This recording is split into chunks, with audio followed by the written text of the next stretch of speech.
In 2009, at the national training base in Shanxing Xia Nation, 50 of the country's finest young players, mostly 16 or 17 years old, had gathered in Shanxing for a 3-week camp. Today was the day the final squad list would be announced. Chen Feng, take a break, the boss is calling you. Okay, I'll go right away. On the track, Chen Feng began to slow down, wiping the sweat from his face as he headed toward the head coach's office. Chen Feng had just turned 17.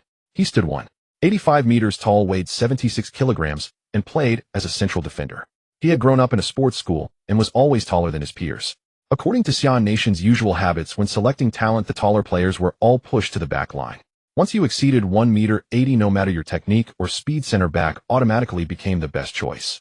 Fortunately, his arm span was relatively short, otherwise he would have been chosen as a goalkeeper. Knock knock. Chen Feng's knuckles tapped against the door. Come in. The voice of the head coach Zhang Aigua came from inside. Chen Feng pushed the door open. The room was hazy with smoke. He couldn't help but wave the air twice in front of him before sitting down opposite the coach. Zhang Aigua lit another cigarette, clamped it between his teeth, then stood up to close the door and lock it. Xiaoqin, your performance in this training camp has been pretty good, he said, but you need to understand that for this Asian Youth Championship, there are many players and parents eager to make contributions to the nation. Chen Feng frowned. He seemed to understand something, yet not quite. Boss, I don't really understand what you mean. Zhang Aigua flicked off the ash, then placed the cigarette back between his lips. You don't understand. He chuckled and crossed his 2 index fingers into the shape of a cross. Silly boy, 100,000 to get on the list, 200,000 to be a substitute, 300,000 to start in the lineup.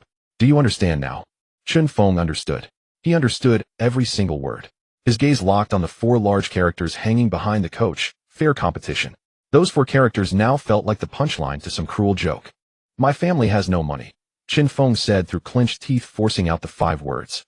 10,000 was out of the question. In truth, his family couldn't even scrape together 50,000. His father worked on construction sites as a plasterer, his mother washed dishes in a restaurant. Together, they earned barely 3,000 a month. Otherwise, why would Chen Feng have been sent to a sports school in the first place? Xiaoqin, Zhang Aigua leaned back in his chair, his tone still carrying a veneer of patient instruction. Do you think you're the only one who's poor? Among this batch of kids, how many come from wealthy families? But they have awareness, he went on. They understand what it means to make a contribution to the collective. Chen Feng's eyes were already turning red. I want to ask, what exactly are the standards for selection? Standards? Zhang Aigua let out a cold laugh. The standard is simple. Whoever makes a contribution earns the right to wear this uniform. Chen Feng shot to his feet, ready to say something, but swallowed the words back down. What could he say? Curse him? Report him? He was just a poor 17-year-old kid. What did he have to fight with? What's wrong? Do you have an objection, Oi? The sound of Zhang Aigua's voice was unbearably grating. Chen Feng's fists tightened until his nails dug into his flesh. From childhood to now, how much hardship had he endured just to change his family's fate? At 6 years old, he was already getting up at 5 to run and train his endurance. In winter, the cold split his hands and cracked his feet. In summer, the sun peeled the skin from his body. His parents scrimped and saved to buy him boots and kits. He had always believed that with enough effort, with relentless struggle, he could change his life. But now that belief felt more like a joke. Think it over, and then tell me, Zhang Aigua said, waving his hand as if shooing away a fly. By the way, the list will be announced in 2 hours. You can decide for yourself. Chen Feng pushed the door open and left. It felt as if all the strength in his body had been drained in an instant. He walked out step by step, but it was as though he were treading on cotton, soft and unreal beneath his feet. Chen Feng. As he walked out of the administration building, someone called out to him. Just from the voice, he knew it was his dorm mate of the same age, Lu Zhijing, a short left-winger. So what did the boss want with you? Chen Feng opened his mouth, but no words came out. You made the squad list. Awesome. Lu Zhijing slapped Chen Feng on the shoulder. I'll head back first, he said, turning to leave. Hey, where are you going? Lu Zhijing kept shouting after him. Even Chen Feng himself didn't know where he was going. He just wanted to walk away, to leave this place, as far away as possible. He left the training grounds and sat down at the gate, and in his mind that hypocritical face surfaced again. Xia Nation football. He spat the words under his breath, his voice carrying a final resolve. It's rotten to the core. He pulled out his Nokia phone. On the screen was the text message announcing the national youth team training camp. He had saved that message for almost a month, reading it several times a day. Now looking at it, all he felt was irony. Delete. At that instant, a mechanical voice seemed to echo in his mind. Host's despair and unwillingness detected. Faith energy has reached its peak. Star player system forced binding in progress. Beginner's gift pack issued 1-star player template draw card. Despair vanished from Chen Feng's face, replaced by sudden joy. He immediately chose to draw. A streak of golden light flashed and countless footballers swept past before his eyes. Ronaldo, Zidane, Maradona. Finally, the light froze on its shrank player, Adriano.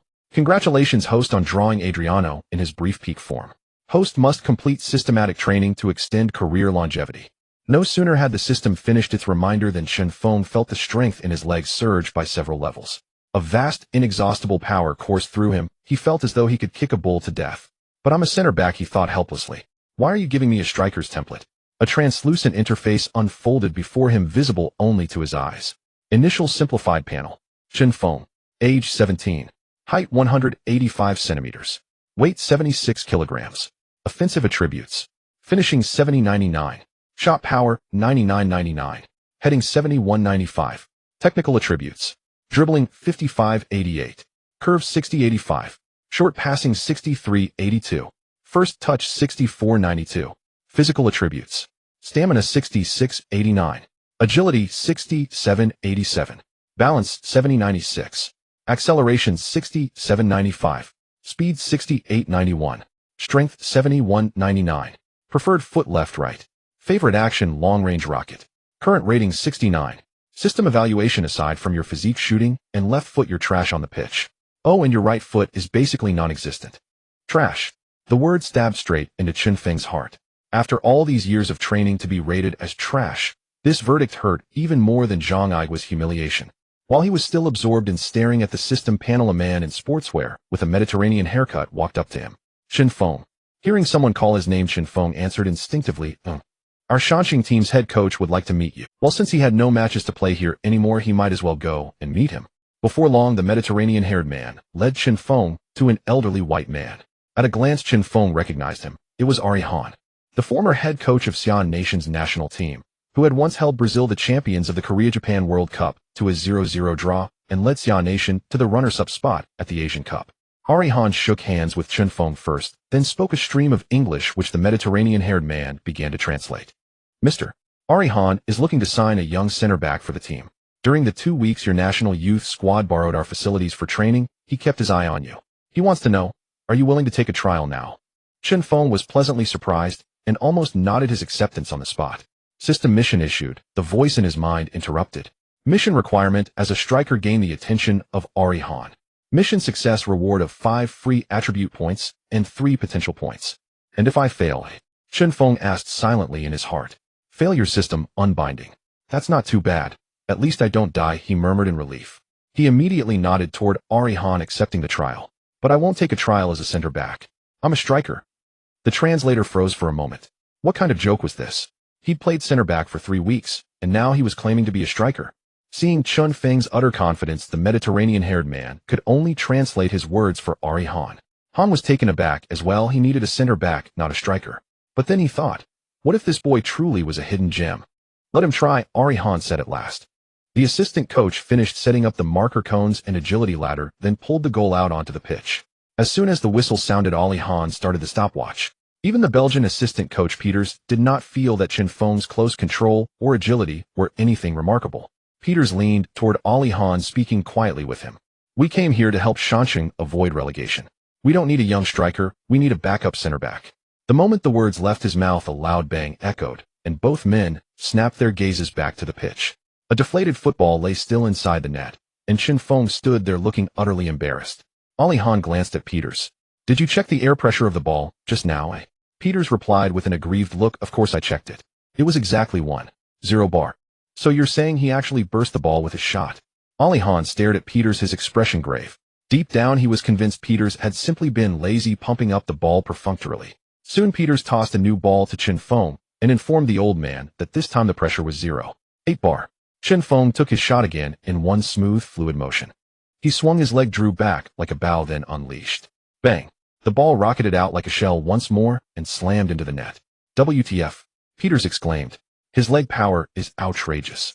Even the Mediterranean interpreter jumped in fright. Shaolin martial arts. Iron leg of the Vajra. Peters turned his head toward Ari Han. Boss, back in the day you were famous for your thunderous shots as well, so you see. Ari Han shook his head.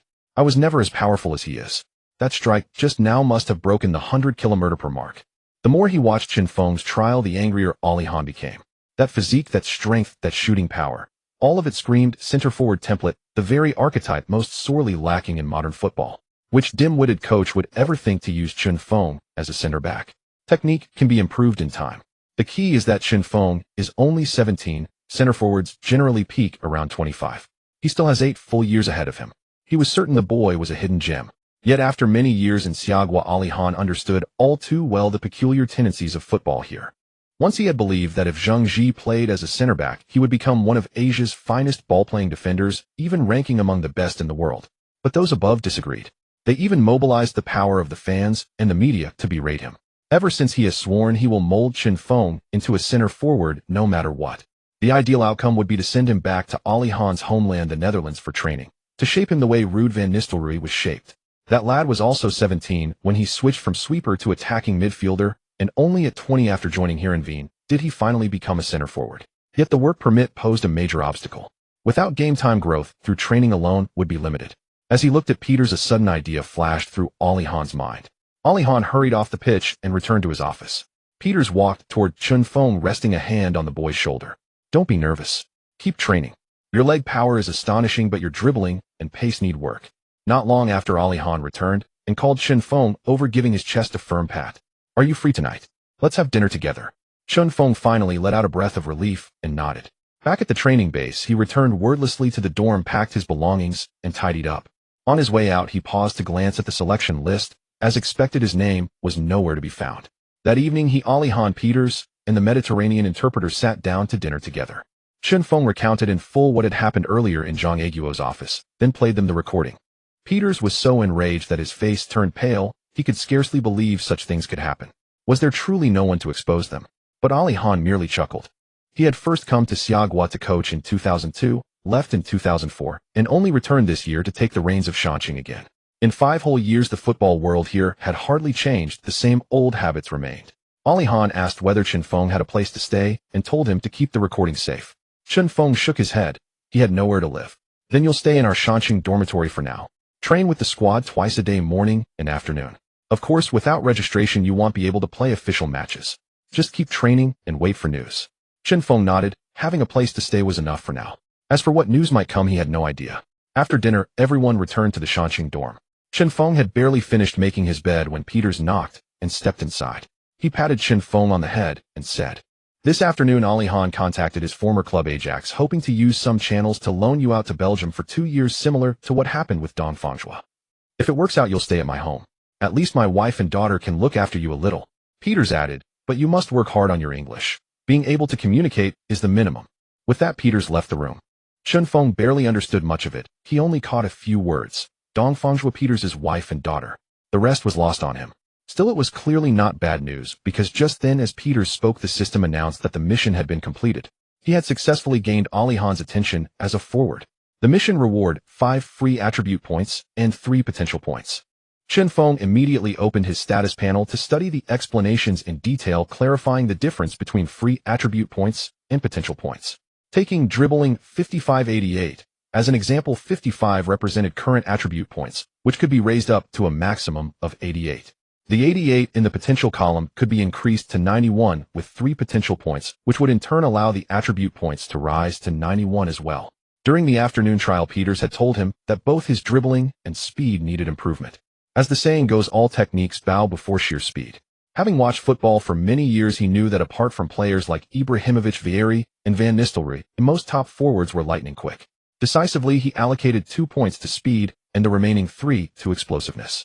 His speed became 70-91 and explosiveness 70-95. As for the potential points, he chose to save them for now. The system had mentioned that this status panel was only the initial simplified version. He did not know whether new attributes would be unlocked later. "System, can we learn English in one go?" Silence. "Figures," he muttered. The system did not respond at all. At 5 o'clock the next morning, Chen Feng was already on the track, jogging and warming up, not to show off, but simply because he had been used to this since childhood. Sleeping in was never an option for him. Since taking over Shanxing, Ali Han had changed the 2 daily training sessions to 7:30 in the morning and 2:00 in the afternoon. Chen Feng checked the stopwatch on his phone. 5 kilometers, 13 laps, 19 minutes, nearly a full minute faster than yesterday. As soon as he finished, he picked up a football. He began working on the accuracy of his shooting. Bang, bang, bang. Each dull thud of his strikes echoed clearly through the morning air. The old man Ali Han was jolted awake. He was always an early riser, but when he checked the clock, it was only 5:35. Those shots outside his window. Suddenly, he recalled the forceful heavy shots Chen Feng had taken yesterday. Could it really be him? Walking to the window, he peered out, and sure enough, it was that kid. Was he insane? Practicing shots at daybreak. Did he not realize he was disturbing everyone? Ali Han fixed himself a cup of coffee, grabbed a bottle of milk from the cupboard, and headed out toward the pitch. Chen Feng, he shouted. Do you have any idea how loud your shots are at this hour? Have you no sense of decency? My sleep is light to begin with. Every time you shoot, I wake up. Ali Han pretended to be furious as he lectured him. Hearing the old man's roar, Chen Feng was startled on the field, his face filled with embarrassment. I'm sorry, coach, he said. When Ali Han came closer and saw him drenched in sweat, he handed over the bottle of milk. Drink. You're still in your growth phase. Every extra centimeter you gain is another bit of opportunity. The hellish training began before dawn. Today's morning tasks: complete a 10-kilometer run within 35 minutes, reward endurance 1, complete 500 ball handling drills around poles, reward agility 1, dribbling 1, complete 20 sets of shuttle runs, reward explosiveness 1, speed 1. These system tasks were essentially a death warrant for Chen Feng, who ran like a madman on the training field. The system demanded that he make up for all the training he had missed in the past. A few players in their 20s from the Mountain City team, not believing the difficulty, wanted to try training alongside him. By the time the shuttle run started in the morning, they were all doubled over, clutching their knees, retching on the sidelines. Is this really how humans train? Ugh. Is this person sick? Why train so hard? From the very beginning of the day, his clothes could be wrung out to fill a basin with sweat. At noon in the cafeteria, Chen Feng could only eat a small bowl of rice, broccoli, beef, and fish, all boiled under a strict order from Ali Han that he could only eat until half full each day. After an hour's rest, he had to go to the gym to begin strength and jumping training. In the afternoon, he followed the team for a second training session, focusing on passing, ball control, unknown drills, and intercepting. In the evening, there were 2 more hours of English study, but he could memorize the vocabulary and grammar after just 2 listens. This was probably a privilege granted by the system. On the sidelines of the training field, Ali Han and Peters watched Chen Feng train almost maniacally every day. If he trains like this daily, this kid will be extraordinary in the future. Ali Han took a sip of coffee filled with admiration. He has a kind of resilience in his bones, that indomitable spirit. Peters nodded in agreement. After a whole week, during an afternoon group match, Peters blew the whistle to stop the training game. Chen Feng, the boss is looking for you. The others continued. Arriving at the office, Ali Han had just hung up the phone and stepped in front of Chen Feng, giving his shoulder a hearty pat. It's all set, kid. Wow, you've gotten much stronger. He picked up a few sheets of paper covered in English and handed them to Chen Feng. A free agent contract with Ajax, a 4-year deal. Weekly salary of €300. All visa documents are ready. Chen Feng's mind went blank. €300. Calculating it, that was 3,000 yuan a week. That was almost a month's salary for my parents. So am I going directly to the Netherlands? Chen Feng's voice trembled, excitement bubbling uncontrollably. But Ali Han shook his head. I originally wanted to get you transferred to Anderlecht in Belgium, but they aren't interested in a young striker from Xia country. Ali Han shrugged, his expression a mix of helplessness as he continued. Right now, only Genk U19 has a striker position available. It's also a good team, and is willing to loan you from Ajax. As he spoke, Ali Han pulled out a plane ticket and €500, stuffing them into Chen Feng's hands. I've already purchased your ticket, and the €500 can serve as your living expenses, or you can buy something for your parents to ease their worries. Chen Feng looked down at the ticket and the money, his eyes suddenly reddening. He struggled to express his gratitude, but at that moment, all he could say was thank you. In the end, he could only give Ali Han a deep bow of full 90 degrees, saying, thank you, really thank you. After training, Chen Feng returned to the dormitory and dialed his home. Hello, is this Xiao Feng? His mother's familiar voice came from the other end of the line. When Chen Feng told her he was going to Europe to play football, and about his weekly salary, his mother fell silent. Son, how could such a good thing happen? Just focus on playing football at home. Make sure you don't get scammed and sold like a pig. His mother's voice became anxious. Mom, it's true. Put it on speaker so Dad can hear too. When his father arrived, Chen Feng repeated the story. Dad, Mom, it's true. Ali Han contacted me. Chen Feng explained anxiously. Ali Han, the one who led the Xia country team to fail in the World Cup. Yes. Just then Ali Han passed by, saw Chen Feng on the phone, and smiled, asking, are you reporting good news to your family? Chen Feng quickly handed the phone over. You listen, it's Ali Han's voice. Ali Han could only say in his broken Chinese, hello to you all. On the other end of the line, Chen Jianjun clearly heard this accented Chinese and fell silent for a few seconds. Are you the coach who was fired by the national team? Chen Feng didn't know how to explain, only able to say, it's him. It's him. Don't ask. You little rascal. Chen Jianjun's voice suddenly rose, excitement breaking through. Hurry up and thank him properly. Have you bowed to him yet? Keep bowing until you're exhausted. After much ado, Chen Feng finally arrived in Brussels, where a man in Genk's blue sportswear was holding a sign that read Chen. When the man saw the only dark-haired, yellow-skinned youth at the arrival gate, he walked over. Chen, Michel Ribeiro, you can call me Ribeiro. Ribeiro smiled as he extended his hand. I'm one of the youth training coaches at Genk. Welcome to Belgium. After getting in the car, Ribeiro drove, while introducing the scenery outside the window. After about an hour's drive, the car stopped at a lush suburb. Genk Football Club Youth Training Academy. Ribeiro led Chen Feng directly to a relatively simple office where two men in suits were already seated. Mr. Bob de Klerk, the representative of Ajax. Mr. De Klerk stood up and shook hands with no smoke-filled rooms, no unnecessary pleasantries. On the table were two documents, one from Ajax and one from Genk. Mr. De Klerk explained to Chen Feng in clear English item by item. The content was quite simple. Ajax would provide salary, medical coverage, and handle all documentation. Genk would provide training, accommodation, 3 meals a day, a year's high school education, language courses, including English and Dutch, and finally registration. Everything was clearly written in black and white on the contract. At least for the next 2 years, football would sit. Chen Feng picked up a pen, first signing Ajax's contract, then the loan agreement with Genk. Welcome, Chen. In 2 days, all registrations will be completed. Afterward, Ribeiro took Chen Feng on a tour of the dormitory, a series of small, white houses, clean and tidy. We have a total of 6 pitches, all up to European standards. The last 2 are for players under 14. Finally, Ribeiro took Chen Feng to his room, handing him the key and a small booklet. Tomorrow morning, go for a physical test on an empty stomach, then have breakfast. After that, you can join the training, young man. Ribeiro patted his shoulder. If you have any questions in the future, you can come to me directly. After sending off the coach, Chen Feng closed the door and fell heavily onto the bed. He immediately opened his system panel. After a week of devilish training, his physical data had changed. Initial simplified panel: Chen Feng, age 17, height 185, 5, weight 75 kilograms, offensive attributes: shooting 70-99, shooting power 99-99, heading 71-95, technical attributes: dribbling 60-88, curve 60-85, short pass 63-82, first touch 65-92, physical attributes: endurance 69-89, agility 70-87, balance 70-96, explosiveness 71-95, speed 71-91, strength 72-99, preferred foot left foot, right foot, favorite action cannon, current rating 71, system evaluation: aside from physical shooting and left foot, everything else is quite mediocre. Train hard. Oh, by the way, your right foot is practically non-existent. Lying on the bed, Chen Feng sighed with his hands under his head. Finally, I'm not trash anymore. However, after reaching an attribute of 70, it becomes tremendously difficult to level up further. On field 2, a group of vibrant, blonde-haired, blue-eyed youths were waiting for the head coach. Have you heard? We have a player from the Xia country. Is it Dong? No, not Dong. That person seems to have stopped playing in the league. Why, heard he returned to Manchester. How that's strange. A player from the Xia country is here.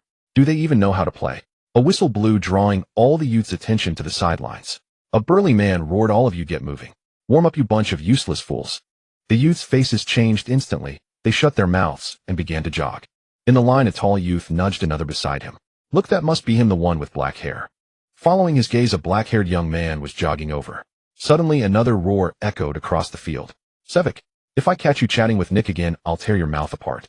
Sevik, being called out, immediately shrank his head and obediently began to warm up, not daring to speak.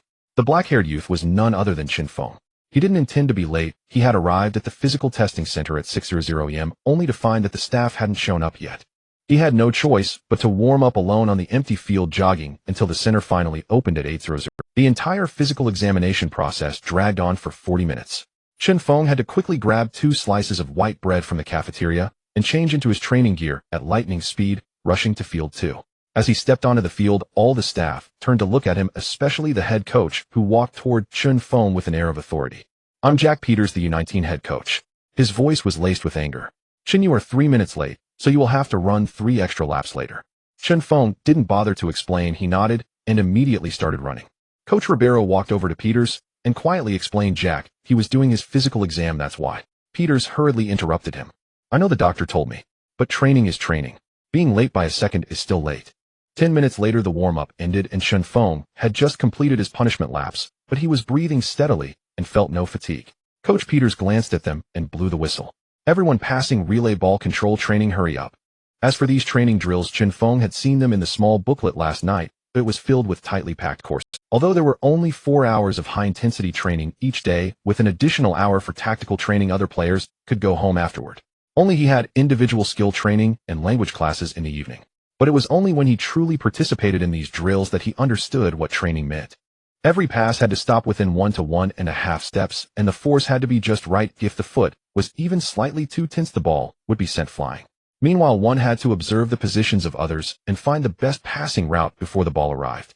Receiving and passing the ball couldn't take more than a second, or else they would hear Peter's furious shout. Rhythm. Maintain the pace. This alone was on a completely different level from the slow-paced passing drills he had practiced at the training camp. Then came the small group scrimmages with 10 people surrounding the ball and 8 competing for it. As soon as the ball arrived, 2 or 3 people were already there, leaving no chance to catch their breath. Everyone, hydrate. Peter's voice rang out again. Chen, come to the center and introduce yourself. After gulping down a large mouthful of water, Chen Feng began to introduce himself briefly. I am Chen Feng from the Xia country, 17 years old, 185 centimeters tall forward. His voice was not loud, but it was clear enough. As soon as he finished speaking, some players applauded to welcome Chen Feng. A tall, skinny, black-haired guy brought along a shy blonde friend to Chen Feng. I'm Thibaut Courtois, also 17 years old, 193 meters tall goalkeeper. Welcome to Genk. He then pointed to his blonde friend. This is my buddy Kevin De Bruyne, but he's not very talkative. Chen Feng greeted the two, marking their acquaintance. He thought his memory had significantly improved after gaining the system, but these foreign names were still too hard to remember. Oh, it seems like I'm the foreigner here. In any group, if some welcome you, naturally someone, especially if they play the... Not far away, 2 other young forwards were not welcoming him at all. Mehdi Laser, the team's main striker, and Ramazan Sevic, who had just been criticized by the coach. Even Chen Feng could sense their unfriendly gazes, but he didn't care at all. Competition. What's there to be afraid of? After hydrating, he began practicing shots from multiple angles, both stationary and in motion. The goalkeeper group naturally went to guard the goal. Head coach Peters and Ribeiro were very interested in Chen Feng, so they grouped the 2 forwards with Chen Feng and Courtois. Laser, you go first.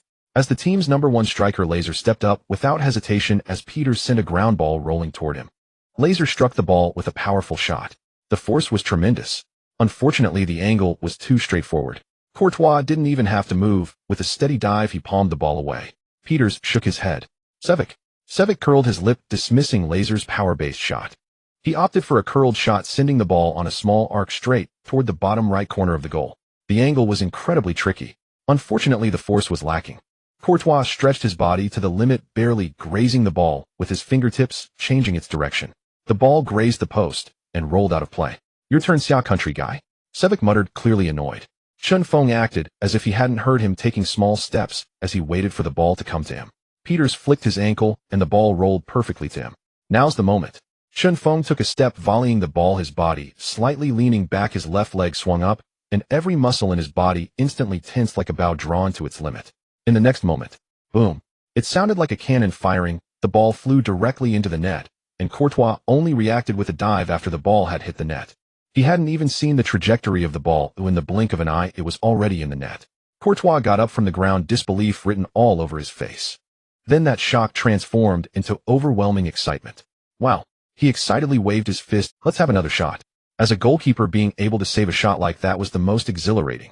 Peters and Ribeiro were both stunned, exchanging glances as they simultaneously recalled an Argentine legend, Batistuta. Both stood around 185 centimeters tall and shared the aesthetics of power. The main striker, Laser, looked at Chen Feng's left leg. How can this guy generate so much power? Meanwhile, Sevic's face turned pale. He wanted to say something, but realized that any technique seemed so powerless in the face of absolute strength. It's just luck. It must be luck. He could only comfort himself internally. What good is strength alone? Angle is the key. The training continued. Peters blew the whistle again. Split into groups. Last 30 minutes for the scrimmage. As usual, Group A and B. Chen, you go to Group B forward. In a scrimmage, a player's strengths and weaknesses are most easily observed. The key players on the opposing team wanted to see what kind of player the newcomer Chen Feng was. As the match began, the 2 main center backs from Team A, Debev and Santmans, took turns nudging Chen Feng from behind to test his resilience. Santmans, nearly 1.9 meters tall, was the primary defender. Debev, shorter by half a head, was very sturdy, responsible for harassment and pressing. Peters was on the sidelines, taking notes on his players' mistakes and highlights. Indeed, Chen Feng's weaknesses quickly became apparent. The midfield of Team B managed to steal the ball and made a through pass to Chen Feng, but our little Chen's skills were rather mediocre. As he just controlled the ball, Debev charged in and bumped into him, causing Chen Feng to stumble, and the ball was snatched away. Peters noted in his notepad, speed, physique, and strength are all decent, but the technique is too rough. Just as he finished writing, the situation on the field changed dramatically. The midfield of Team B intercepted the ball again, this time sending a lofty pass into the penalty area. Chen Feng surged forward with powerful strides. Debev and Santé-Mans were pulling and pushing him, but Chen Feng arrived at the landing spot first. He immediately turned his back against Santé-Mans to control the football, while Debev prepared to charge at him. Chen Feng also had a temper. "You little guy, how dare you bump into me twice?" He sunk his body down, bracing against Debev's impact. Debev was momentarily stunned. What? Is this guy from Xia country so tough? Seeing that Debev wasn't having much success, and with Chen Feng about to turn, Santé-Mans reached out to tug at Chen Feng's jersey. But it was too late. Chen Feng braced against the two of them, pivoting on his right foot, while his left foot was already raised, striking the ball fiercely. With a thunderous sound, the football soared towards the goal. This time Courtois finally reacted, seeing the ball's trajectory, stretching his body to the utmost in midair. However, the speed of the ball was simply too fast, unreasonably quick. His fingertips were still a full arm's length from the football. He could only watch helplessly as the ball smashed into the net. The entire No. 2 field fell silent for a second. In the next moment, the teammates from Team B went wild, running over to ruffle Chen Feng's hair, turning his hairstyle into a mess. "Awesome, Chen. What the hell is that, a missile?" Peters couldn't help but nod, contemplating further modification. Time flew by, and Chen Feng had spent 5 days at the training academy, already starting to blend in with the entire U19 team. He even joked with his teammates, making everyone laugh heartily. "Chen Feng, in this round against Standard Liège U19, you are a substitute." The robust voice of head coach Peters echoed in the tactics room. Chen Feng nodded vigorously in the tactics room. He never expected that just a few days after arriving he would make it onto the substitute list. Mainly because in these past few days this head coach had never stopped berating him on the training ground. "Chen, just now you could have shot with your right foot, but you insisted on switching to your left. Will you have time to adjust during the match?" After training, practice right-footed shots 500 times. Courtois be his sparring partner. As Courtois was packing up to go home, he froze for a moment, pointing at himself. Chen, can you make your shooting motion a bit less obvious? Do you really have to draw back the bow all the way before shooting? Do you think the defenders are blind?" Later, practice 500 quick shots. Courtois accompanied him. Courtois, who had been smiling, suddenly froze again, pointing at himself. Chen, when you shoot, lower your body a bit. You look like a plane about to crash." Also practice 500 shots on the run. Kevin De Bruyne, pass him the ball. Beside them, Courtois silently raised his hand, tentatively asking, "Boss, do you need me to be the goalkeeper?" Peters turned his head, his eyes wide like saucers. "What the hell are you talking about? Go." In just a few days, Chen Feng had formed a deep friendship with Courtois and De Bruyne. Since Chen Feng arrived, they had been accompanying him for extra practice almost every night. Even the usually taciturn De Bruyne became so frustrated, he started cursing, turning into a chatterbox. "Chen, is your right foot useless? Oh God, why do I have to practice with a lunatic here?" The two laughed continuously as they saw De Bruyne passing the ball while cursing. Originally, Chen Feng didn't understand, but later Courtois explained to him that he had recently started dating a girlfriend named Caroline and was sacrificing time with her to help Chen Feng this single guy practice. On match day, Genk U19 hosted Standard Liège U19. This time it was a home game with the stadium right next to the training base, just a walk away, a small stadium accommodating 2,000 people.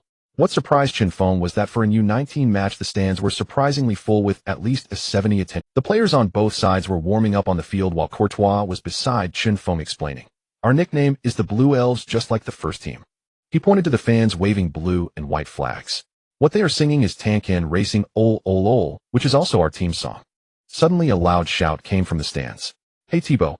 An old bald fan pointed at Chen Feng. "Who is that tall yellow-skinned kid? Is he one of ours?" Courtois responded loudly from the stands, "Old Deng. He is our new teammate, a forward from Xia country." Old Dembele was left bewildered upon hearing this. "Xia people? Can they play football? What kind of joke is our club making?" He looked at his friends beside him, who all shook their heads in disdain upon hearing it. Some extreme Genk fans even openly hurled insults at Chen Feng. "Get back home, we don't need you here. Yellow-skinned monkey, go home and eat dogs, a football isn't for you." These extremely harsh words reached Chen Feng's ears clearly, and he understood them all, but he continued to stretch and warm up with a stoic expression. At that moment, head coach Peters approached, pulling Chen Feng out from the warm-up group. "Chen, did you hear that? You don't need to pay attention to them." Chen Feng nodded. "I heard it and understood it. So what are your thoughts?" Chen Feng raised his head and looked at the head coach. My only thought is to keep scoring, hitting them hard with my goals, making them shut up, and eventually becoming my diehard fans. Peters was taken aback for a moment, then burst into laughter. Ha ha ha. He hugged Chen Feng tightly. Very good, very good. In the second half we'll see how it goes, but remember, once I put you on, you must give it your all. The match officially commenced. Both sides deployed the classic 442 formation, and as soon as the ball was kicked, the midfielders clashed fiercely, creating chaos. This was entirely different from what Chen Feng had imagined about the youth team's match. There was no hint of hesitation, and every tackle was made with full force, sending clumps of grass flying with each slide. The sounds of tackles, the dull thuds of bodies colliding, and the players' roars made Chen Feng, sitting on the bench, feel his blood boiling with intense battle spirit, wishing he could join in. The players from Standard Liège looked like they had been brought over from the African savannah, each towering above the others, the shortest among them standing at 180 centimeters. Especially the towering black center-back, Joan Munanga, who stood over 1.9 meters tall. He resembled a dark-skinned warrior standing defiantly in front of the penalty area.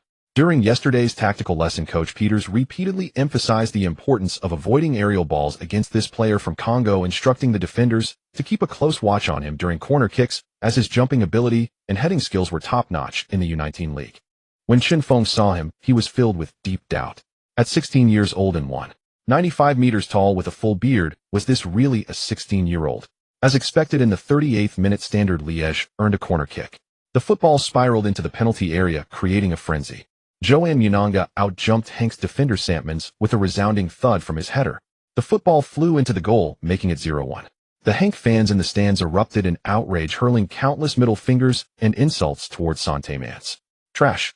Garbage. Get lost. Get off the field. How long has it been, and you still play like this? Santmans had no choice but to lower his head, silently enduring it all. At that moment, Chen Feng suddenly realized, so they are not targeting me, they are targeting all the young players. As the midfield core of Kevin De Bruyne's golden hair stood out prominently. His skills were indeed exceptional, with several precise passes that tore through the opponent's defense, but Genk's forwards Lazar and Sevic were just a bit unlucky. The Standard Liège midfield clearly recognized De Bruyne's threat. As soon as he received the ball, two players would rush at him like rabid dogs, pulling and tugging at him. Even if he got past the first one, the second and third would come in from the side to tackle him, and before the half was over, his pants were already mud-stained. In the 44th minute, Standard Liège earned another corner.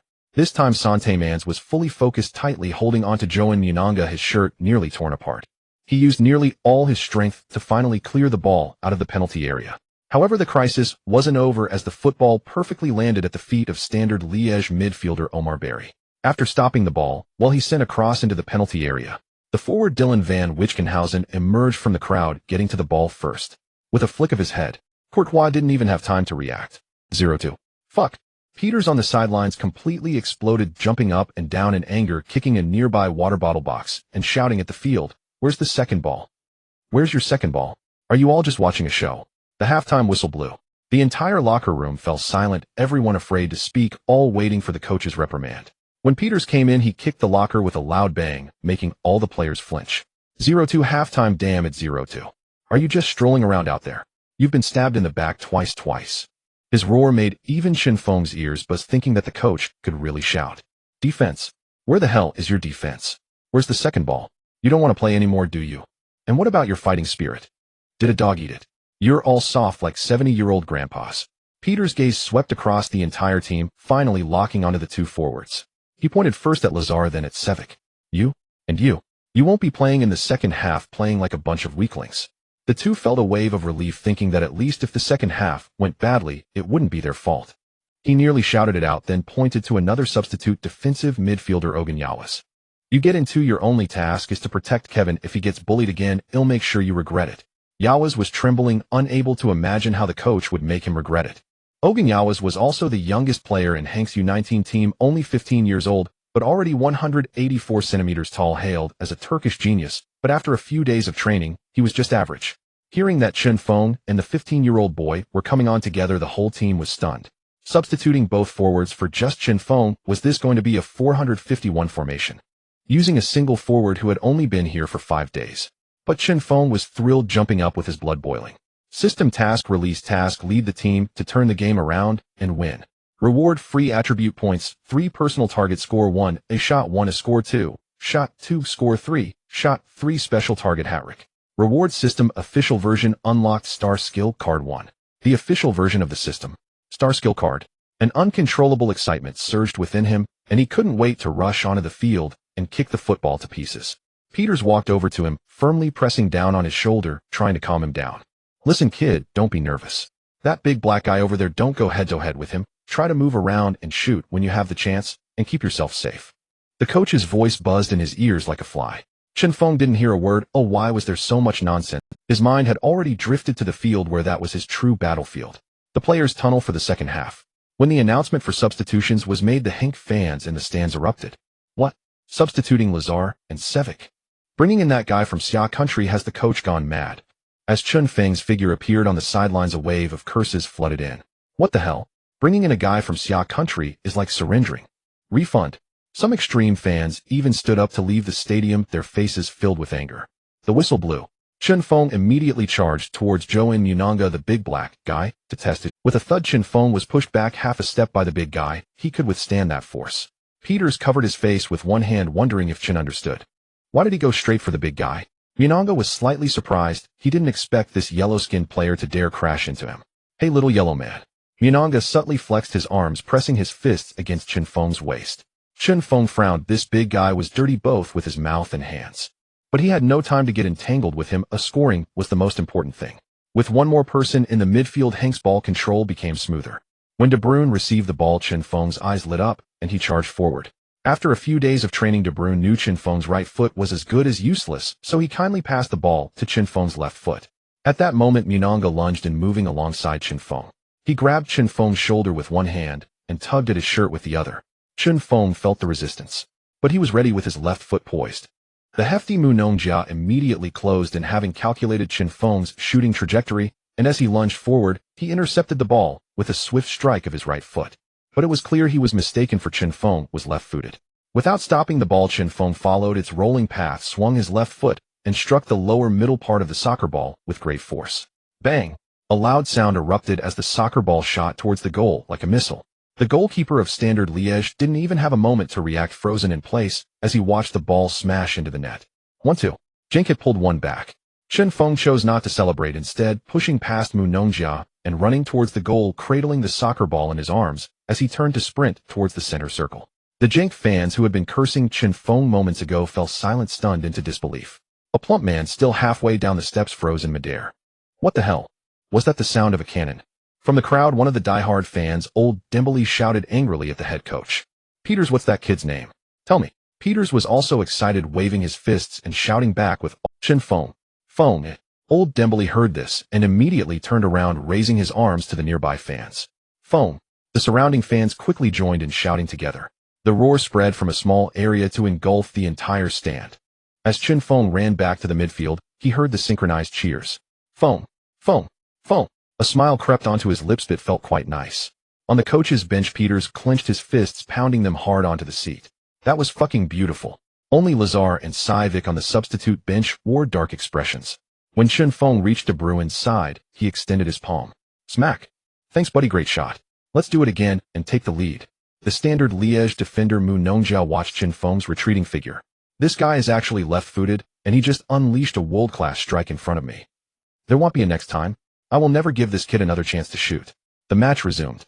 Having pulled one back, Genk slowly began to gain momentum, their teammates no longer hesitant now, playing with purpose, and their shots becoming decisive. The hefty Munongjia stuck to Chen Feng like a shadow, making it impossible for him to receive the ball. Moreover, this hefty man was full of sneaky moves, taking advantage of the referee's inattention to shove him with his backside or elbow him in the lower back.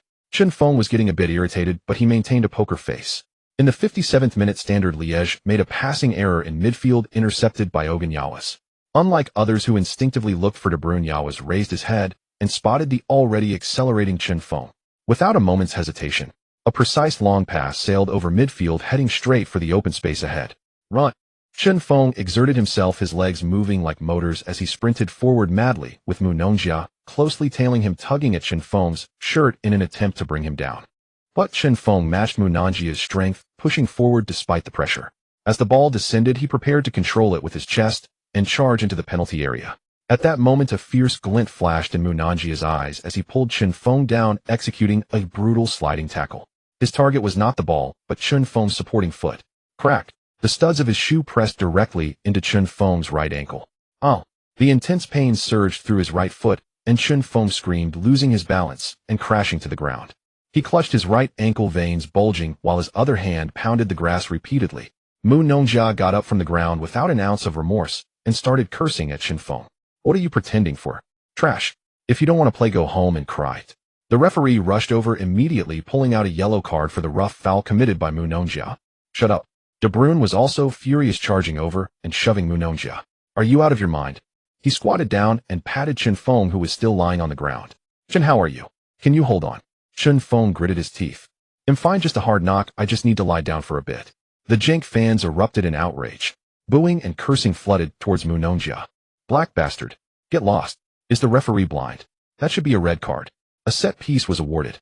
The position was decent, about 30 meters from the goal. De Bruyne picked up the soccer ball, preparing to handle it personally. Chen Feng slowly stood up and saw Mu Nongjia still setting up the wall. Kevin, can I take this shot? De Bruyne paused, looking towards head coach Peters on the sidelines. Peters, sipping water on the bench, was completely oblivious to what they were doing. De Bruyne handed the ball to Chen Feng. Here you go. Chen Feng adjusted the position of the ball, aligning the valve with himself. He took 5 steps back and inhaled deeply. Mu Nongjia stood in the middle of the wall, wearing a disdainful sneer, even spitting on the ground. Chen Feng's eyes narrowed as he began his run, shifting from short strides to a full sprint. At the moment of contact, he channeled all his strength from his core thighs and calves into his left foot. He struck the soccer ball with great force. Bang! The ball flew straight without any spin or curve, like a cannonball fired from a barrel. The target was not the goal, but rather Mu Nongjia's ugly black face in the wall. Mu Nongjia didn't even have time to dodge, only able to watch as the ball rapidly enlarged in his vision. In the next second, the soccer ball smashed solidly into his face. Puff! He fell backward like a coyote boxer. Blood instantly gushed from his nose, staining half of his face red. He fainted on the spot. On the pitch, Chen Feng still held his head, a mix of regret and annoyance on his face. De Bruyne glanced at Chen Feng, wondering if he was just showboating. But the fans, seeing this scene, erupted in a cheer, celebrating as the hefty man was carried off. The Standard Liège players surrounded Mu Nongjia, waving for the team doctor to hurry over. While Mu Nongjia received treatment, De Bruyne slyly slipped next to Chen Feng and asked, "Did you aim for his face on purpose?" But Chen Feng shook his head. He whispered softly in De Bruyne's ear, "I was actually aiming for his second brother, but I couldn't control the ball. Consider it his luck." De Bruyne's back was covered in cold sweat. He realized just how vengeful this Summer Kingdom player was and promised himself never to offend him. Finally, the paramedics arrived, and Mu Nongjia was carried off the field. Standard Liège could only substitute in a backup center back, but he couldn't match Mu Nongjia's strength. Peters took a glance and shouted loudly from the coach's bench, "Push forward. Kevin, organize the offense." Chen Feng felt a surge of power coursing through him. The match had just begun. The match reached the 65th minute. Genk's momentum had completely overshadowed Standard Liège. De Bruyne received the ball in midfield without hesitation, and without lifting his head, he already knew the direction of Chen Feng's run. With a precise pass as sharp as a scalpel, the football pierced through Standard Liège's midfield, perfectly landing on Chen Feng's path. The ball comfortably arrived at his left foot once more. De Bruyne's passes were always spot on, so comfortable. Chen Feng's left leg lifted back, his entire body posture identical to that of his first goal. Everyone thought it would be another powerful shot. The goalkeeper of Standard Liège thought the same. He anticipated the trajectory of the ball and had already shifted his weight to the right. However, at the moment Chen Feng touched the ball, he adjusted the force, opting not to take a shot, but to gently push it instead. He deceived the goalkeeper, who had already fallen to the ground. This time Chen Feng did not hold the ball, but returned to the center circle. Instead, he ran to the stands of his own fans, placing his hands behind his ears, adopting a listening posture. Chen Feng's expression was unabashedly arrogant. "Shout louder, I can't hear you." This gesture ignited the passion of the diehard fans. They favored capable players, and even more so, they adored those who were both capable and arrogant. It's like how girls like handsome guys, but they prefer handsome guys with money. Feng, Feng, Feng. The cheers became more synchronized and fervent. De Bruyne ran over to celebrate with Chen Feng. Chen Feng ceased his actions and turned to give De Bruyne a hug. "Beautiful pass. Your shot was beautiful too." The match resumed. The mindset of Standard Liège players was nearing collapse, while Genk's players grew more confident with each passing moment. Time passed by second. In the 86th minute, when most players on the field were exhausted, Chen Feng was still running, constantly pressuring the opponent's defense line. After all, he had only come on in the second half and still had decent stamina. The defenders of Standard Liège were a bit faltering. When passing back to the goalkeeper, they made a critical error underestimating the power of the pass. Chen Feng seized the opportunity and immediately sprinted at full speed, intercepting the opponent's back pass. Without adjusting or hesitating, he struck with his left foot, taking a hard shot. The ball hit the net with a resounding thud. All the players of Genk went wild, rushing towards Chen Feng, surrounding him, roaring and howling, venting their joy of the comeback. No one expected that this match could actually be won. This generation of Genk U19 had a small squad with only 19 players, including the newcomer Chen Feng. Among them, De Bruyne and Courtois had considerable talent, while the rest were relatively average in skill. Now, with Chen Feng joining the U19, at least the central axis was established. On the sidelines, Peters also went crazy, rushing out of the coach's seat and wildly waving his fists. In less than half an hour, a new scouting report landed on the desks of scouts from various European leagues. Especially Chelsea, whose scouting network had been rooted in Belgium for many years, had long set their sights on De Bruyne. Even the 16-year-old Lukaku from Anderlecht was on their shopping list. However, tonight an email would bring a brand new name to the front page of the scouting report. There were not only scouts on the field. A group of football agents, after some investigation, reached a conclusion. The young player Chen Feng, who had performed a hat trick, did not have an agent. Emails were sent from their phones, flying towards different agency companies. Chen Feng was completely unaware of these events. He was being embraced by the head coach Peters, enjoying a meal with the whole team at Bistro Bells in the city center. The air was filled with the aroma of grilled meat along with hints of lemon and mussels. The prices were reasonable, averaging just over €10 per person, and as per tradition, it was naturally the head coach who was treating. In front of the players were milk, juice, or plain water, while only Peters, Ribeiro, and a few youth training coaches had pints of beer in front of them. This is our tradition in Genk U19. Peters took a big gulp of beer. After winning, we must have a feast. He took a bite of grilled ribs and pointed at Chen Feng with the rib. If a newcomer joins and plays like a true man. A huge grin spread across his face. Then he must stand on the table and sing us a song. No sooner had he spoken than Courtois whistled vigorously, slapping the table, leading the cheer. The entire team began to shout, and even the usually reticent De Bruyne showed a smile, as if enjoying a show. Chen Feng showed no hesitation and directly stood on the table. Clearing his throat, he began to sing his idol Chen Feng's Live Viva. When young, anyone can be as straightforward as a waffle. Living joyfully feels like living a million years. Anything can be as crisp as youth. Living joyfully makes you a year older each day. After all, no one here understands Chinese, let alone Cantonese police. He could sing however he liked. No one understood the lyrics, but the arrogance and vitality in the tune ignited the tables around them. Courtois was laughing so hard, he nearly fell over, continuously slapping the table. Teammates were clapping randomly, completely out of rhythm. The joy of men around the world is that simple. As long as someone dares to show their unreservedly silly side in front of them, from that second on, everyone becomes brothers. This was also Chen Feng's first time leaving the training base, which consisted only of training and dormitories since arriving in Belgium. A gentle breeze brushed his face, and he realized he was not as lonely as he thought. After the meal, Ribeiro drove Chen Feng back to the training center. Rest well, young man. Tomorrow, everything starts from zero. Go champion. Chen Feng said nothing extra, just nodded vigorously and returned to his dormitory. Back in his room, Chen Feng immediately lay on the bed and opened the system. Task: lead the team to a comeback victory. Judgment: successful. Reward: free attribute points, 3 personal goals, score goals, 3, achieved. Reward: shooting 3. A series of system prompts made Chen Feng unable to help but cheer. But it was special task: hat trick. Achieved. Reward system official version unlocked. A golden light unfolded in front of Chen Feng. Reward: superstar action card 1. Superstar action card can randomly draw a signature move from its level or higher rated superstar to become one's own signature move. Regardless of the consequences, Chen Feng first drew this level star signature action card. A flash of golden light passed. Countless stars flashed before him, and the scene finally froze. Congratulations to the host for drawing this level Italian center forward Vieri, the muscular man card. Chen Feng's anticipation instantly turned into a frown. Vieri. Since when did Vieri become its level forward? He thought he would draw something like Ronaldo's signature step over or Beckham's famous bending free kick. Instead, I get a muscular man. What kind of absurd skill is this? System explanation: when the host charges into the penalty area, the more players targeted at him, the higher the chance of breaking through, increasing shot accuracy by 50-70. It's actually not hard to understand.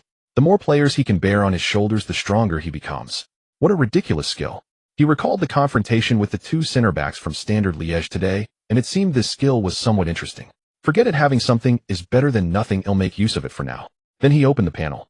Official version panel: Chen Feng, age 17, height 186 centimeters, weight 77 kilograms. Offensive attributes: shot 73.99, is shot power 99.99, header 71.95, penalty 67.86, free kick 53.80, long shot 67.88.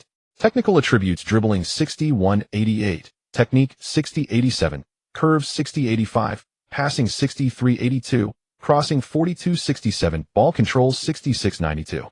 Physical attributes: stamina 69.89, agility 70.87, balance 70.96, jump 70.86, explosiveness 71.95, speed 71.91, strength 72.99, physique 77.95, toughness 71.95. Preferred foot: left foot, right foot. Preferred moves: heavy cannon, muscular man. Current rating 72. System evaluation: continue training hard. Oh right, your right foot has improved a bit.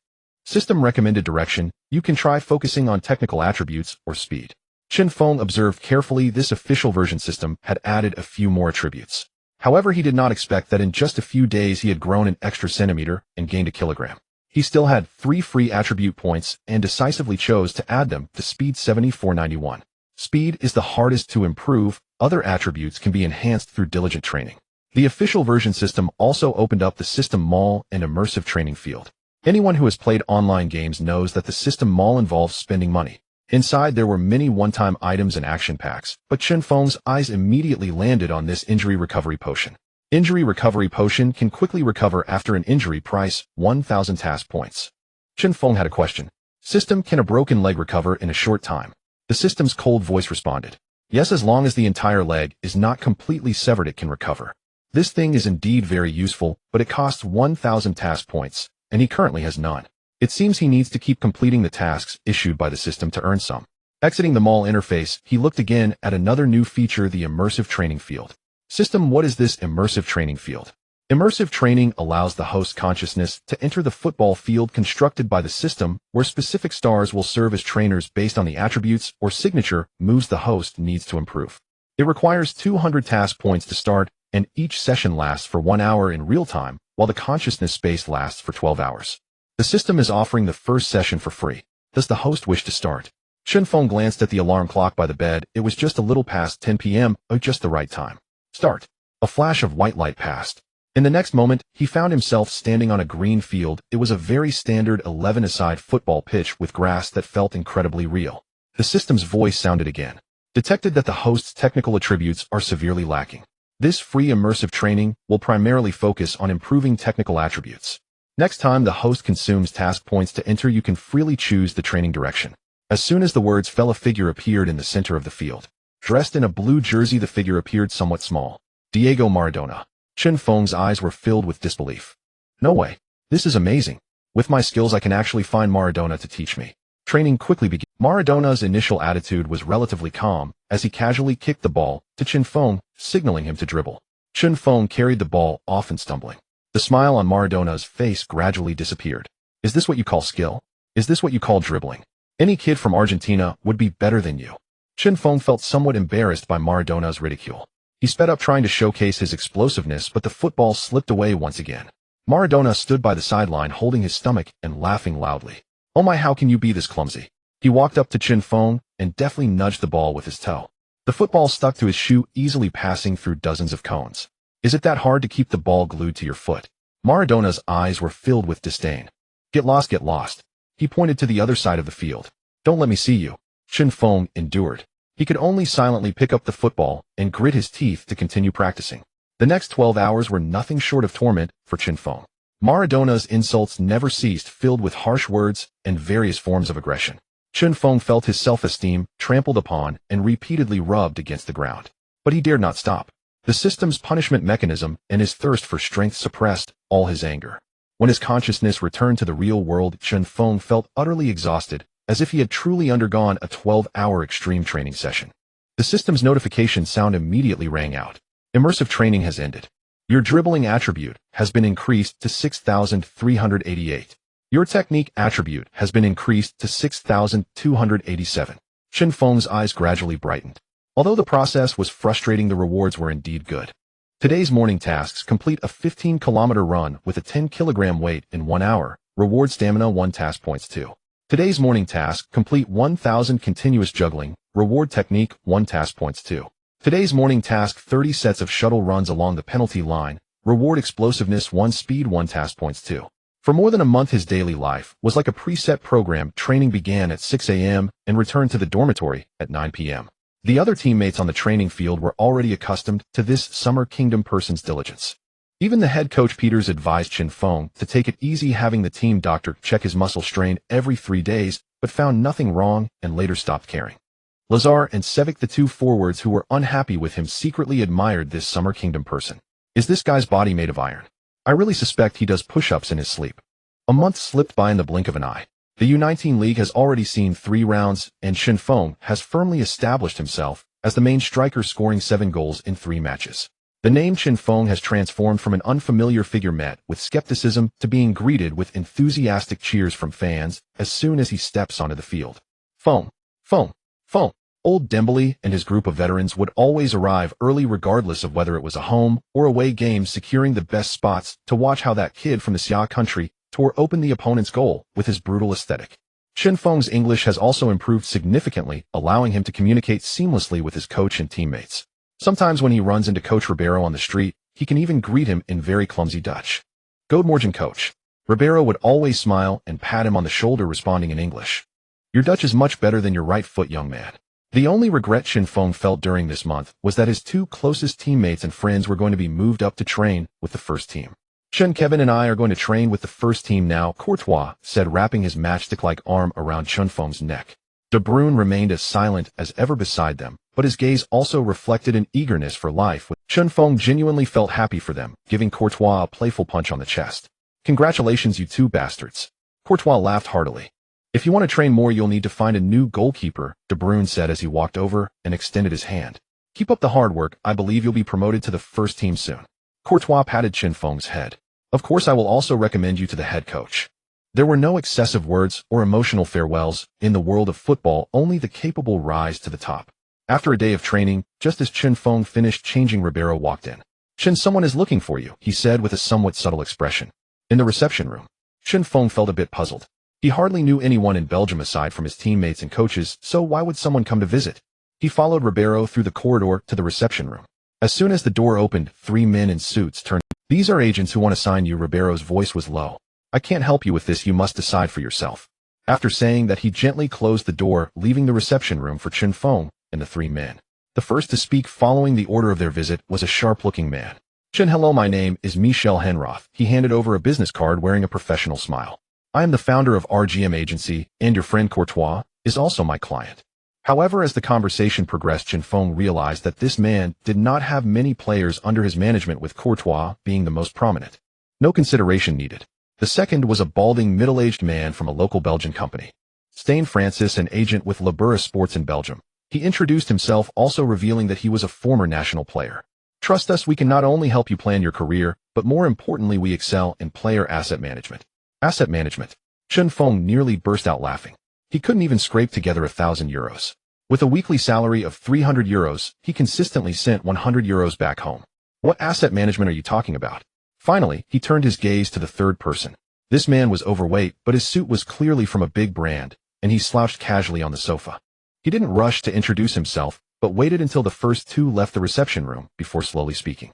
Mino Raiola, founder of Intermezzo Sports Agency. Zlatan Ibrahimovic Maxwell, and that oddball Mario Balotelli are all my clients. Nedved was also a client, but he retired this year. Chen Feng recognized all of these well-known players. He did not boast like the previous 2 agents about career planning or asset management. Instead, he leaned forward, creating a sense of pressure on Chen Feng. Kid, listen up, your time in Europe is too short for any planning to matter. Just keep up your current scoring form, and I guarantee that within 2 months Genk will promote you to the first team. Next month, FM 2010 will be released, and I will make you the most popular young player among gamers, the so-called prodigy. When you can score in the Genk first team, I will pressure Ajax to offer you a contract worthy of your performance and pull in a few small sponsorships from sports brands to improve your current living situation. As for work permits and other such matters, you won't need to worry about a thing until you're 21. I will handle it. Chen Feng felt that the words of this overweight man were at least grounded, but he did not make an immediate decision, as this was only the first wave of agents. There might be a second wave in a few days. I need to think about it. After bidding farewell to the 3 agents, Chen Feng returned to his dormitory and opened his second-hand computer to send an email to his old coach Ali Han. To his surprise, not 5 minutes after sending the email, his phone rang. "Hello, you little rascal, it's me. Good morning, coach." This time Chen Feng greeted Ali Han in Dutch, making him burst into laughter. "Old man, how have you been? Did the Mountain City team manage to avoid relegation?" "Why do you have to bring that up? They were relegated, and I went to coach in Tianjin." The voice on the other end carried a hint of helplessness, but quickly regained its cheerful tone. "You're doing well to care about me. Ooh, I didn't waste my efforts on you." Ali Han, hearing that Chen Feng was still rambling about other things, quickly interrupted him. "Let's get back to Mino Raiola. In the eyes of the media and clubs, he's a complete jerk, greedy, and utterly unreliable." Chen Feng's heart sank. "But," Ali Han's tone shifted, "he truly cares for his players. Even the notoriously difficult Ibrahimovic speaks highly of him, treating him like family. If I were to choose him from a player's perspective, there would be no issues at all. But if I were to look at it from the club's perspective, I can't stand him. You need to think for yourself, kid." After saying that, Ali Han hurriedly hung up. "You little rascal, do you think I don't know you're trying to scam me for long-distance call expenses?" Time swiftly passed. The U19 League had already played 7 matches. Chen Feng scored a total of 13 goals, firmly securing the position of the main striker, averaging 1.8 goals per game. His efficiency of 8 goals had made him a sensation, placing him second on the U19 League's top scorer list. As for the top scorer, he had scored 15 goals in 8 matches. The next opponent, Anderlecht U19, was the very team where this top scorer played. His name was Romelu Lukaku. In the tactics room, head coach Peters circled a few spots on a photo of Lukaku with a marker. At this time, Lukaku was only 16 years old, but he was already very muscular. He is Belgium's supernova, the successor to Paul van Himst. Peters spoke with a very serious tone. As for who Paul van Himst was, Chen Feng had no idea, and all the young players in the tactics department were left. Finally, Peters mentioned that he was his idol from childhood, a legend hailed as the Belgian White Pelé. The next day, the group took a bus for over an hour before arriving at the destination, the small Heysel Stadium, and the place looked a bit run down with uneven patches on the grass and many cracks in the concrete steps. The stands on both sides of the field were not large, seating around 100 people in total. But at this moment, the stands were almost full with a sea of purple jerseys and only a handful of fans wearing blue jerseys from Genk. Chen Feng and his teammates were all wearing white away jerseys from Genk and began their warm-up. Their eyes quickly locked onto an exceptionally noticeable figure on the opposing half. That was the muscular black player with dreadlocks, Lukaku. Chen Feng watched him warm up and did not find him particularly impressive. He wasn't even taller than himself. Halfway through the warm-up, the Anderlecht fans seemed to find a new source of amusement. It started with scattered shouts directed at Chen Feng. "Summer country guy." Chen Feng had heard this racially charged term before, often during matches against other clubs. However, he did not expect the fans here to be so synchronized. The cries of "summer country guy" echoed from both sides of the stands, ultimately forming a wave of nearly 1,000 voices. Chen Feng paused his warm-up, looking at the stands on both sides, feeling a surge of anger rising in his chest. He wished the match would start immediately, so he could mercilessly score goal after goal, smashing the ball into the opponent's net and silencing them. Suddenly, a voice from the system echoed in Chen Feng's mind. "Special match task achieved victory. Reward 5 free attribute points, 50 task points, 3 potential points." This reward was indeed generous. Soon the match officially began. At the moment of the kickoff, the match entered a heated state. It no longer resembled a youth team match. It felt more like a deadly clash between rivals. Every tackle and every challenge was charged with the intent to defeat the opponent. The Genk U19 players were all holding back their frustrations. How dare these fans bully Chen Feng? The football bounced irregularly on the uneven grass, and the players were tangled in a chaotic battle in midfield, bodies flying everywhere. Anderlecht truly lived up to its reputation as a powerhouse of youth training in Belgium, demonstrating significantly superior strength. After the kickoff, they controlled the ball entirely. Genk U19 retreated, entirely executing the defensive counterattack strategy set by Coach Peters. The match reached the 27th minute. Anderlecht's midfielder sent a diagonal pass, and their left back recklessly rushed in, only to be easily bypassed by the opponent with a simple nutmeg. A gap appeared. Lukaku moved from the penalty area to the wing, effortlessly receiving the ball. Though it looked a bit clumsy when he dribbled along the wing, his speed was not slow. Santé-Mans had already been drawn towards him. Seeing the center back was pulled over, Lukaku hesitated not for a second and cut inside, swinging his left foot from the edge of the penalty area. Just as he was about to shoot, a white figure rushed in from the side. It was Chen Feng. He had retreated to midfield to help defend, and seeing Lukaku attempting to shoot, he executed a precise and fierce sliding tackle, clearing the ball away, and then took Lukaku down along with the ball. The Anderlecht fans sighed in disappointment from the stands. Chen Feng got up from the grass, brushed off the dirt, but his brow furrowed tightly. He felt very puzzled. Wasn't Lukaku a center forward? Why did he like to drift wide so much?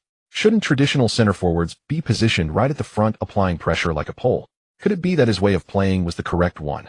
Was this a new style of play? Or had his understanding of center forwards been wrong all along? Chen Feng's heart raised a question mark. He decided that in the upcoming matches, he must closely observe and learn from this Belgian star's positioning. Perhaps he could glean something from him.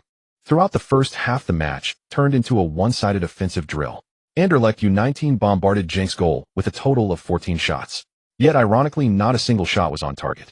Genk U19 managed only a meager 4 shots, 2 of which came from Chen Feng's counterattacks. As a result, he shot one ball onto the high stand while another shot hit a fan behind the goal, leaving that poor fan with a swollen right cheek.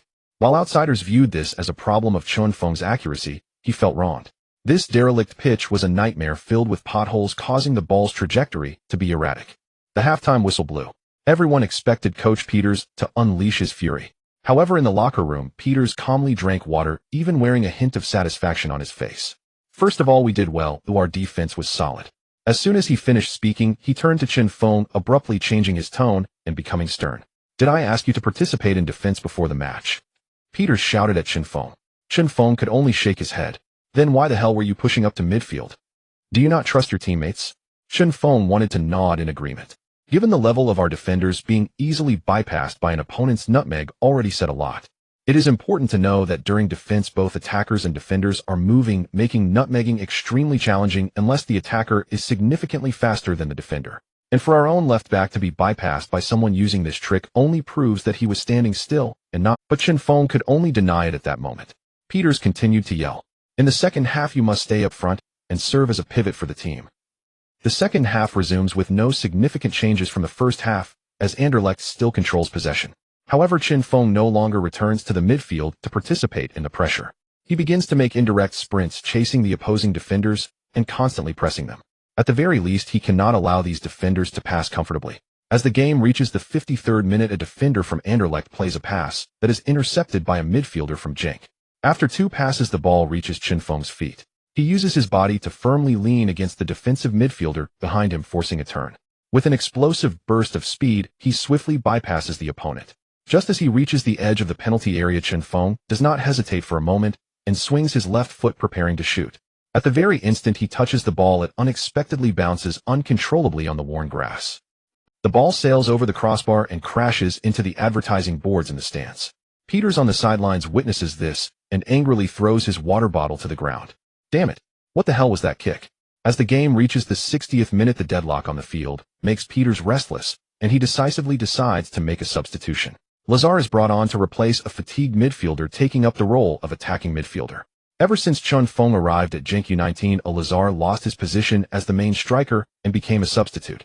It wasn't until last month, when De Bruyne was promoted to the first team, that he finally got his chance, but he ended up playing as an attacking midfielder. Still, playing is better than not playing at all. While young, he can adapt, and he performed quite well in training matches.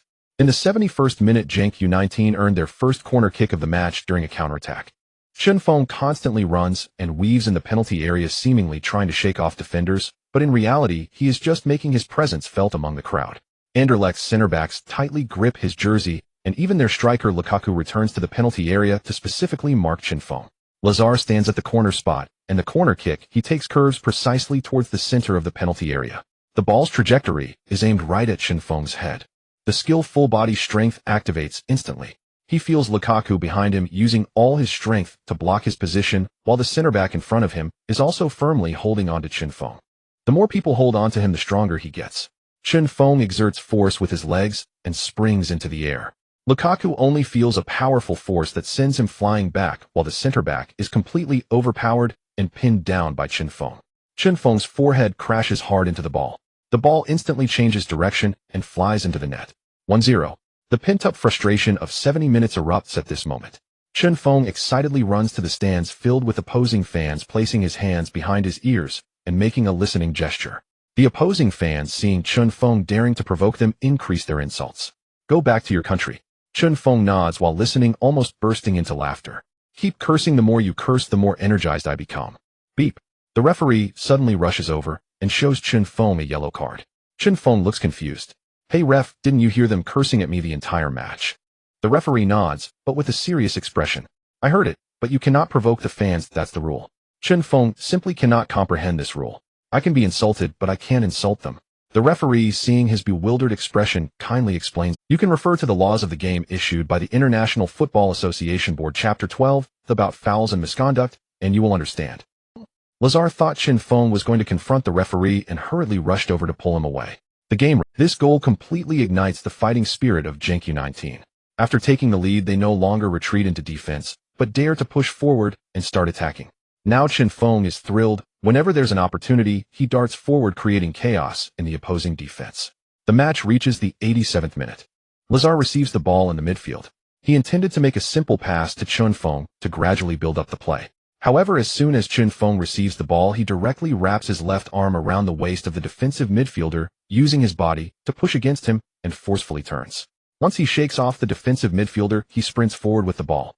The opposing center back immediately closes and fully aware that Chen Feng is left-footed, and his next move will surely be to push the ball to the left.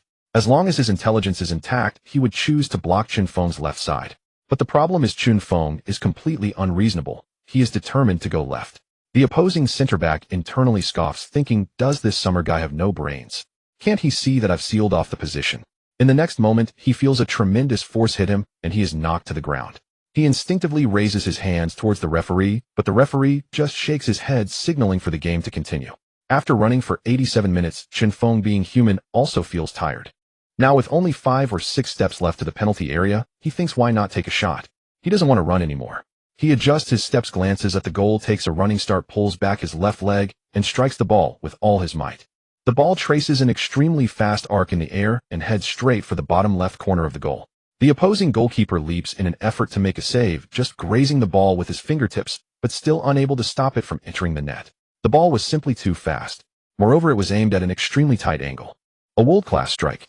The few dozen fans from Genk erupted in cheers, drowning out the Anderlecht supporters throughout the stadium. On the sidelines, Peters held his head in disbelief, his face a portrait of incredulity. Oh my God, that shot was at least 28 yards from goal, and it went in like that. Chen Feng ran over to the Genk fan zone this time, still with his hands cupped over his ears. This time it couldn't be considered a provocation, could it? Who would provoke their own fans? Feng. The Genk supporters responded with the loudest roars for their hero. This world-class strike completely shattered the morale of the Anderlecht U19 players, who trudged around the field listlessly, dragging out the final minutes of garbage time. Beep, beep, beep.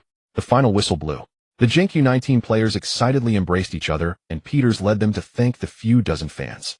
Back at the dormitory that night, Chen Feng immediately opened the panel. Congratulations to the host for completing the task. Rewards: 5 free attribute points, 50 task points, 3 potential points. Chen Feng directly allocated the 5 points to speed. Open the panel. Official panel: Chen Feng, age 17, height 186 centimeters, weight 77 kilograms, offensive attributes: shooting 73.99, shooting power 99.99, heading 71.95, penalty 67.86, free kick 53.80, long shot 69.88, technical attributes: dribbling 63.88, technique 63.87, curve 60.85, passing 63.82, crossing 42.67, ball control 68.92, physical attributes: stamina 70.89, agility 72.87, balance 70.96, jump 70.86, explosiveness 73.95, speed 80.91, strength 72.99, physique 77.95, robustness 72.95, dominant foot, left-right preferred, moves powerful, shots muscular. Physique current rating 72, system evaluation: keep training hard. Oh right, your right foot has improved a bit. System recommended direction: you might try focusing on technical attributes or speed. A few days later, Chen Feng's phone suddenly vibrated. To his surprise, a familiar yet youthful voice came through the line. Hello Chen, it's me Kevin. I'm starting on Friday. Chen Feng raised an eyebrow. So, I wanted to ask you for a favor.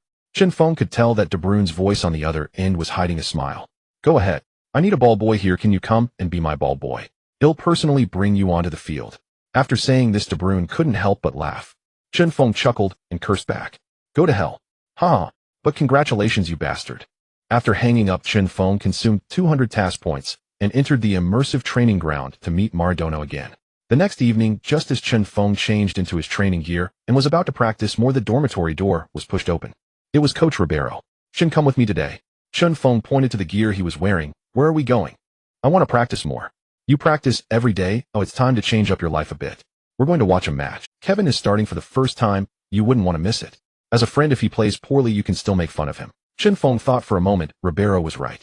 He took off his soccer shoes, changed into a pair of sneakers, and as they approached the Sega Arena, also known as the Luminous Arena, the number of fans wearing blue jerseys from KRC Genk grew, and their melodious chants could be heard from afar. With over 2,300 seats, the Sega Arena was currently packed to the brim. Chen Feng and Ribeiro sat in the family section behind the coaching bench.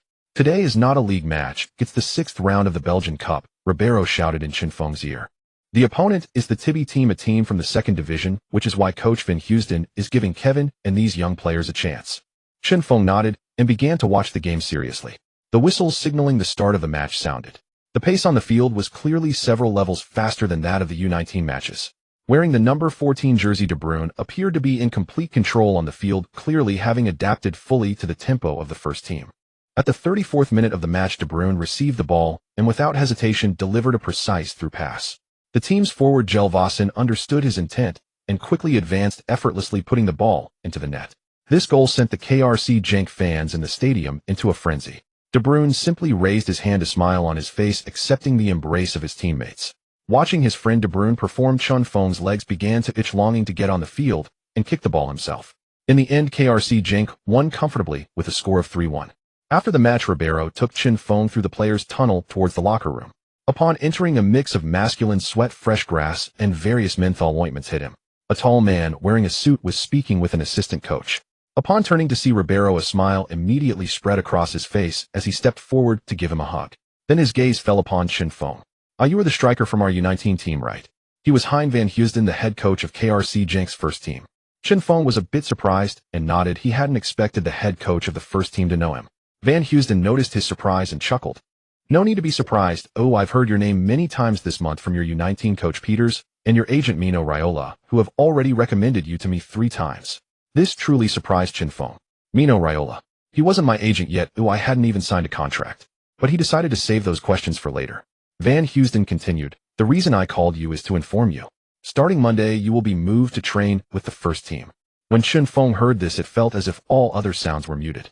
The only words echoing in his mind were, "Starting Monday, you will be moved to train with the first team." His heart raced wildly in his chest. He didn't know what to say, and in the end, he could only nod vigorously. He looked at Ribeiro beside him, only to find Ribeiro's lips almost splitting from a smile, his eyes full of pride and satisfaction. "Welcome to the first team, young man." That night, upon returning to the dormitory, he immediately picked up the phone and dialed his family's number. The phone rang for a long time before it was picked up. "Son, why are you still awake so late?" It was his mother's voice. Chen Feng spoke in the calmest tone about something incredible. "Mom, I've joined the first team." There was a pause on the other end, followed by a sound of someone grabbing the phone. "Is that for real?" It was his father's voice. "It's true." Good, good, good." His father's voice was extremely excited, repeating "good" 3 times. "Son, can we watch the Belgian league at home?" Chen Feng paused for a moment, realizing that it seemed impossible to watch. After chatting with his family for a bit, he hung up the phone. He then opened his computer and sent an email to his old coach Alain telling him he had joined the first team. Early the next morning, there was a knock on the dormitory door and a staff member stood at the entrance. "Chen, someone is looking for you in the meeting room." Chen Feng followed him through the corridor, and when he pushed open the meeting room door, he saw 3 people inside. One of them was Mr. Bob Decker, a representative from Ajax whom he had met before. The other was the plump agent Mino Raiola, beside whom sat a small black suitcase. The last person was an unfamiliar lady in professional attire. Raiola was the first to speak, pointing to the lady beside him. "Rafaela Pimenta, my partner." Chen Feng stepped forward and shook hands with each of them. Mr. Bob Decker was the first to speak. "Chen, congratulations on moving up to KRC Genk's first. Your previous youth team contract is no longer applicable. As Ajax's representative, I bring you a new professional contract." He pushed a document in front of Chen Feng and began to explain each item. Weekly salary is €2,500. Match bonus is €1,100. The goal bonuses are tiered: for 13 goals €300 each, for 410 goals €900 each, for 11-15 goals €150 each, for 15-30 goals €200 each. Pimenta added, "For this contract, Ajax covers 30 of the salary, while KRC Genk covers 70. As for the match and goal bonuses, they will all be paid by KRC Genk. The contract is for 4 years with a 2-year loan period, which updates your previous contract." Chen Feng had no reason to hesitate. He picked up the pen and decisively signed his name. After Mr. De Klerk left, only Mino Raiola and Fela Pimenta remained in the meeting room. "Kid, you've been performing exceptionally well lately." Raiola looked at Chen Feng with appreciation. Chen Feng politely replied, "Thank you for your recommendation." However, Raiola frowned and shook his head. No, your entry into the first team has little to do with me, so you don't need to thank me. You should thank yourself. Oh, I merely mentioned your name to Van Heesbroek. After speaking, Pimenta took out 2 identical contracts from her briefcase. She began to explain them to Chen Feng item by item in a clear tone. We will have full authority to represent your professional contract transfers and all commercial activities. For commercial contracts, we will take a commission of 10-20. As for your professional contract and transfers, we won't charge you any fees. Chen Feng understood this, at least now he grasped some rules, knowing that agents usually earn their substantial income from transfer fees paid by clubs. The contract period is 5 years. Chen Feng signed his name again, and after finishing, Raiola pushed a small black suitcase in front of him. Chen Feng looked confused, wondering why he was given a suitcase. Raiola grinned. It's a gift, open it when Chen Feng nodded, bid farewell to the two, and took the suitcase back to his dormitory. As soon as he opened it, inside the suitcase lay 2 brand new pairs of soccer shoes, a brand new laptop, and the latest iPhone 3. Beneath these items was a letter. Chen Feng opened the envelope, and the content left him speechless. There were only a few lines on the letterhead. Kid, I heard from that fatso Mino that I am your idol. Very well, keep up the hard work. These are all gifts for you. The shoes are from my endorsement, Nike Mercurial Superfly Assassin. Hope to compete alongside you in the future. Your idol, Zlatan Ibrahimovic. Chen Feng held the letter, unable to speak for a long while. What a lunatic. When did you become my idol? He cursed inwardly, but his eyes were drawn to the 2 pairs of shoes. But these shoes are indeed nice. Early Monday morning, Chen Feng stepped into the first team's locker room. De Bruyne and Courtois had already arrived, and their eyes lit up when they saw Chen Feng. Courtois, with his stick-like long arms, directly put his arm around Chen Feng's neck. Guys, we have a newcomer. Look who has arrived. He started to tour the locker room with Chen Feng. Joe Watson, this is my buddy Chen Feng, also a forward. Courtois pointed at a blonde guy who was constantly smiling. He just reported today, so don't think about bullying. Watson looked Chen Feng up and down, remembering his experiences today, unable to help but laugh. Marvin Ogunbami, this is Chen Feng, just reported. A friendly nod came from a black player from Brazil. Daniel Putier. Istvan Barks.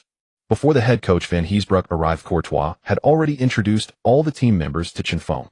Shortly after everyone arrived at the training field on time, Van Heesbroek was waiting on the grass with the tactics. He scanned the room, his gaze pausing on Chen Feng for half a second before directly starting to outline today's training content. It included warm-ups, circle drills, passing and receiving, weaving through poles, shooting, and challenges. However, the speed of passing the ball and the intensity of physical challenges were several levels higher than U19. As a newcomer responsible for winning balls, he was already drenched in sweat from just the initial circle drill.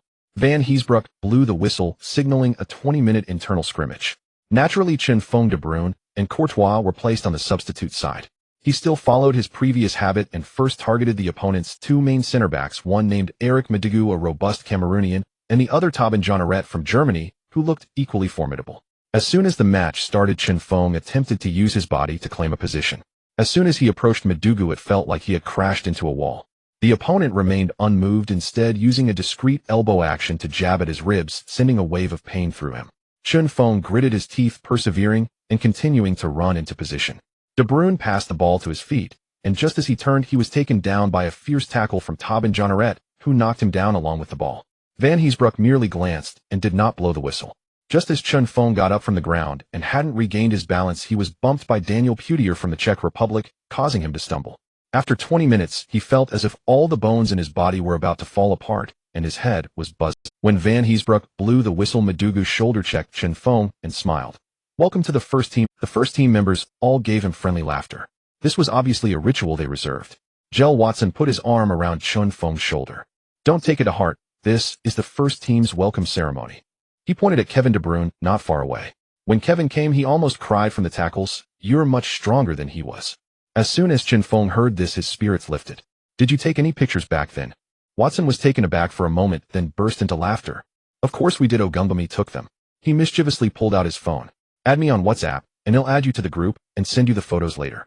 After a day of training, Chen Feng felt as if his body was falling apart. As soon as he opened the system, he heard it issue a task. Ding. Detected that the host has entered the first team daily task difficulty increased, reward increased. Today's task: complete 200 high-quality powerful shots, reward shooting 2, task points 50. Today's task: complete 500 continuous juggling, reward technique 2, task points 50. Today's task: perform 20 sets of sprints from the arc of the penalty area to the goal line, rewards explosiveness 1, speed 1, task points 50. The difficulty of the tasks doubled, but the rewards became more substantial. The most crucial point was that the speed of acquiring task points had accelerated, meaning he could enter the immersive training ground once every 2 days. He turned off the panel, changed back into training gear, left the dormitory, and began extra practice. At 8 p.m., the lights in the main building of the Genk training center went out one by one. The first team head coach Van Heesbroek picked up his coat, preparing to go home. Many people in the football world do not understand why these coaches return home so late. In fact, like many middle-aged men around the world, they simply do not want to go home. Some choose to stay in their cars and smoke, while others use overtime as an excuse to return home late. Just as he walked to the parking lot exit, there was a bang, followed by another in rhythm. Van Heesbroek stopped listening. The sound was too familiar. It was the sound of shooting. With some curiosity, he walked to a large window. Van Heesbroek put on his glasses and clearly saw Chen Feng's silhouette. He saw Chen Feng placing 17 or 18 soccer balls scattered in different positions outside the top of the penalty area. Bang! Without pausing, he immediately moved to the next ball, putting his full effort into every shot. A smile involuntarily curved at the corner of Van Heesbroek's mouth. He did not disturb the young man, instead taking his steps towards the parking lot to go home. In mid-November, the highest trending topic in the online football gaming community was always the newly released Football Manager 2010. In various forum discussions about forward recommendations, names like Lukaku, Bentic, Andy Carroll, Boyan, and Balotelli were frequently mentioned, until a post titled Football Manager 10 Forward Version Answers began in an inconspicuous corner. It quickly rose to the homepage. Brothers, I found a prodigy from the Xia country, trained by Ajax, currently on loan at Genk U19. His Chinese name should be Chen Feng or Chen Feng, with a potential rating of 187. And he is only 17 years old. But we have to wait 2 more seasons to buy him. If he is fully developed, he will definitely become a top star. The discussion under the post exploded instantly. A potential of 187. Isn't that a top star? Damn, I need to hurry up and look for him. He's the successor to my Chelsea Drogba. I've already started a game with Manchester United to buy him, just not sure if Welbeck is better or him. Why can't I find this person online? Sigh, I can't even access the Genk club's official website. The name Chen Feng had already become a must-buy for Football Manager players. Meanwhile, the Genk club. This season, Genk was placed in Group D of the Europa League.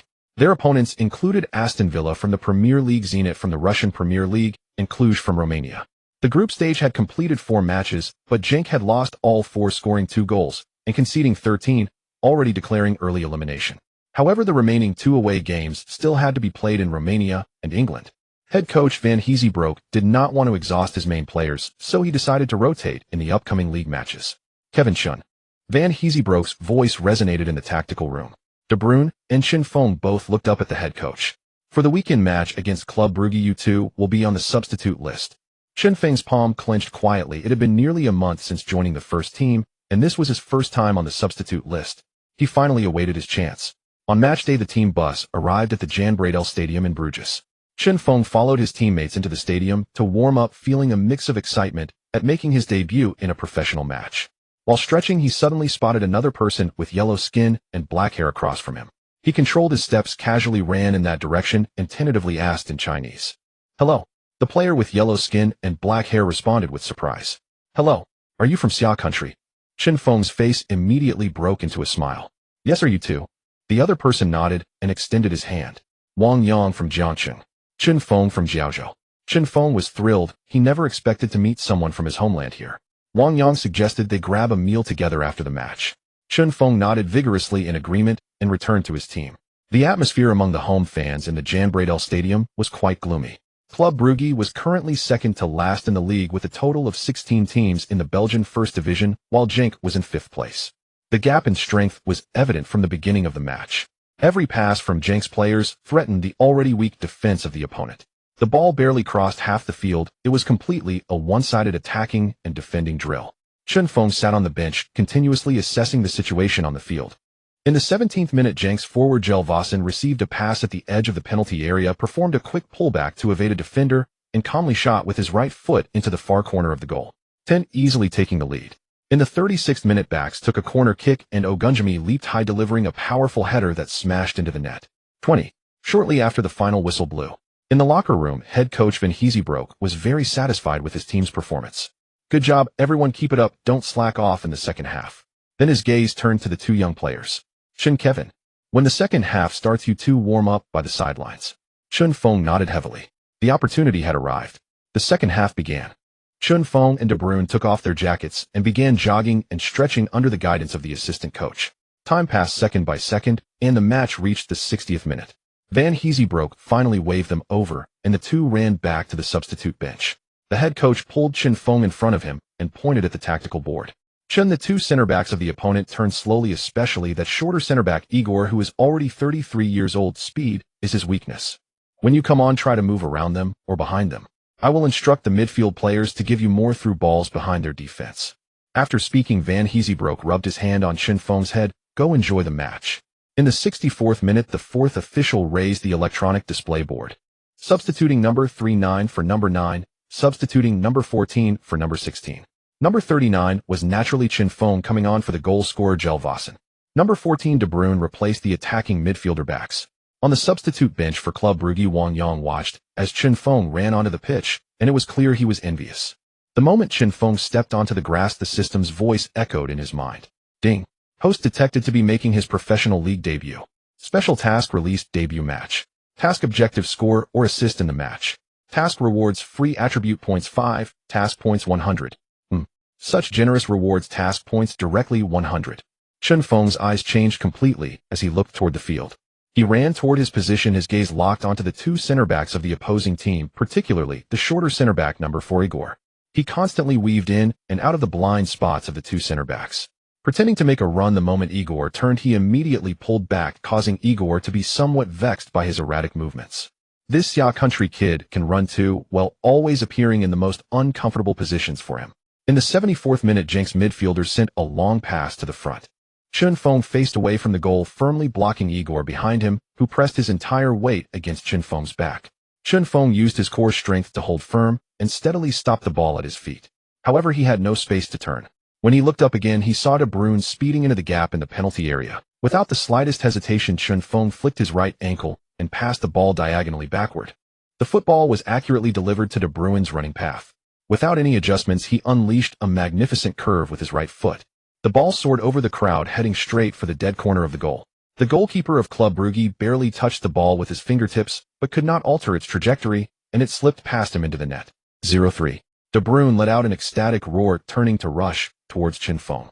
He jumped onto Chen Feng's back, vigorously waving his fists and shouting words that Chen Feng couldn't comprehend.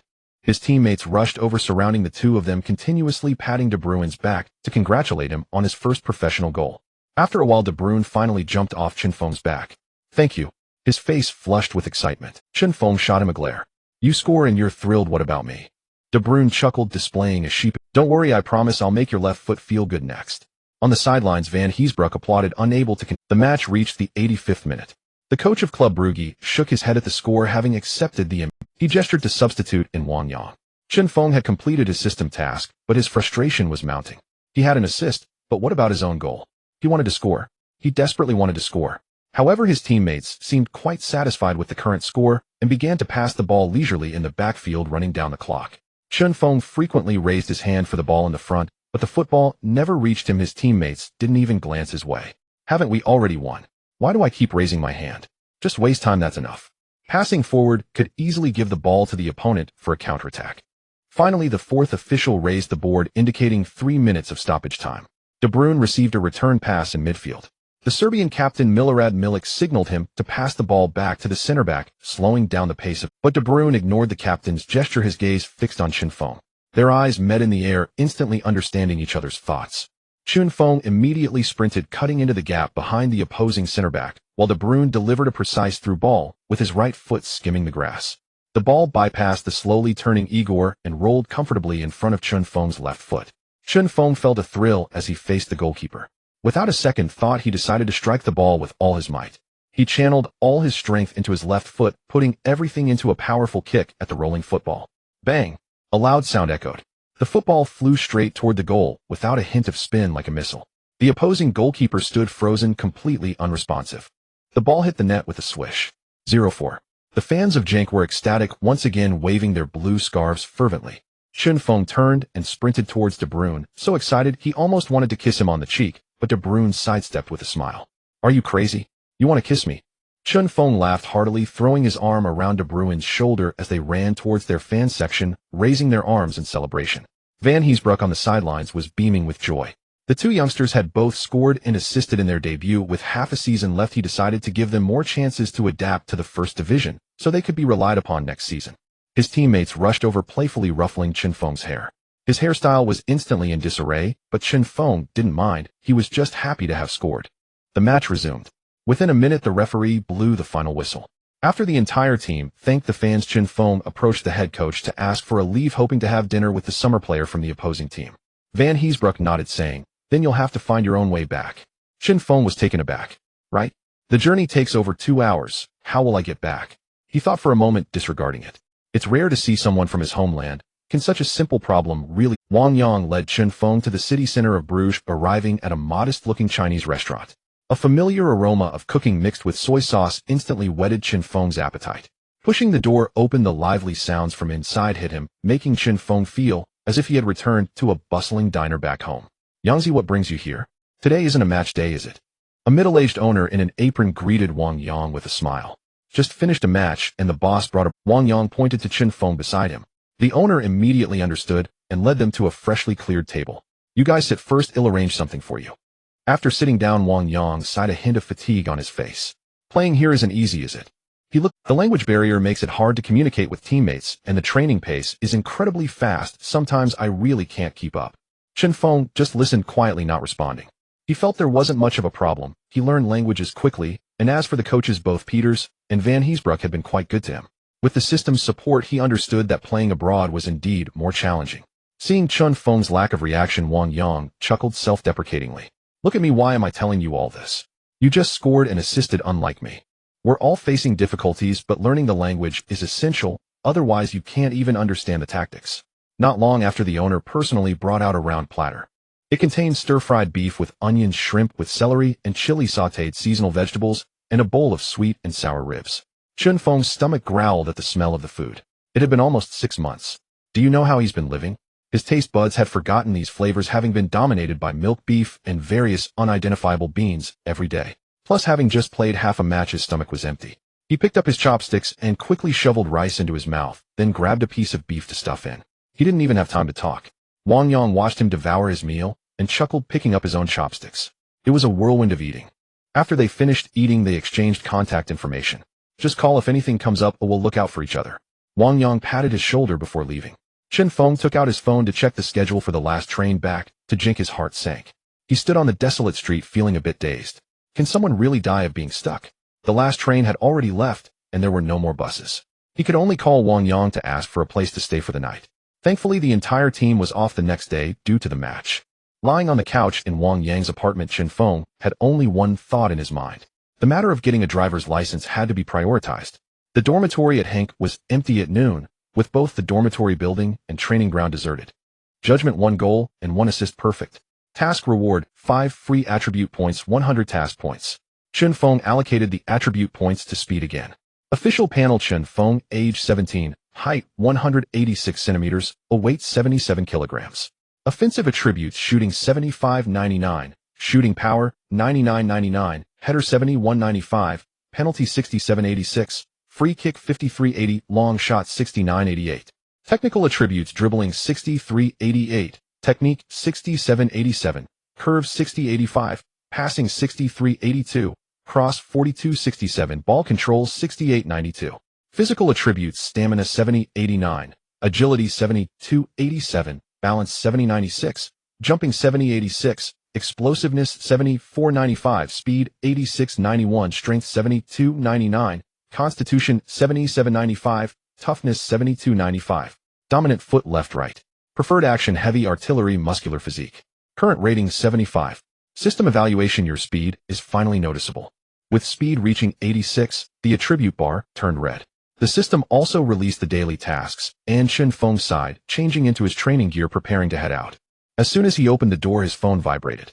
A man with a strong Italian accent came through the line. It was clearly Raiola. "Kid, 1 goal and 1 assist in the first match, well done. That goal was very, very beautiful. I told you not to thank me anymore. Do you people from Xia country love saying thank you so much? You earned this yourself." Today, in Belgium's latest news sports section, there's an article about you titled "Henk's Eastern Canon." They used a photo of you celebrating with Kevin. Chen Feng was somewhat surprised. He truly hadn't expected to make it to the newspaper. This is just the beginning. Raiola's voice was filled with confidence. I've already asked Rafaela to contact the heads of Nike and Adidas in Belgium. Chen Feng was puzzled. He had just played his first match, and they were already reaching out to two major brands. Isn't it a bit too ambitious?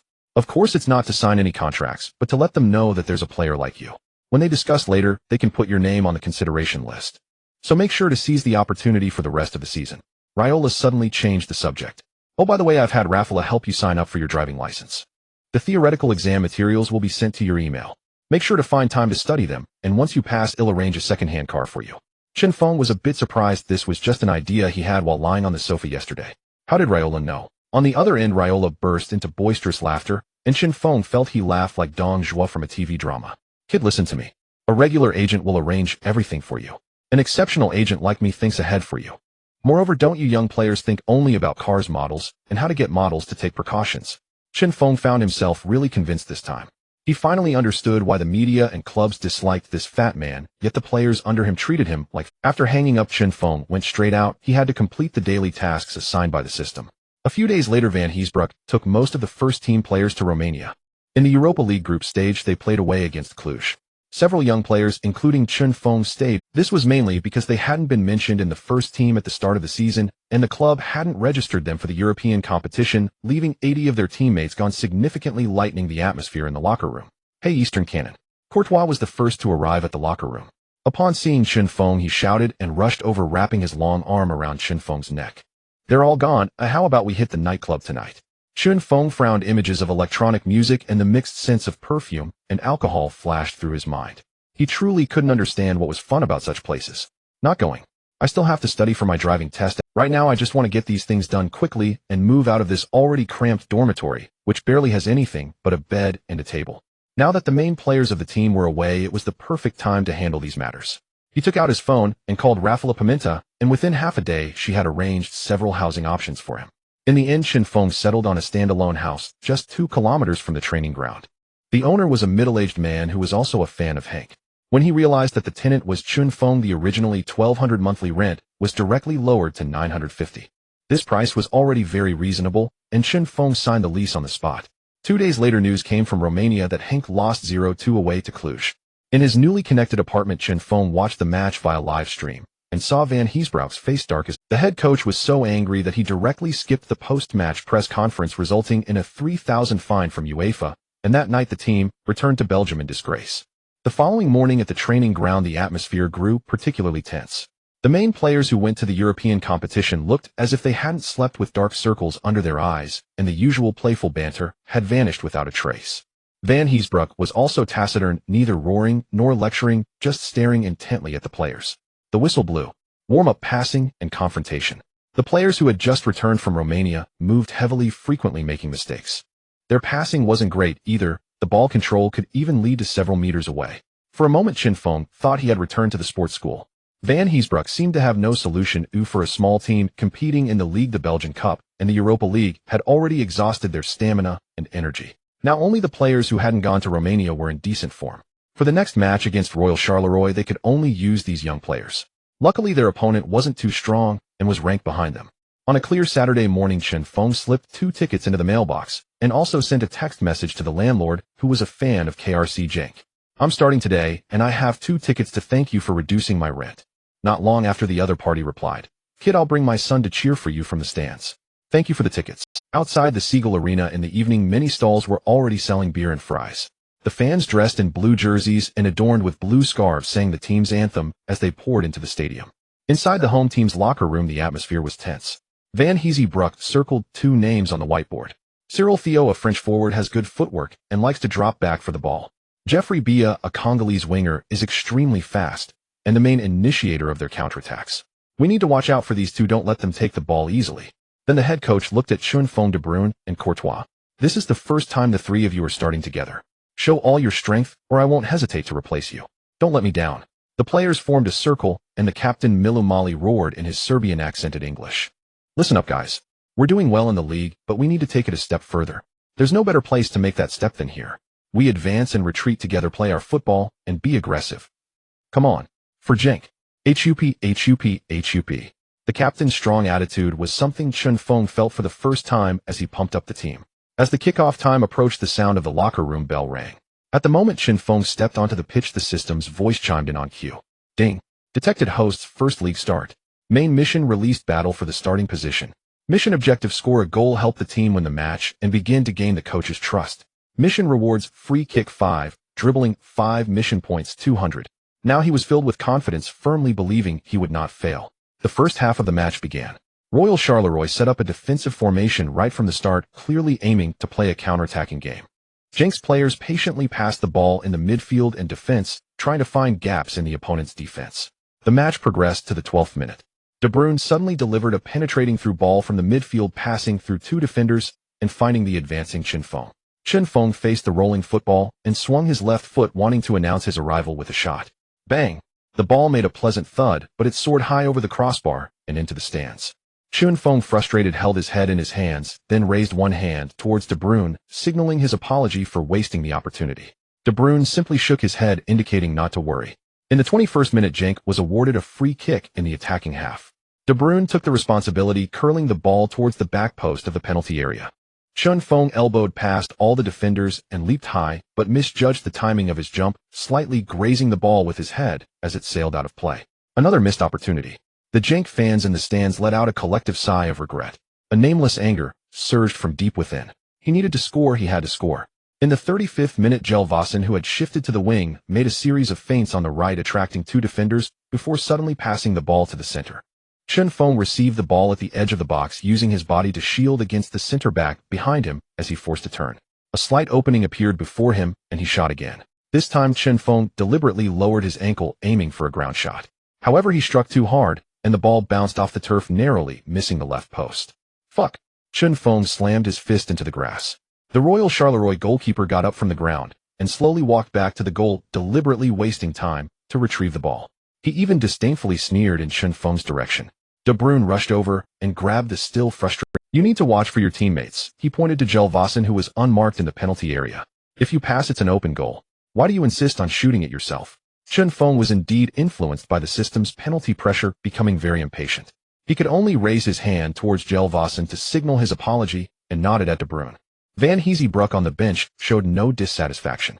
The fact that Chen Feng was able to find shooting positions and that the midfield could pass the ball to him, along with his willingness to take shots, was the most important quality of a forward.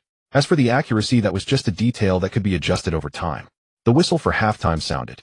As they walked towards the tunnel, Captain Milamali approached Chen Feng and threw his arm around his shoulder. Don't worry, kid. You want to score too badly, and your mindset is off. Just stay calm, and the goals will come. This is your first start, we've all been there. It's normal to be a bit nervous at first, but it will get better. Back in the locker room, Van Heesebroek didn't give a long speech. Keep up the running from the first half. They will definitely push forward in the second half, we just need to execute the tactics. Chen Feng sat alone in the corner, gulping down water and taking deep breaths to calm himself down. The second half began. The Royal Charleroi players seemed to think Chen Feng was just a reckless rookie, and their defense began to press forward boldly, trying to crowd him in midfield. Chen Feng completely calmed down. He no longer insisted on being at the front. Occasionally, he would drop back to midfield to participate in the team's passing. The match reached the 73rd minute. Royal Charleroi offensive pushed past the halfway line, but the cross from the wing was headed away by a Genk defender. The ball landed at the feet of the captain, who directly passed it to De Bruyne in front of him. In De Bruyne's field of vision, Chen Feng had appeared near the center circle. He immediately sent a pass. Everyone thought Chen Feng would, like in the first half, lean on the defender and then forcibly turn around. But Chen Feng did not. He welcomed the incoming ball, gently nudging it with the instep of his left foot, returning the ball to De Bruyne's control. The moment the ball left his foot, Chen Feng sprang into action like a spring. He suddenly turned and unleashed all his strength, charging straight into the gap between the two center backs. De Bruyne almost instinctively understood Chen Feng's intention. This was a tacit understanding that required no words. His right foot swung, not choosing the conventional force, but rather slightly increasing the power, giving Chen Feng ample time to accelerate and chase. Chen Feng's speed reached its peak. The center back behind him was shaken out of balance by his sudden burst, and when he tried to catch up, all he could see was Chen Feng's back. He shook off everyone. A clear shot. Van Heesebroek stood up nervously on the sidelines, arms crossed in front of his chest. The opportunity was perfect, but it was Chen Feng who found himself in this clear shot. His dribbling skills, well, never mind, just watch. The Royal Charleroi center back did not give up, still straining to chase. Seeing this, the goalkeeper decisively rushed out of the goal, arms wide open, attempting to block all possible shooting angles for Chen Feng with his body. Countless possibilities flashed through Chen Feng's mind. A powerful shot, a lob, or to dribble past him. In the blink of an eye he made his decision. Facing the approaching goalkeeper, Chen Feng's left foot suddenly swung back, striking a pose identical to every previous powerful shot on goal. However, as Chen Feng's left foot came down, it merely nudged the soccer ball gently to the right. The ball obediently rolled past the already fallen goalkeeper. The goal was wide open. Chen Feng's body passed over the fallen goalkeeper, and his right foot positioned itself in front of the ball. He aimed for the goal and gently pushed with the instep. The soccer ball slowly rolled towards the net. In the 74th minute, 1-0, the Sega Arena erupted into a frenzy. In the stands, the landlord jumped up excitedly, shouting at his son beside him, who was vigorously waving his blue scarf and screaming. Chen Feng dashed towards the corner area, kneeling on the wet grass as he slid, leaving 2 long streaks. He stood up facing the ecstatic fans, releasing a roar that had been suppressed throughout the match, his fists clenched tightly, merging with the shouts from the stands. His teammates rushed over, surrounding Chen Feng. De Bruyne was the first to rush over, jumping on his back from behind, shouting excitedly, while ruffling Chen Feng's hair, continuously exclaiming, "That dribble, I give you full marks." Gel Watson also laughed as he ran over, punching Chen Feng's chest. "Kid, well done. I thought you only knew how to use brute force, but you surprised me with your cleverness." The cheers from over 20,000 Genk fans in the Sega Arena surged like a tsunami, wave after wave. Feng. The synchronized shouts made him feel as though his blood was on fire. He reveled in this sensation, enjoying the feeling of being the center of attention. The match resumed. The players of Royal Charleroi attempted to organize an attack, but it bore no fruit, and their momentum quickly dissipated. Meanwhile, the Genk players leisurely controlled the pace of the game in the backfield.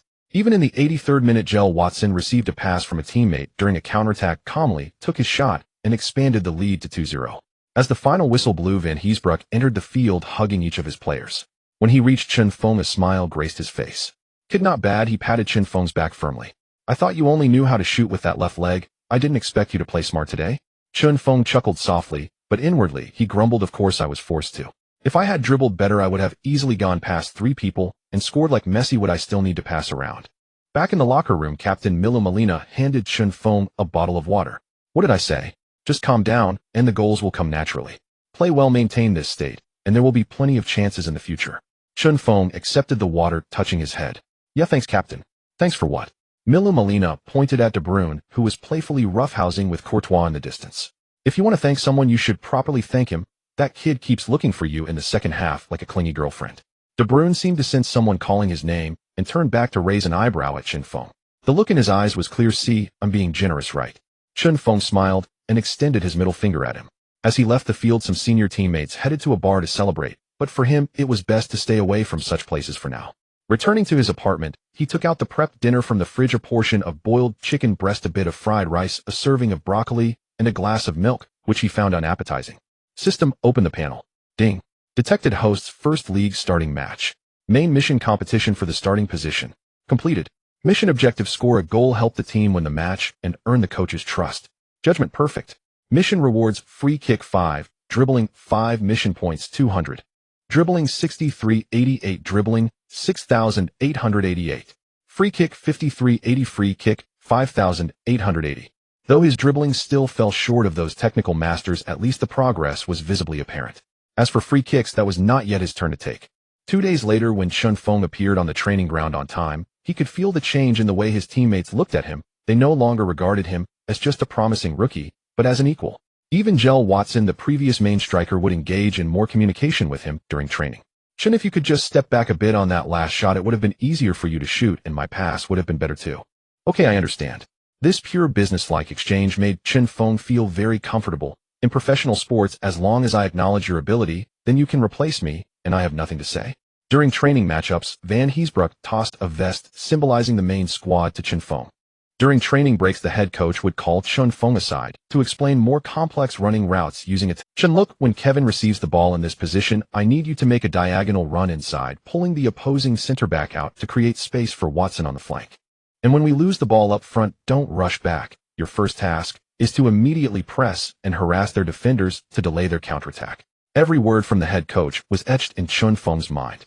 Because he was no longer that kid sitting on the bench, he was now a competitive main striker. The main striker for Genk. Although he had just acquired this identity, he had to exert all his efforts to defend this position. After training, Van Heesbroek announced the squad list for the weekend's Belgian Cup 7th round match.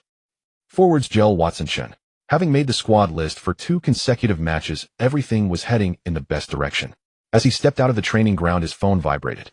It was that familiar chubby man with a heavy Italian accent. Kid, well done. That onion was handled very well, not like you. What do you mean not like me? Chen Feng felt a bit offended. When I watched your footage before, it was like a bull charging headlong. At least in the second half of the last match, I saw you starting to play with your brain. Lila burst into laughter on the other end. That's a good thing.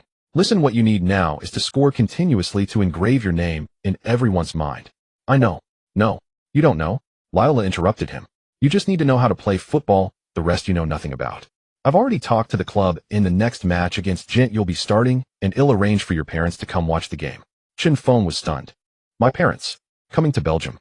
This thought had never crossed his mind. It felt too far away from him. What? Not willing? Liola's tone was undeniably domineering. You are a professional player now. Oh, you need to have an image. Let your parents see where you work, see how successful their son is. That's what you should do. It's also part of the public relations image I'm arranging for you. But visas, tickets, hotels. These. Shut up. Chen Feng's queries irritated Liola. Do you need to worry about these things? Your only job is to score goals for me on the field. Leave the rest to me. Just call your parents and tell them to pack their bags and wait. On the other end, Liola had already hung up, letting his parents come to Belgium to watch him play. This image seemed to be truly on the verge of realization. In the following 2 days, Chen Feng's training state was remarkably good. Just thinking of his parents sitting in the stands watching him run on the field, and seeing him doing well abroad filled him with energy. That desire to perform was like gasoline saturating his entire being, just waiting for the match to ignite him. Every sprint, every shot, and every confrontation on the training ground was executed with all his might. Hey Chen, what's got into you? Did you take performance-enhancing drugs? During shooting practice, Courtois barely blocked one of Chen Feng's powerful shots, feeling as if his wrist might snap. Are you trying to shoot me dead, oi? Chen Feng revealed a bright smile. Thibaut, just get used to it. Oh, I won't shoot at you anymore in the future. After the training, Inter De Bruyne walked over to him. I heard your parents are coming. Chen Feng nodded, taking a big gulp of water. Then you must perform well in the next match against Genk. De Bruyne patted his shoulder. Those guys are tough. Genk, currently ranked 3rd in the league table, is a strong team in the Belgian league. Although they do not have the same fame as traditional powerhouses like Standard Liège and Anderlecht, the team still possesses several dangerous players. In tactical class, Van Heesbroek circled several names on the tactical board, repeatedly emphasizing their danger. Roberto Rosales, a right back from Venezuela. He may not be tall, but he has many subtle movements, and they're particularly stealthy with great speed. Van Heesbroek glanced at Chen Feng and another player, Gel Watson, who was converted to a winger. Chen and Gel, you two need to be careful when facing him. Don't get yourselves injured. He also mentioned the Slovenian center-back Marko Suler and the Slovenian striker Luka Jovic. Meanwhile, in an ordinary residential building in Jiaozhou summer country, Chen Jianjun slammed the newly prepared visa documents onto the table just as the next staff member sent by Raiola had left. Chen Feng's mother was sitting on the bed folding clothes. Upon hearing this, she put down the clothes, her face filled with worry. She felt that this matter was too sudden and her heart was uneasy. What if? There's no what if. Chen Jianjun interrupted his wife, understanding her character. Our son has made it. He has the ability now. He said we should go, so we will go. We won't hold him back. Besides, don't you want to see what our son is like abroad? The day before departure, Chen Feng called home again. Mom, just bring some small change and no need to bring too much money. His mother's voice came from the other end. I brought it. It's all sewn into your dad's underwear so it won't get lost. Chen Feng's forehead instantly broke out in black lines. Mom, that's unnecessary. I don't know about other cities, but Genk is relatively safe. That can't be certain. If foreigners all look tall and big, who knows if it's safe? His mother's words were full of worry, but she quickly became excited again. By the way, I also brought you some local specialty pickled fish, or I thought you must miss it. Mom, those things won't pass. Chen Feng was both amused and exasperated. How could they not pass? Can't I eat them myself? No, you shouldn't bring any food. They have everything here. Got it, nagging. His mother impatiently hung up the phone. On Friday afternoon, Van Heesbroek specifically gave Chen Feng half a day off to go to the airport to pick up his parents. Spend some good time with them these 2 days, Chen. His eyes were unusually gentle. But don't forget that the match on Sunday is very important. Adjust your state and don't eat or drink recklessly. Understood, coach. Chen Feng arrived at Brussels airport more than an hour early, both nervous and excited. It was the first time in half a year in Belgium that he had seen his family. He stretched his neck, searching through the crowd for 2 familiar figures. Finally, he saw them. His father, Chen Jianjun, walked in front wearing a deep blue jacket he had worn for many years with a cautious and bewildered look in his eyes. His mother followed closely behind, tightly holding onto her husband's arm, her eyes filled with unease and curiosity. Seeing them made his nose tingle and his eyes redden. He hurried over. Dad, Mom. Hearing their son's voice, Chen Jianjun and his wife both trembled. After not seeing each other for half a year, their son seemed to have grown taller, his shoulders broader, but his skin was tanned and dark, as if he had been working on a construction site. Seeing Chen Feng's tanned appearance, his mother's heart felt as if it had been tugged by something filled with distress. Xiao foamed. His mother's tears immediately flowed out. You've lost weight. And gotten darker. Where have I lost weight? I've gained more muscle. Chen Jianjun walked over, feigning calmness as he patted his son's shoulder, but his tone revealed his inner Let's go, the car is waiting outside. The car quickly took Chen Feng and his parents to his apartment. As soon as his mother entered, she took off her scarf and began to inspect the surroundings. She opened the refrigerator where milk, steaks, chicken breast, various vegetables and fruits were neatly arranged, but there were no cooked foods or snacks. Is this all you eat every day now? His mother frowned. It's what the nutritionist arranged. What nutrition is this? It's all raw and cold. His mother then walked into the kitchen and saw that the kitchenware had hardly been used, letting out a gentle sigh. That evening, Chen Feng took his family out to a restaurant for dinner and then returned home to rest. The next morning, as he walked out of his room, he saw his mother busy in the kitchen.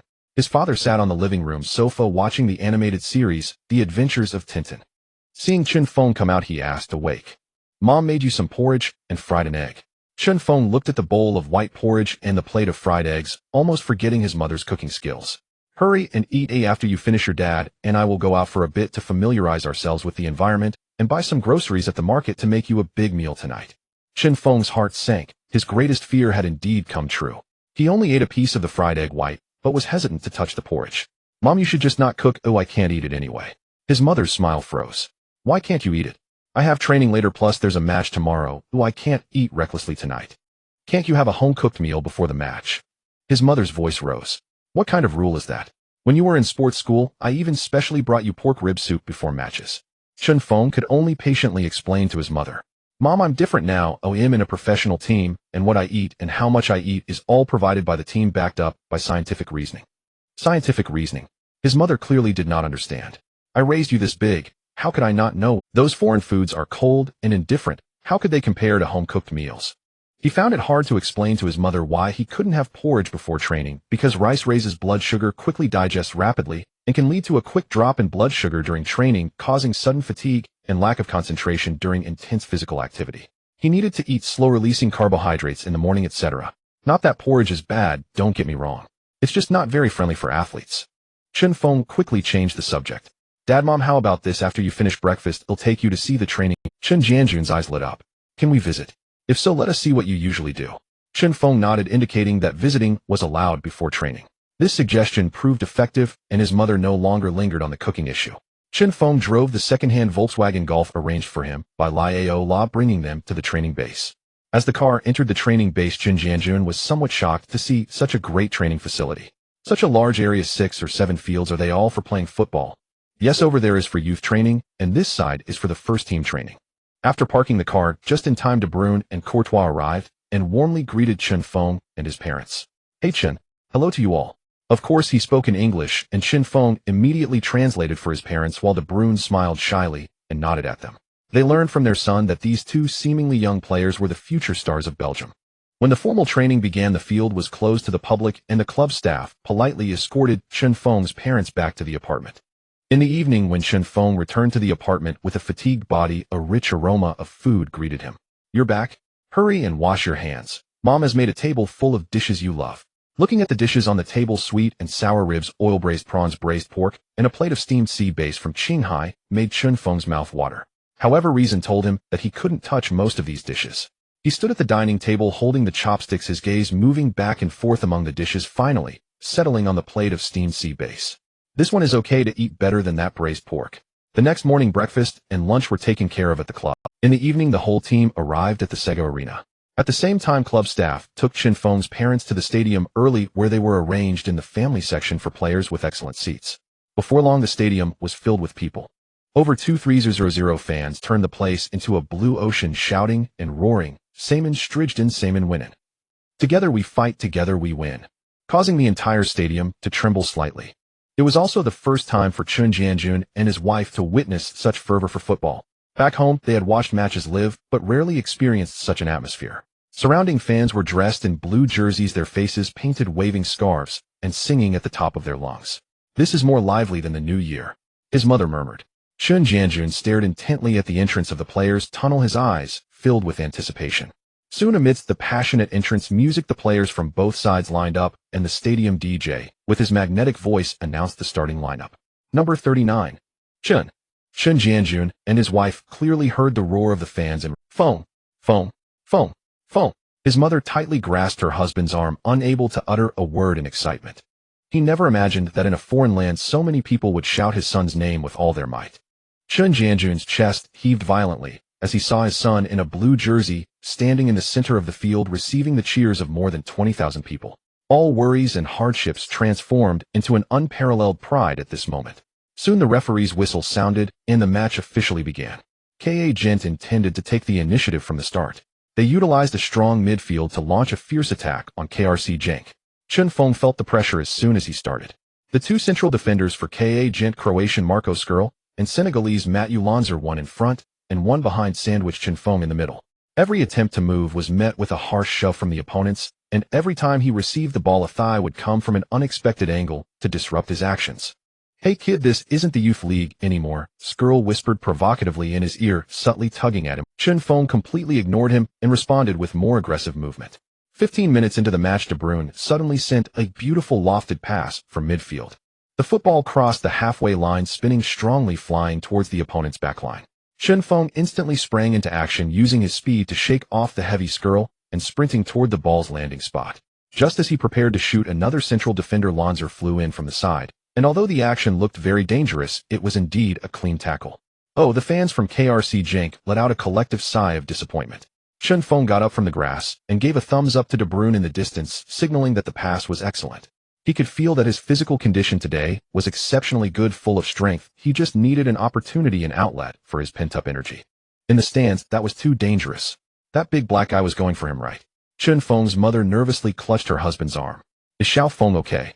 "He's fine." He got up. Chen Jianjun reassured his wife. While observing the situation, it was evident that their son was being closely looked after by the opponents. In the ensuing time, the match became tense with fierce battles in midfield and constant chaos on the field. Genk clearly conducted thorough research on this young duo from Genk, specifically assigning someone to mark De Bruyne, almost cutting off all passing connections between him and Chen Feng. Chen Feng found himself isolated in the front, struggling for support. He tried to drop back to midfield to receive the ball, but the defensive midfielder from Genk stuck closely to his back, denying him any space to turn comfortably. In the 38th minute, Chen Feng finally got an opportunity. Receiving a cross from a teammate just outside the penalty area, he faced the towering Škrlj's direct defense and chose not to force his way through. Instead, he gently nudged the ball, swung his left foot, and struck the football. The ball flew toward the goal. The Genk goalkeeper reacted swiftly, stretching to his limits to make a side save, deflecting the ball out of bounds. "Wow!" The fans erupted in astonishment again, followed by warm applause. "Oh no, just a little bit off." Chen Jianjun excitedly jumped up from his seat, only to sit back down in frustration. What an exquisite shot. Such power. A Belgian fan beside him gestured wildly with excitement. Though they shared no common language, that radiant elation was universal. Chen Feng watched the ball rebound from the goalkeeper and slammed his palm hard against his other hand. A pity, yet he sensed he was drawing ever closer to scoring. Throughout the first half, Genk held no clear advantage in possession or dominance, and their two most threatening attacks both originated from Chen Feng. His explosive acceleration and audacious shooting had already begun to fissure Genk's defensive line. The halftime whistle blew, still 0-0. Players trudged off the pitch one by one. Chen Feng glanced up toward the family section and saw his parents watching him with taut, anxious faces. He waved vigorously at them, flashing a confident, unwavering smile. Inside the dressing room, silence hung. Most players sat with heads bowed, sipping water and wiping sweat in quiet concentration. The passive first-half performance had left them simmering with restrained intensity. Head coach Frankie Vercauteren walked calmly to the tactical board and picked up a marker. "We played far too cautiously in the first half." His voice was low, yet each word landed with crystalline clarity in every player's ear. "Kevin, you were utterly stifled by their midfield press. In the second half, try dropping deeper. Shift to this position." He circled a spot on the board near the center of midfield. "Draw their defensive midfielder out of position. Create space for our attacking trio. Gel Watson, push more centrally, link up with Chen." Finally, his gaze settled on Chen Feng. "Chen, you ran tirelessly in the first half. Excellent. But now I need you to be sharper, more cunning. Vercauteren tapped the tips of his marker twice against the names of Gent's two central defenders. These veterans possess vast experience, but fatigue is their Achilles heel. Keep pressing them in the second half, wear them down, but avoid predictable straight-line runs. Favor diagonal movement instead. Understood. Chen Feng nodded firmly. Gentlemen. Captain Merrick rose and clapped sharply, commanding full attention. The first half is over. 0-0 is no defeat. In the second half, unleash our aggression. This is our home ground. Defend it with pride and ferocity. Let them see who truly rules the Stade Maurice de Frasne. HUP, HUP, HUP. The entire squad roared in unison. The second half began, and Genk immediately adjusted. De Bruyne dropped into a deeper midfield role, freeing himself from tight marking and gaining precious time and space to receive and orchestrate. Gradually, Genk seized control of the game's rhythm. Chen Feng, heeding his coach's instructions, abandoned relentless forward surges, instead executing clever, unpredictable diagonal runs, drifting wide, retreating briefly, then darting forward with sudden elusive bursts, dancing like a phantom across Gent's backline. Schuler and Janssens grew increasingly exasperated. Hey, you damn Shawa kid, what the hell are you even running for? Schuler panted mid-chase, frustration boiling over. Chen Feng glanced back, a faint, knowing smile curling at his lips, then accelerated, leaving Schuler gasping in his wake. It was the 62nd minute. De Bruyne received the ball deep in midfield, lifted his eyes, and instantly recognized a golden opportunity. Chen Feng was carving a sweeping diagonal run from the right flank toward the center of the penalty area, a brilliantly timed movement threading precisely between Schuler and Janssens. Now, with his right foot, De Bruyne unleashed a perfectly weighted, low-driven through ball, gliding inches above the turf, its arc and pace immaculate, ripping cleanly through Gent's entire defensive line. Brilliant. Vercauteren watched from the touchline, pulse quickening. Chen Feng read the play instinctively, their movements and intentions converging with flawless synchronicity. On the run, he cushioned the ball deftly with his left foot, drawing it smoothly under control before gliding past the last defender into the box. Schuler and Janssens clawed desperately at his jersey, but it was too late. Only the goalkeeper remained. Here it comes. Chen Jianjun leapt to his feet in the stands, eyes locked onto his son. Just inside the penalty area, Chen Feng didn't break stride. He drew his left foot back in one fluid motion, coiling like a drawn bowstring. Gent's goalkeeper recoiled in alarm. This boy meant to strike flat out. If he blocked it, he might shatter his wrist, or worse. Chen Feng channeled every ounce of strength, fury, and longing into that single decisive strike. Boom! A deafening guttural detonation. The ball flew true, no curve, no spin, blasting straight into the far corner of the net. Gent's keeper barely managed a reflexive lift of his arm before the ball screamed past his fingertips, vanishing into the net. Goal. 10. The Stade Maurice de Frasne erupted. Volcanic, seismic, uncontainable. Goal. Goal. Goal. Foam. Foam. Foam. After scoring, Chen Feng sprinted toward the stands, cupped his hands around his ears, and soaked in the roaring adoration of 10,000 fans. In the stands, Chen Jianjun trembled uncontrollably, gripping his wife tightly. He scored. He scored. Our son just scored. Fans around them instantly recognized the couple. Genk supporters nearby clapped Chen Jianjun warmly on the back, raised thumbs high, and shared their joy in the only language that mattered. Language barriers dissolved entirely. Football had become their shared tongue. That goal ignited Genk's momentum and shattered Gent's composure. Gent's head coach paced frantically along the touchline, urgently signaling his team to push forward, desperate to equalize. Exactly as Vercauteren had hoped. When opponents commit forward, they inevitably expose vast swaths of open space behind them. A dream scenario for Genk, armed with the lethal synergy of Chen Feng and De Bruyne. As play resumed, Gent surged forward in wave after wave. Genk's goalmouth suddenly besieged chaos swirl. Yet Courtois stood resolute, leaping, diving, commanding, pulling off world-class saves again and again, preserving the clean sheet. From the forward line, Chen Feng observed Courtois' brilliance and thought wryly, looks like Thibaut's going for a doping test tonight. Vercauteren watched the three U19 graduates, each a prodigy, each burning with the fierce, unyielding desire to prove themselves to the world. The match reached the 81st minute. Gent won a corner. Their tallest players flooded Genk's penalty area, poised for one final desperate assault. The corner was cleared by a Genk center back, straight to De Bruyne's feet. Without even glancing up, he caught Chen Feng's movement from the corner of his eye, already accelerating from midfield. With a swift, precise push of his right instep, he launched a laser-guided, low-driven long pass, spanning half the pitch, to find Chen Feng exactly where he needed to be. Chen Feng controlled the ball in one seamless motion, using his body to shield Schuler, then executed a dazzling drag turn, spinning free with breathtaking grace. Before Chen Feng lay a vast expanse of grassland. The last center back of the Genk team, Rong Saar, had only one choice left: to follow Chen Feng and try to slow him down. At the same time, the goalkeeper began to move, keeping an eye on Chen Feng's position, ready to block the angle. As Chen Feng entered the penalty area, the two players converged. With a gentle flick of his left foot, Chen Feng nudged the ball to the right and quickly pulled it back with his right foot in front of his left. A simple yet extremely effective nutmeg. Rong Saar was completely thrown off balance, clumsily extending his leg only to swipe at thin air, crashing heavily onto the grass. Now only the goalkeeper remained before Chen Feng. In the stands, Chen Jianjun and his wife felt their hearts leap to their throats. Score! Score! Score! Chen Jianjun clenched his fists, nervously shouting. The goalkeeper had no choice but to charge forward, spreading his arms, lowering his center of gravity, and rushing towards Chen Feng. He did not choose to blast the shot, but lightly flicked his left ankle when just 3 or 4 meters away from the goalkeeper. A delicate chip shot. The soccer ball traced a beautiful arc, soaring over the goalkeeper's fingertips and into the net. 2-0. Chen Feng sealed the game with a brace. Goal! Goal! Feng! Feng! After scoring, Chen Feng excitedly rushed to the sidelines, tearing off his jersey, revealing the muscular lines he had developed over the past 6 months, and waving vigorously in the air. His teammates swarmed him, piling on top of him, forming a human pyramid. De Bruyne pressed down on Chen Feng, ruffling his hair and laughing like a child. Wow, that was awesome. When did you learn that nutmeg? Chen Feng, pinned at the bottom, could hardly breathe and could only laugh and curse. Get off me, or you'll be suffocated. At that moment, the referee ran over and showed Chen Feng a yellow card for celebrating by taking off his shirt. Beautiful goal, but if you take off your shirt, I have to give you a yellow card. He got up from the ground, picked up his jersey, waved to his parents in the stands, and blew a kiss. In the stands, Chen Jianjun excitedly hugged every celebrating fan beside him, clapping his hands. At that moment, he had forgotten he was in a foreign land, and that language was a barrier. The joy of football was universal.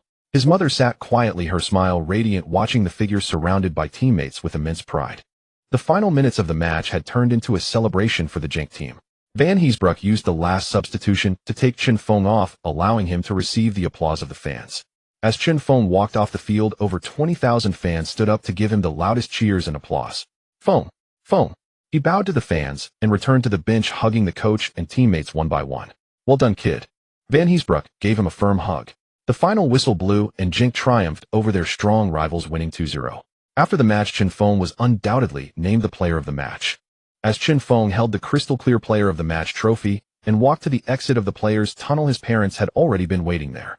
However, there were still some fans lingering around who immediately surrounded Chen Feng when they saw him.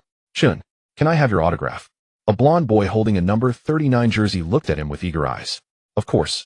Chen Feng smiled, took the marker, and signed his name on the jersey. Chen, we love you. Can we take a photo together? The boy's parents excitedly spoke to Chen Feng. Of course. Chen Feng was very popular among the local fans, with flashes going off continuously. Chen Jianjun and his wife stood by, watching their son surrounded by fans. They had never seen such a scene in their lives, feeling as though they were watching a movie. Our son has become a star, his mother quietly said to her husband. Of course, Chen Jianjun straightened his back, his face glowing with pride. After finally breaking free from the enthusiastic fans, Chen Feng walked up to his parents. He handed the trophy he was holding to his mother. Here. His mother carefully took the heavy trophy, turning it over and over in her hands, her smile never fading. It's beautiful. So heavy. Let's go home. Chen Feng wrapped an arm around each of them. As soon as they arrived home, Chen Feng's phone rang. It was a call from Raiola. I'm right at your doorstep. Chen Feng immediately walked over to open the door. His parents found it a bit strange to see a large foreigner standing at their door. After Chen Feng introduced him, they learned that the friendly-looking fatty was actually one of the largest football agents. Behind him was a young man wearing black-rimmed glasses, looking refined. Chen, congratulations on another great. Raiola opened his arms and gave Chen Feng a hearty hug. This is Wang. He will be your assistant and translator from now on. Raiola pointed to the young man behind him. Hello, Mr. Wang. Chen Feng extended his hand. Just call me Xiao Wang. As soon as Raiola entered the house, he took off his coat and sat down on the soft sofa, without hesitation, sinking deep into it. Do you know how many scouts came to watch you today? Chen Feng shook his head. Raiola extended both hands, fully opening his right palm, while giving a thumbs up with his left. 6 teams. Just a moment ago, I already met with 4 of them. Chen Feng's heart stirred slightly. He knew his recent performance would attract attention, but he didn't expect so many teams. Borussia Dortmund, Atletico Madrid, Benfica, and Porto. With each name Raiola mentioned, Xiao Wang accurately translated for Chen Jianjun. They all expressed strong interest in you, mainly hoping to sign you while your market value is still reasonable. Chen Feng did not respond. He walked to the kitchen, took a shaker from the cupboard, added a few scoops of green powder, mixed it with water, and started shaking it vigorously. Soon a cup of thick green protein shake was ready. He twisted off the lid and gulped it down. At that moment, a rich, meaty aroma wafted from the kitchen. Chen Feng's mother emerged from the kitchen with several steaming plates, placing them on the dining table. Braised pork, sweet and sour ribs, and oil-braised shrimp, the dishes he missed the night before, were heated up again, the aroma even more overwhelming than last night. Raiola smelled the aroma and knew he had come to the right place. Xiao Wang, the translator, couldn't help but swallow hard. The smell was a deadly temptation for him after surviving years of bread and salad in college abroad. Seeing her two guests appreciating her cooking, Chen Feng's mother beamed with joy. She warmly beckoned them. "Come on, everyone, don't just sit there. Come and taste Annie's cooking." Raiola and Xiao Wang exchanged a glance and unceremoniously took their seats at the dining table. As a piece of fatty, tender braised pork melted in his mouth, Raiola closed his eyes in satisfaction, savoring the rich flavor of the pork on his palate. "It's so delicious," Xiao Wang translated, while stuffing a large shrimp into his mouth. Seeing the guests enjoy themselves so much brought a sense of pride and fulfillment to his mother. He glanced at his son, who was still drinking that green goo, and couldn't help but start to complain. "You all should eat more. Don't follow Xiao Feng's example, living on grass and drinking that strange stuff every day while refusing a single bite of my cooking." Xiao Wang translated this to Raiola, who burst into hearty laughter after hearing it. Chen Feng, upon hearing his mother start to complain, felt speechless. Raiola wiped his mouth and looked at Chen Feng's mother. "Sister, do you know? Almost all the players under my command from South America and Eastern Europe face the exact same problem. Their mothers also believe that the lasagna and beef stew they make along with the strange bean soup are far more nutritious than the dietitian's formulas." Raiola's gaze softened as he looked at Chen Feng's mother. "I completely understand your feelings. Oh, all mothers in the world hope their children can have a taste of the meals they prepare with their own hands. This is the greatest love." Chen Feng's mother nodded upon hearing these words through Xiao Wang's translation. Her eyes instantly turned red, and all the grievances, worries, and sadness from the past few days surged forth. However, Raiola changed his tone. "I must remind you of one thing. Your son Chen Feng is no longer an he is a high-precision and valuable machine, as well as an investment. A joint investment among me, Ajax, and Genk, worth tens of millions of euros." Tens of millions euros. Chen Jianjun's chopsticks clattered onto the table. This figure exploded in his and his wife's minds. "And this is just the beginning." Raiola's voice had a captivating tone at this moment. "Every component of this machine, every drop of fuel, must be calculated and controlled with utmost precision." He pointed at the fragrant dishes on the table. "Sister, your cooking is exceptionally delicious, unparalleled, but for this machine, that is the wrong fuel." He pointed at Chen Feng. Raiola stared into Chen Jianjun and his wife's eyes as he spoke. "It's like you know a Ferrari, right?" Chen Jianjun and his wife nodded. "It's like if I gave you a Ferrari but you filled it with diesel, what would happen to that Ferrari?" Though this analogy is blunt, it's crystal clear, making them instantly understand the reasoning. His body no longer belongs to you but belongs to us investors and to the fans who love him. Every 0.1 increase in his body fat could potentially reduce his explosive power by a level, and it may also make him physically weaker. Behind this could be millions of euros in bonuses and tens of millions in contracts. Chen Jianjun and his wife were completely stunned, never expecting it to be this serious. A bite of braised pork could cost him millions of euros in bonuses. Raiola's tone slowed again as he began to summarize. "You love him, so you want him to eat. Well, we love him, so we want him to eat right. Our goals are the same, it's just the methods that differ."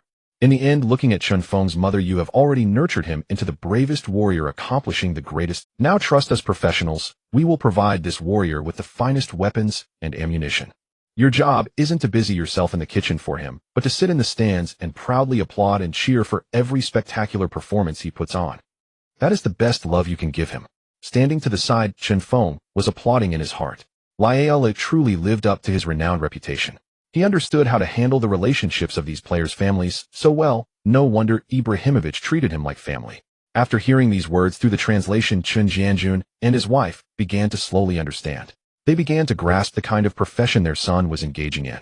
This profession represented a wealth they had never imagined, along with rules that were harsh to the point of being cruel. On the way to Brussels airport, the atmosphere in the used black Volkswagen Golf was completely different from when they arrived. The mother's mouth never stopped her face, unable to hide her smile and pride, continuously chatting about family matters with Chen Feng.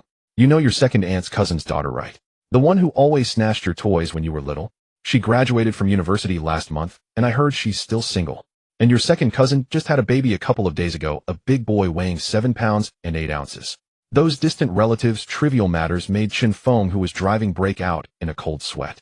Chen Jianjun was much quieter. Sitting in the passenger seat, he would occasionally stare at his son, driving his wrinkles full of smiles. Liala's words were like a key unlocking a door they had never seen before. They understood that their son was now walking a path they had never imagined, one paved with sweat, rules, injuries, and potentially flowers and riches. In the departure hall of the airport, before parting, the mother held Chen Feng's hand. Xiaofeng, listen to Mom, you must eat well while you're out, but eat what your coach says, eat right, and don't eat indiscriminately. Got it, Mom. The usually quiet Chen Jianjun also spoke. That fat guy, Mr.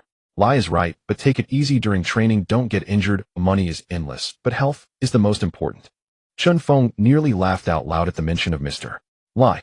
Dad, don't worry, I know what I'm doing. It wasn't until their figures completely disappeared around the corner of the corridor that he slowly withdrew his gaze. He felt as if a part of his heart had suddenly emptied, but soon it was filled with an even stronger force. It was a determination to succeed. Returning to the apartment, the lively atmosphere was replaced by an overwhelming sense of solitude. He didn't allow himself to dwell on these emotions. He directly took off his coat, changed into training clothes, and grabbed his soccer shoes and gear before heading out. Although the team had a day off today, he still had to practice extra. The daily tasks released by the system were like an unceasing alarm clock, constantly pushing him forward. Today's task: complete 500 high-quality powerful shots. Reward: shooting 2, task point 60. Today's task: complete 1,000 uninterrupted juggling sessions. Reward: technique 2. Today's task: run back and forth 60 times from the penalty arc to the goal line. Reward: explosive power 1, speed 1, task point 60. He loved this feeling. Every time he completed a task, he could clearly sense his progress. That exhilarating feeling of becoming stronger made him obsessed. Goal. It's Chen, the unstoppable Chen Feng. The voice of the Belgian sports commentator had become a hoarse shout. Genk was visiting Saint-Tron, marking the Derby battle in Limburg province. After scoring, Chen Feng rushed towards the corner area where the most loyal fans of Saint-Tron were located. He stopped, raised a finger to his lips, and made a shushing gesture towards the home fans who had just been booing him. This action ignited the powder keg. Countless objects, including beer cups, were thrown from the stands, crashing around Chen Feng on the grass, accompanied by insults. De Bruyne quickly ran over and grabbed Chen Feng.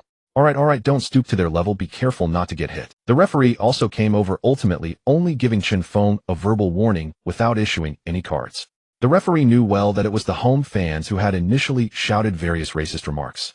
In an inconspicuous corner of the stands, an elderly man wearing a coat and a hat was writing a line in his. Chen Feng, 39, 17 years old, an incredibly impactful striker, possesses remarkable left-foot shooting power, is fast, has good physique, and shows potential to become a top scorer. Weaknesses: slightly rough technique, rarely uses right foot. After finishing, he closed the notebook, glanced at the number 39 being pulled away by his teammates, and left. He is Piet de Visser, the chief scout of Chelsea, who is already 75 years old this year. He is a legendary Dutch scout who has discovered numerous stars, including Ronaldo, Romario, Robin, and his main purpose for coming today was to scout Courtois and De Bruyne for Chelsea, but now a completely new name was added to the report. The day after the match, Chen Feng's phone rang. It was Raiola.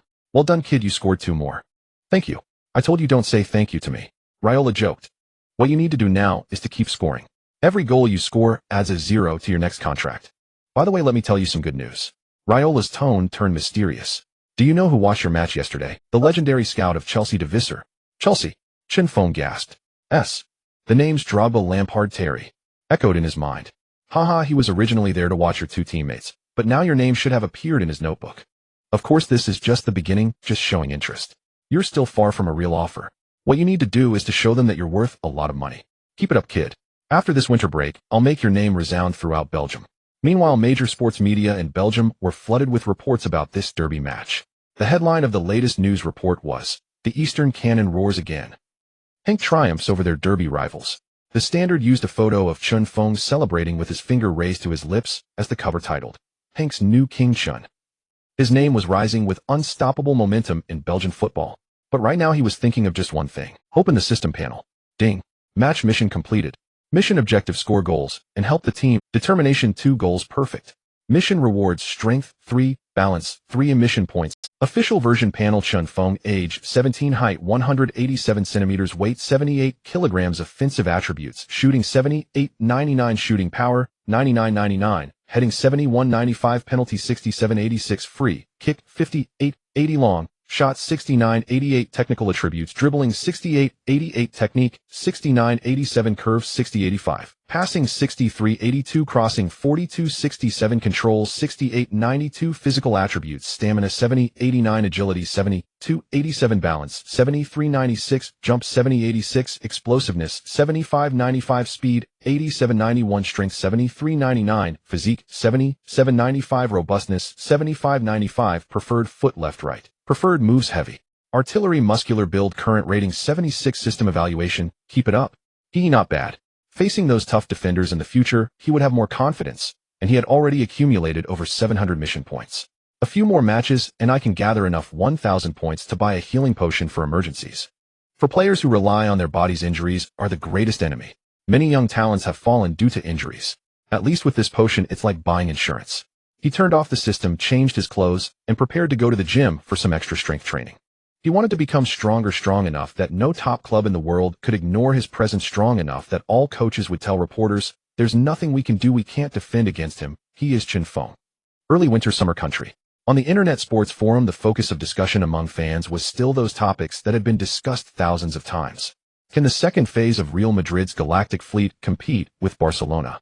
Who can stop Guardiola's dream team? The affair of Chelsea's Terry and his friend's wife is even more exciting than the matches.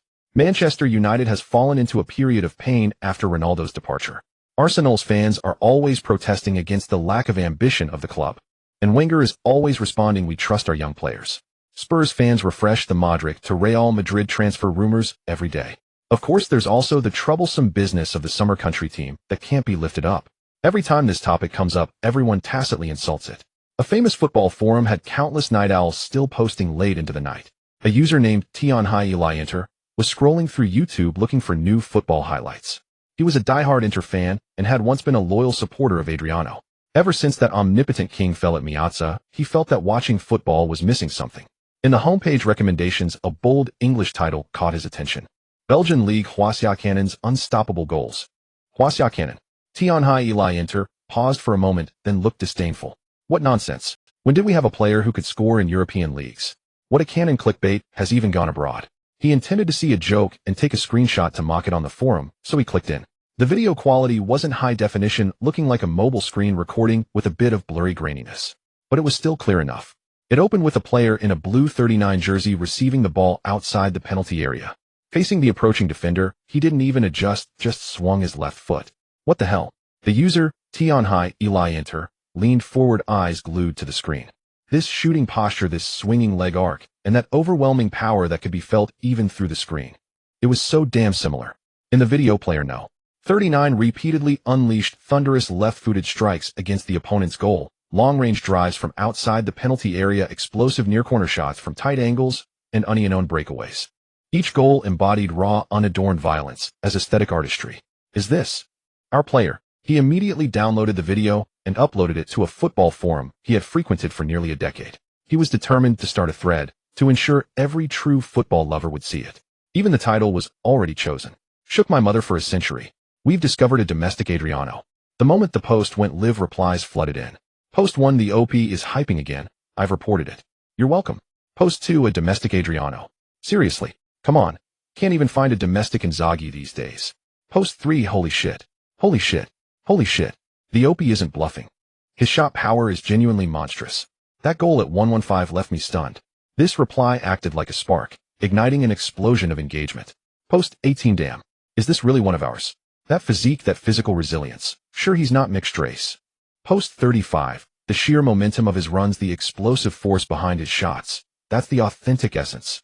Sure, his technique's a bit rough, but who cares? What matters is his audacity to shoot, and how fiercely he does it.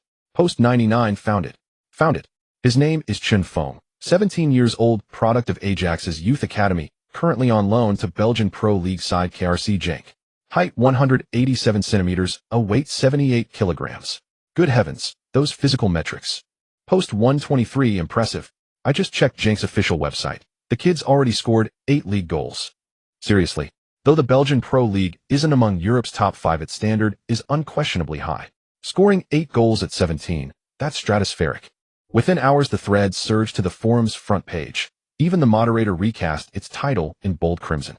17-year-old sensational forward Chen Feng ignites Belgium. Violent aesthetics conquer Europe. A Chinese player competing successfully in Europe burned like a flame in winter. Netizens began feverishly scouring the web for every scrap of information about Chen Feng.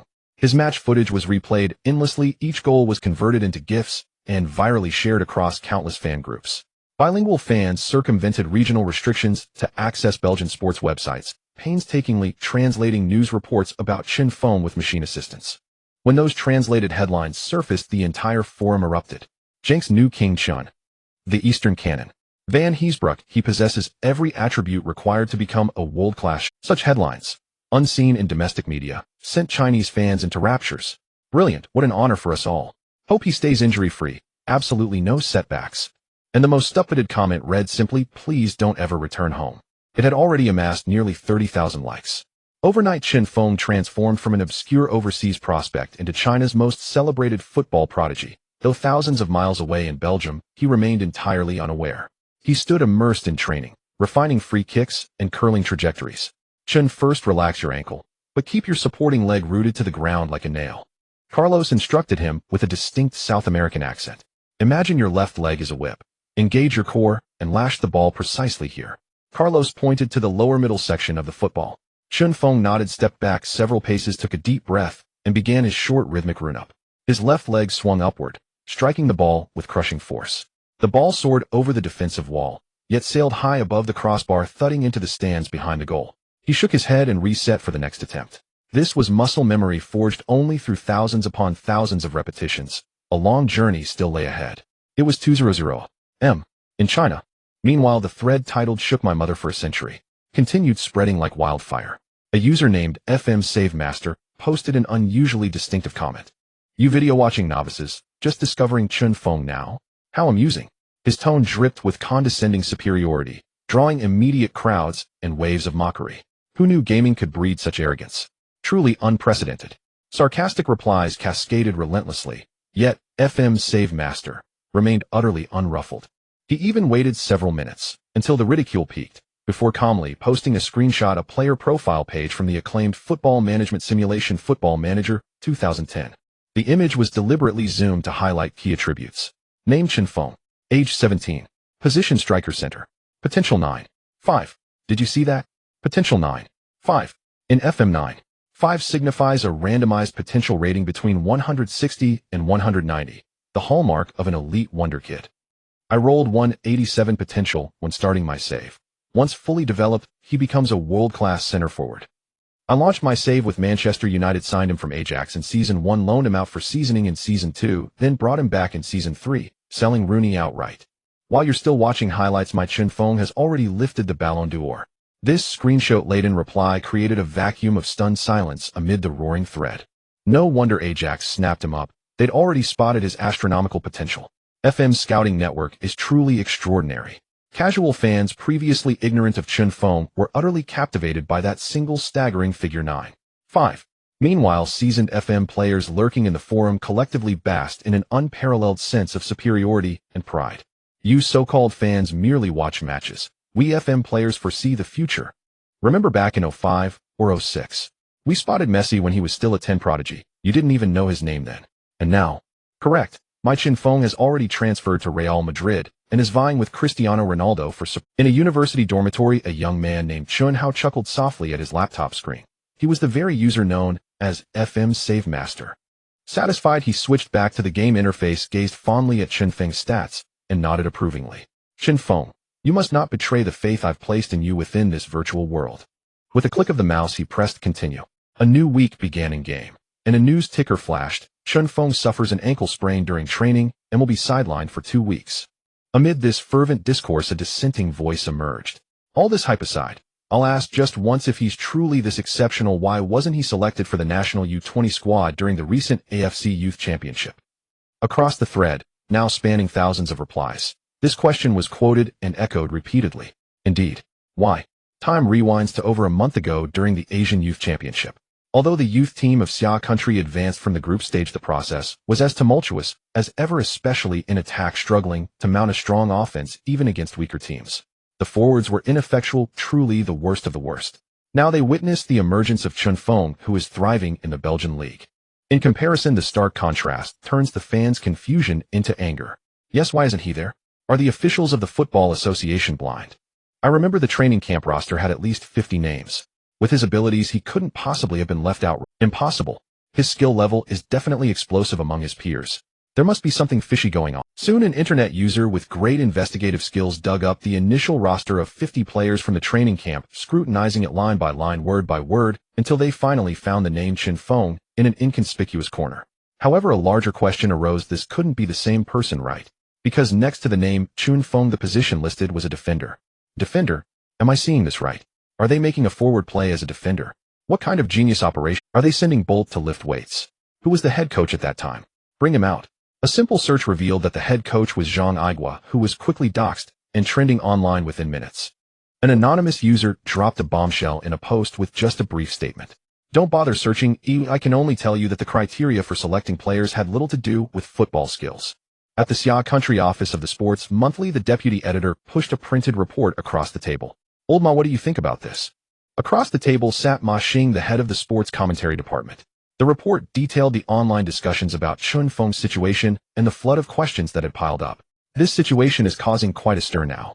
Online, there's a mix of opinions targeting the youth team's head coach Zhang Aigua and those behind him. Our newsroom's phone is about to explode. All calls are inquiries about this matter. Ma Xing set the report down and glanced at the deputy editor. I've seen his match video. He truly is a promising talent, absolutely exceptional. So the question arises. With such a talent, why wouldn't Zhang Aigua select him? The deputy editor immediately interjected. Even if his form was poor at the time, he shouldn't have been left out of the 23-man roster, right? Ma Xing shook his head and smiled. Isn't it obvious to you? Selecting players isn't about skill, it's about parental connections. 100,000 to make the list, 200,000 to be a substitute, 300,000 to start. Ma Xing's tone was calm. Isn't that just the way it is? The deputy editor couldn't hold back and slammed his fist on the desk, causing the pins in the holder to jump. If it weren't for his good fortune in meeting Ali Han, he'd probably be somewhere unscrewing bolts in a factory right now. We've reported for so many years. Have the fans' grievances made any difference? No, this time it's different. Previously we had no evidence and could only hint at issues, saying things that lacked. Now Chen Feng is thriving in Belgium, which is the most resounding slap in the face to that selection result. I want to write a report about this. Think about it carefully. Releasing this report will stir a hornet's nest. I don't care. The deputy editor's attitude was resolute, his voice unyielding.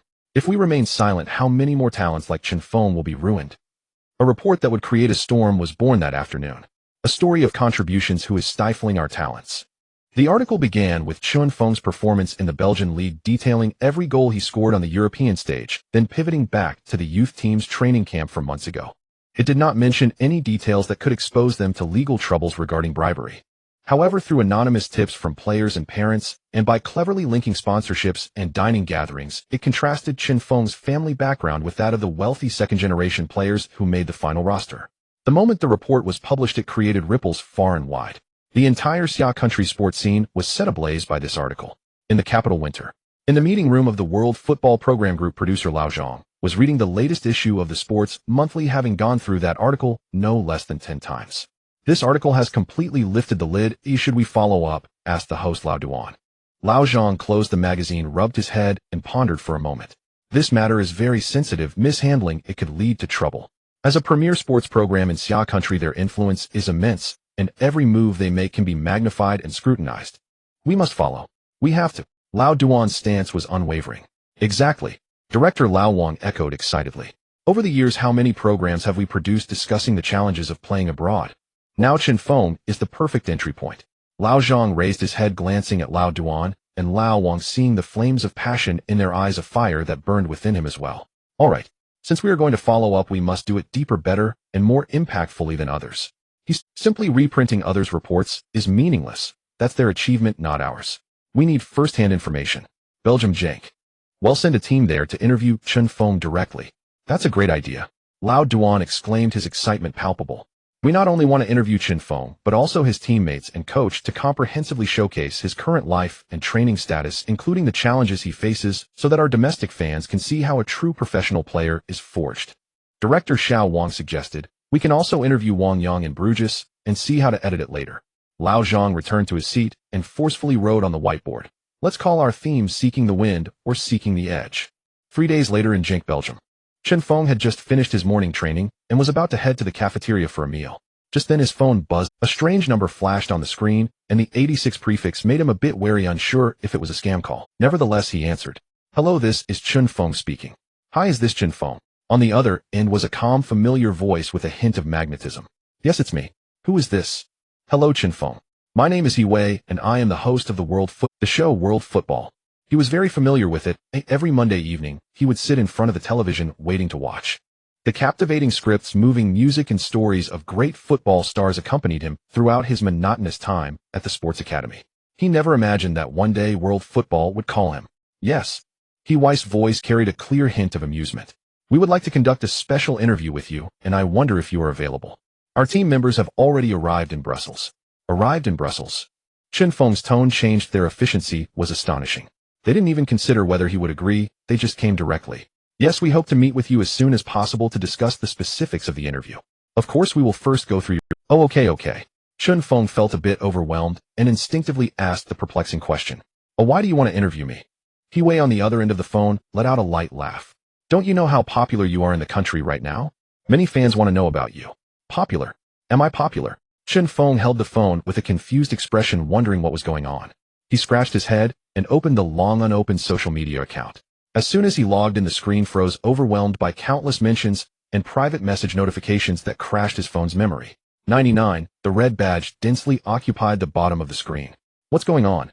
He waited for a moment before finally managing to open the private message list. Wind God, you are my idol. Please sign. Brother Feng, do you remember Zhang Aigua by Daming Lake back in the day? Now all the fans online are cursing him. Wind God, please don't go back to the country. Play well abroad. We will always support you. Looking at these private messages, Chen Feng felt increasingly bewildered. He opened his social media homepage, and the account that originally had only 20 inactive followers now had over 300 followers. The latest post was from over a year ago when he was feeling down in the sports academy. One must learn to let go of things that are optional. The comments below had already exceeded 50,000. So awkward. He even saw a popular comment. The archaeological team has come to check in. At the same time, he saw many people sharing a report link in the comments, a story of contribution, who killed our genius. He clicked in and read through it. He never expected that the small stories he experienced in the office would be made public in this way. His phone vibrated again. This time, it was his assistant Xiao Wang calling. Mr. Raiola asked me to inform you that we have agreed to the interview with World Football. He believes this is a great opportunity to expand your influence in the country. I understand. When are they coming? They will first arrive at the training base tomorrow afternoon to meet you and discuss the process. The actual interview will be arranged the day after tomorrow. You should adjust your state these 2 days and not be nervous. Chen Feng's voice was calm. I'm not nervous. Oh, I just can't wait. By the way, Mr. Raiola will also arrive in Belgium tomorrow afternoon. The next afternoon, right after training ended, Chen Feng walked into the locker room only to be hugged tightly by Courtois. Hey Chen, I heard the coach say that a sports program is coming to interview you. You are a superstar now. This tall and slim Belgian goalkeeper had a mischievous smile as he hugged Chen Feng. De Bruyne also came over and asked, when are they coming? They are just coming to meet this afternoon, Chen Feng replied while changing clothes. That's so cool. Courtois whistled. Can we also get some camera time? Let the fans recognize us two Belgian talents. Get out of here. Chen Feng laughed and cursed. Do you two need an introduction? Haven't you already been targeted by Chelsea? After changing his clothes, just as Chen Feng stepped out of the locker room, Xiao Wang led him to the reception room. Chen Feng, they have arrived in the reception room, but Mr. Raiola wants you to go over first. He has something to discuss with you. He arrived so early. Xiao Wang nodded. Yes, he values this interview very highly. Chen Feng followed Xiao Wang to meet Raiola first. The stout man was lounging on the sofa reading a document. Upon seeing Chen Feng enter, he pointed to the sofa opposite him. Sit. After Chen Feng sat down, Raiola threw the document on the table. This is the interview outline sent by World Football. Oh, I have read it. His expression was unreadable. This interview is a double-edged sword for you. The benefits are evident. This interview can completely boost your recognition in the Summer Nation. This will be very helpful for our subsequent commercial development. I've already informed Nike. If this interview goes well, a sponsorship contract for shoes will basically be secured. Chen Feng listened quietly without interrupting. But the drawbacks are equally apparent. Raiola leaned. I have seen the reports about you in the Summer Nation, and they directly target a certain coach. They will definitely ask about this in the interview. He looked at Chen Feng. How do you plan to respond? Chen Feng thought for almost no time and replied calmly. Answer truthfully, and I have evidence. Raiola frowned, his voice turning unusually serious. answering like that will completely offend your country's football management. Do you still want to wear the national team jersey? Chen Feng smiled. It wasn't a happy smile, but rather one of relief from shedding a heavy burden. Since that day I decided I would never wear the Summer Nation's national team jersey. Raiola stared at him without moving, and after a moment the stout man asked in an extremely serious tone, "You have decided you won't regret it?" "I decided long ago." Chen Feng faced Raiola, his gaze unwavering. "Huh. Ha ha ha." Raiola suddenly burst into laughter, shaking the entire sofa. Good lad. Then things just say what you want to say, you don't need to worry about the rest, I will handle it. Raiola stood up from the sofa and walked in front of Chen Feng. "But you must listen to me. In this interview you must show your magnanimity, demonstrate your perspective. The more you appear indifferent, the more fans will feel it is unfair to you, the more they will sympathize with you and support you. As for that certain coach, the football institution will seem increasingly ridiculous, despicable, and foolish. This is called killing with a knife to the heart." After saying this, he patted Chen Feng on the shoulder, opened the door, and left without looking back. This stout man understood not only football and the media, but also human nature. As Chen Feng pushed open the door to the reception room, his eyes immediately fell upon the man seated in the main position. He had seen that face many times on television. Beside him sat a man carrying a camera and a young man who appeared to be an assistant. Upon seeing Chen Feng enter, the three men stood up at once. "Hello, Chen Feng." The man in the main position greeted, extending his hand with a warm smile. "I am Hiwei, it's a pleasure to meet you." Chen Feng felt a momentary daze, as if he were hearing the voice from the television in reality. "Hello, teacher He." He reached out to shake the other's hand, never imagining that one day this football poet would personally fly halfway across the globe to visit him in Belgium. Xiao Wang, as Chen Feng's assistant, quietly sat beside him, taking out a small notebook to prepare for notes. "Chen Feng, first of all, congratulations on your outstanding performance in the Belgian Pro League recently." "Thank you. We are here primarily to create a special feature about you, which could also be described as a small documentary about the early stages of your career." Hiwei directly stated their intention.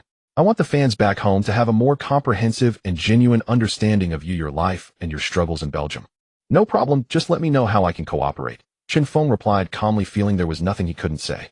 Hiwei took out a document from his briefcase and handed it to Chen Feng. "This is a shooting plan and interview outline we have drafted, you can take a look." This outline was identical to the one he had just seen at Raiola's, with the content meticulously detailed, nearly planning out the entirety of the upcoming week's schedule. The list of questions is extensive, covering his entire football growth experience, feelings about Belgium, future career plans, and the questions specifically highlighted in red regarding his experience of being left out of the national youth team. The entire filming period is tentatively set for 1 week. We understand that some questions may be sensitive. The tail end kept observing Chen Feng's expression, and when he noticed Chen Feng's gaze lingering on the red title, he appropriately spoke up. "If you feel uncomfortable answering, you don't have to respond. We completely respect your personal wishes." Hiwei's tone was very sincere, as if offering Chen Feng some protection. "It's fine." Chen Feng closed the outline, raised his head, and looked calmly into Hiwei's eyes. "I have nothing I can't share, or I can tell you everything." Chen Feng leaned slightly forward, his voice soft, but every word was clear to everyone in the room. "I'm just afraid you won't dare to broadcast it." The man carrying the camera and the young assistant both flashed looks of astonishment. Even Hiwei was taken aback for a moment. He had seen many young and ambitious players, but this was the first time he encountered someone like Chen Feng, who spoke such sharp words in a calm tone.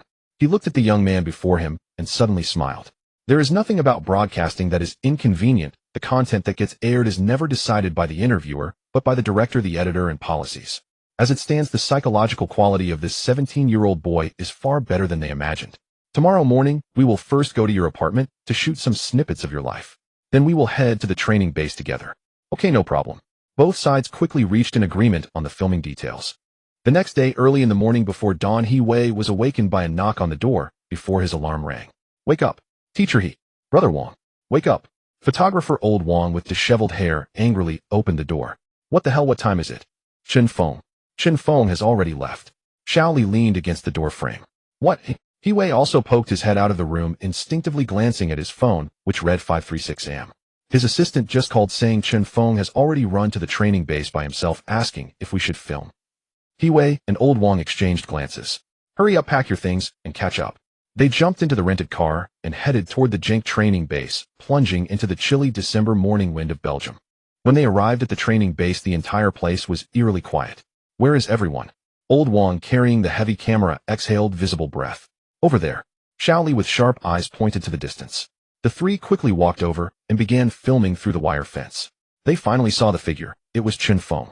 Running alone on the field, circling the track with no companions, they could only hear the sound of his footsteps and see the rhythmic rise and fall of his muscular body as he ran. As the camera zoomed in, it became clear that his training outfit was already soaked with sweat. My goodness. Hiwei said nothing. He just quietly watched with his hands in the pockets of his windbreaker. He had interviewed generations of players from Xia country and visited countless domestic and international bases, but he had never seen such a disciplined player from Xia country. The three of them stood quietly on the sidelines, silently watching Chen Feng's one-man show. They watched as Chen Feng ran a full 10 kilometers, saw him panting heavily, but quickly calming his breath and starting to stretch. Then he picked up a football, beginning with the most basic penalty kicks and dribbling. Every movement, every touch of the ball was focused to the extreme, completely unaffected by the filming crew. Not until 7 in the morning did the sky begin to brighten slightly, and the other staff and players at the base started to arrive one after another. De Bruyne and Courtois immediately spotted the group of yellow-skinned faces carrying long guns and short cannons on the sidelines. They waved at the filming crew with smiles, then ran toward Chen Feng, each wrapping an arm around him. Hey superstar, your fan club has arrived. Courtois, still with his long arms around Chen Feng's neck, wore a mischievous smile. Get lost. Chen Feng jokingly scolded, breaking free from his embrace. Are you two out partying last night? No way, I'm a good boy. When Courtois claimed to be a good boy, it made De Bruyne laugh heartily. De Bruyne asked Chen Feng, did they start filming your training early in the morning? Chen Feng shrugged, indicating he didn't know, as he hadn't really paid attention to when the filming crew arrived. The crew followed Chen Feng into the players' cafeteria. When breakfast was served, Hiwei assistant Xiao Li and photographer Old Wang were all stunned. A bowl of plain oatmeal soaked in low-fat milk with no added sugar, a slice of dry whole wheat bread paired with a few slices of locally sourced low-fat Gouda cheese, and some low-fat smoked ham that didn't look appealing. A simple spinach salad tossed with only olive oil and salt, and finally a portion of sliced avocado accompanied by a glass of low-fat milk. The entire breakfast looked completely devoid of warmth, lacking any oil sheen, failing to evoke any appetite, and even appeared somewhat unappetizing. Photographer Old Wang and assistant Xiao Li exchanged glances, seeing a hint of doubt in each other's eyes. Old Wang leaned in and whispered to Xiao Li, do you think Chen Feng is putting on a show? Xiao Li didn't respond, but nodded repeatedly. Who wakes up at 5:30 every day to run, then eats this kind of food? It seems too fake. It's likely all staged for the camera for this interview. Once that thought popped into his head, he couldn't shake it off, feeling that Chen Feng was just putting on an act. The morning team's training officially began. The atmosphere on the training ground was in stark contrast to the solitude of Chen Feng in the early morning. The sounds of whistles, players shouting curses, and the thud of the soccer ball merged into a cacophony. To be honest, Hiwei's team had seen a lot, but they didn't expect that the Belgian team's training was not much different from that of other European League clubs. They started with the simplest circle drill. The players in the middle had almost no chance to catch their breath as the soccer ball was passed around like a scalding fireball at their feet. Any hesitation would result in losing possession. Old Wang carried the camera, following the constantly moving Chen Feng, who was already drenched in sweat. This was a completely different concept from the leisurely circle drills he had filmed back home. Next was the group confrontation. The intensity of the physical collisions reshaped their understanding. The collisions were solid, and the sliding tackles came with the sound of wind. Chen Feng moved on the field like a beast just released from its cage, relentlessly attacking the defense. He kept colliding with experienced senior teammates, and once he was knocked to the ground by a center back. Old Wang zoomed in with the camera, but Chen Feng rolled on the grass and immediately sprang back up like a spring, not even looking at the teammate who had knocked him down, instead diving into the next round of reclaiming the ball. That fierce spirit even made Old Wang behind the camera feel a chill. The training intensity is even higher than the confrontations in our domestic league. Old Wang finally couldn't help but say this to Hiwei while adjusting the focus. It might not just be a little higher. Hiwei's expression was serious as he kept his eyes on the training ground. Look at their movements. Almost none are ineffective. They take no breaks, and everyone knows their position and what they need to do. This is the difference. This difference could be felt even from behind the lens. By lunchtime, when they arrived at the cafeteria, they finally saw meat in Chen Feng's plate. 2 large pieces of boiled chicken breast, the meat looking very dry, accompanied by a small portion of nearly oil-free braised beef, a small bowl of brown rice, and a large serving of boiled broccoli topped with just a sprinkle of black pepper. Right next to Chen Feng, Courtois had a large sizzling steak on his plate, drenched in rich black pepper sauce. Chen, do you eat this every day? Hiwei took the opportunity to sit across from Chen Feng, who was struggling to chew the chicken breast, and only replied after swallowing. Yeah, it's what the nutritionist arranged, no exceptions. Don't you want to eat something else? For example, your friend's steak looks good. Chen Feng glanced at Courtois' steak and smiled. Of course I want to eat it, who wouldn't want to? But I can't eat recklessly. "I'm not Thibaut, he's too thin, he needs to gain muscle." Chen Feng's response was straightforward. "Besides, he's a goalkeeper, and I'm a forward, my body fat percentage must be below 10. He paused, suddenly recalling something. "My parents asked me similar questions before. Raiola gave them a metaphor that I thought was quite apt." "What metaphor?" "These are all fuel. If you put in the wrong oil, the car will break down." Wei silently recited this line, looking at the 17-year-old boy before him. He had interviewed countless players and heard numerous stories about talent and hard work, but at that moment he suddenly understood why Chen Feng possessed such terrifying explosiveness and physicality at such a young age. Talent is undoubtedly important, but this level of monk-like discipline is what allows him to outpace his peers. After the afternoon training, most players happily walked into the locker room preparing to drive home. "Teacher, he is today's shooting over. My arm is about to break." Old Wang put down the camera. "It should be about done for us." Before Wei could finish his sentence, he saw a figure emerge from the locker room, but it was not heading towards the parking lot. He had changed into a dry training outfit and was back on the empty training field wearing his soccer shoes. "He's still practicing," Assistant Xiao Li mumbled, while Wei remained silent, just nodding slightly at Old Wang. Old Wang had no choice but to carry the camera tripod back to the training field. Bang! Bang! The soccer ball repeatedly flew towards the goal, each shot taken with full force. This beautiful sound was exceptionally clear on the field. What surprised their team was that De Bruyne and Courtois were also there. One was passing the ball to him, while the other donned gloves and stood in front of the goal. Bang! "Chen, are you trying to break my hand? Aim your shots better." Courtois had just saved a powerful shot, clutching his numb hand while wailing. Chen Feng completely ignored his complaints and turned to shout at De Bruyne. "Kevin, pass the ball faster, put some power into it. Aim a little better." Wei and his team stood quietly on the sidelines, the red recording light of the camera blinking, continuously capturing this moment. Suddenly a report from Sports Monthly flashed in his mind, a story of contribution, who is strangling our geniuses. Now he seemed to have found another answer. What strangles genius is not just those invisible contributions, but perhaps the training that is like boiling a frog in warm water, the comfortable environment, and the pure love and reverence for soccer that has long been lost. He turned to Old Wang and said, "Record all of this exactly, as it is not a second should be cut." The next day, the filming focus shifted to Chen Feng and his teammates. They observed how this boy from the East integrated into the Belgian team, especially since Belgium is a The atmosphere in the Genk locker room was much more relaxed than Wei had imagined. The players were loudly chatting, mixing various languages, jokes, and curses. Courtois was telling cold jokes in the locker room, while De Bruyne and Chen Feng teased Courtois about how bad Wei and his team watched somewhat incredulously as Chen Feng interacted with these Belgian teammates, as if they had grown up together. There was absolutely no barrier due to nationality or skin color. It's not that players from our country struggle to integrate abroad, due to homesickness or not being able to speak the language, leading most teams to perceive players from Xia as particularly shy and introverted. But they discovered an even more astonishing fact. Chen Feng, while communicating with different teammates, would naturally switch between languages. He joked in simple French with teammates from the French-speaking area, bantered in Dutch with Courtois and De Bruyne, and occasionally mixed in English. This level of linguistic ability exceeded their expectations. During a break in training, Wei seized the opportunity to pull Courtois and De Bruyne aside. "Thibaut, Kevin, hello." Wei explained his intentions to them through translator Xiao Wang. "Interview us." "Cool." Courtois seemed very excited, purposely fixing his hair for the camera. "Hello. I am Thibaut Courtois, the handsomest goalkeeper in Belgium." After Wei asked them a barrage of questions, he directly got to the point. "What kind of player do you think Chen Feng is?" Courtois almost blurted out, "A madman." These two words were spoken with absolute certainty, without a hint of hesitation. Courtois seemed to realize that his choice of words was a bit too direct, and he attempted to explain. "You guys didn't see him when he first came to U19. He would wake up at dawn to run and practice until dark, refusing to leave. We thought he was crazy. At that time, the coach secretly told us that if we had half of his effort, we would have already become professional players." De Bruyne nodded beside him and finally spoke. "He is indeed very hardworking, very goal-oriented. At first we thought he was just putting on a show to impress the head coach, but he has been training like this almost every day for the past 6 months." De Bruyne's words reminded him of Chen Feng's meals, which could almost be described as frugal. Photographer Lao Wang and Xiao Li believed that Chen Feng was not acting, it was a daily persistence. "So how did you become friends?" He wanted to know what had transpired between these three distinctly different young men. When this question came up, a smile appeared on De Bruyne's face. "We were forced to be friends." He then shrugged in front of the camera, looking completely helpless. "This guy practiced extra every day after he arrived and insisted on dragging us along." Yes, and the coach also required us to accompany him. One practiced shooting, one practiced passing, and one practiced goalkeeping.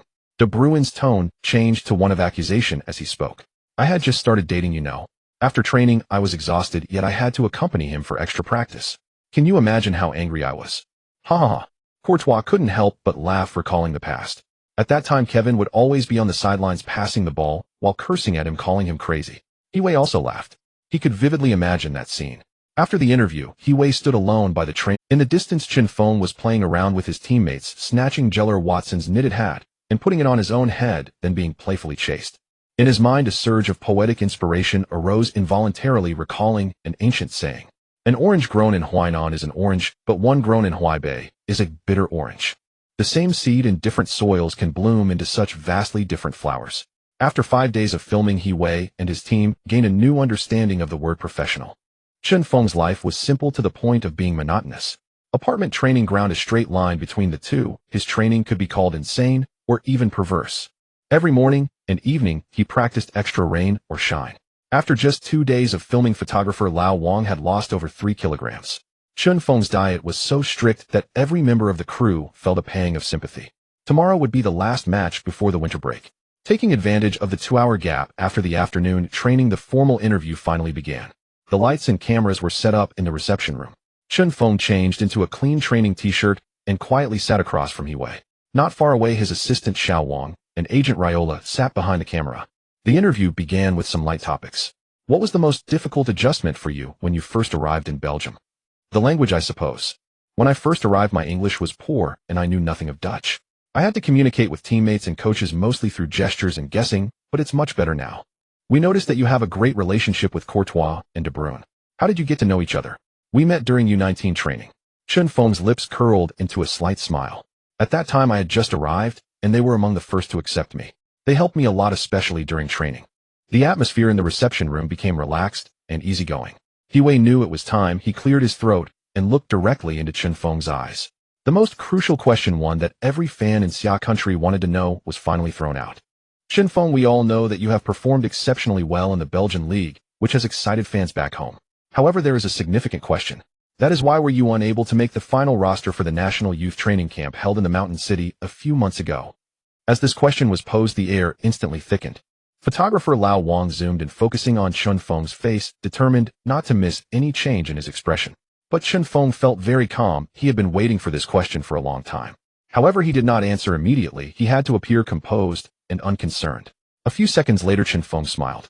Maybe. It's because my contributions weren't enough. Thibaut's pupils constricted. He had envisioned countless possible answers: angry accusations, aggrieved justifications, helpless silence. But he never thought Chen Feng would break the matter using a teasing, joking tone. Contributions? Yes, contributions. Chen Feng nodded, looking calmly at the camera with his smile unchanged.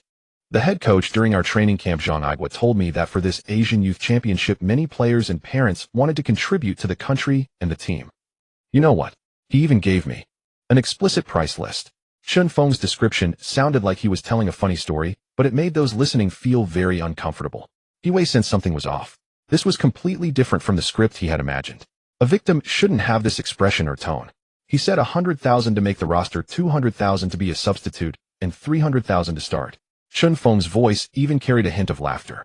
At that time, I thought, given my family's situation, let alone 100,000, I couldn't even come up with 20,000, so I was left out. After Chen Feng finished speaking, the reception room was silent as a needle could be heard dropping. Is this true? Thibaut's voice was a bit dry. Of course.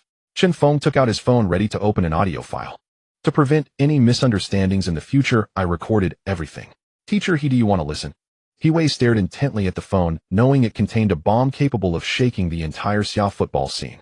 He glanced at the photographer and assistant, seeing the barely suppressed anger in their eyes. Play it, that must be played, Lao Wang said in a low voice, but his tone was resolute. Thibaut said nothing, just nodded heavily at Chen Feng. Chen Feng pressed the play button. A greasy and arrogant voice clearly came from the phone. You foolish boy, 100 to get on the list, 200 as a substitute, 300 to start. Do you understand? You think your family is poor. How many kids here come from wealthy backgrounds? But they have awareness and understand what it means to contribute to the collective. I want to ask, what exactly are the criteria for selecting people? The standard is that whoever contributes has the right to wear this uniform. When the last sentence finished playing, Thibaut's face had turned bright red, his fists clenched tightly. After so many years in sports reporting, he had heard countless dark secrets and scandals, but none had made him feel such anger and humiliation as today. This recording. Weiss' voice trembled with anger, a bit breaking.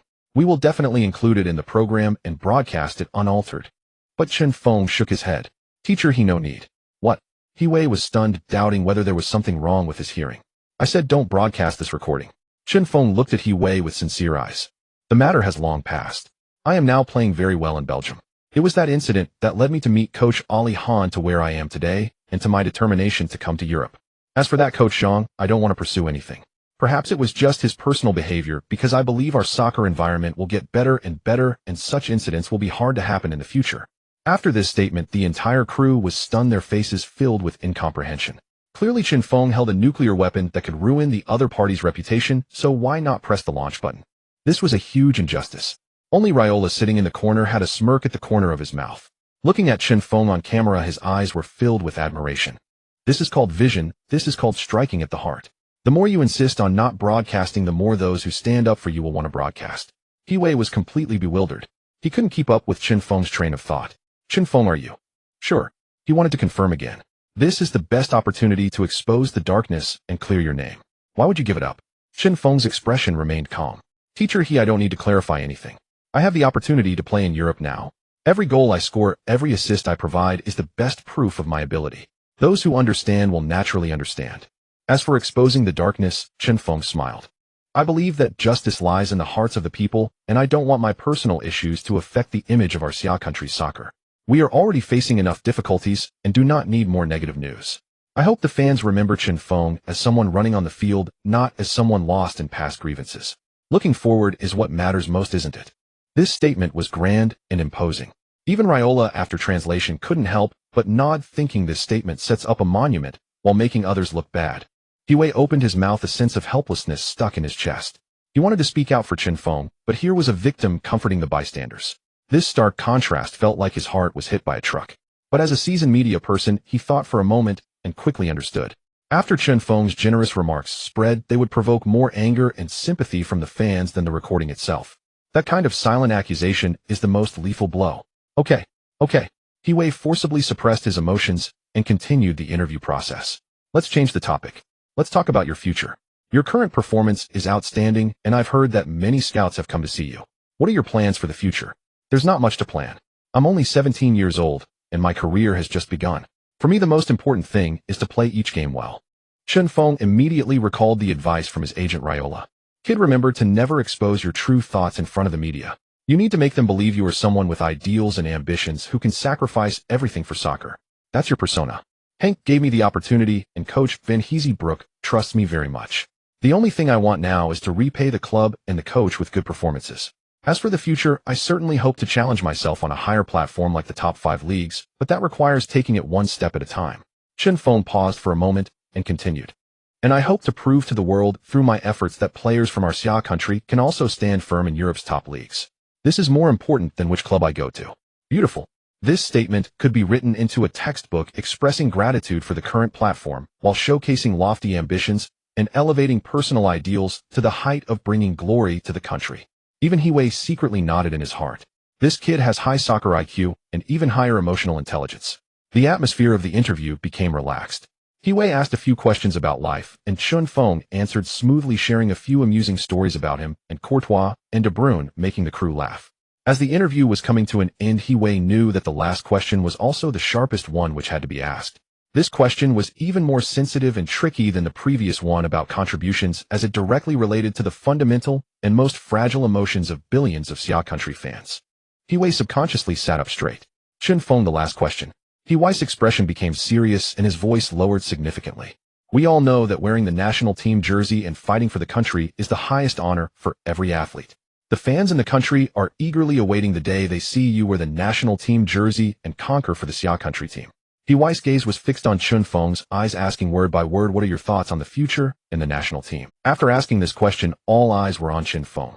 Raiola, who had been slumped on the corner sofa, finally opened his eyes. He had rehearsed this question with Chen Feng over the phone, but he didn't know if facing the camera and this Xia country soccer host Chen Feng would still dare to give that resolute answer. Chen Feng fell silent. This time it wasn't an act, he was silent for a long time.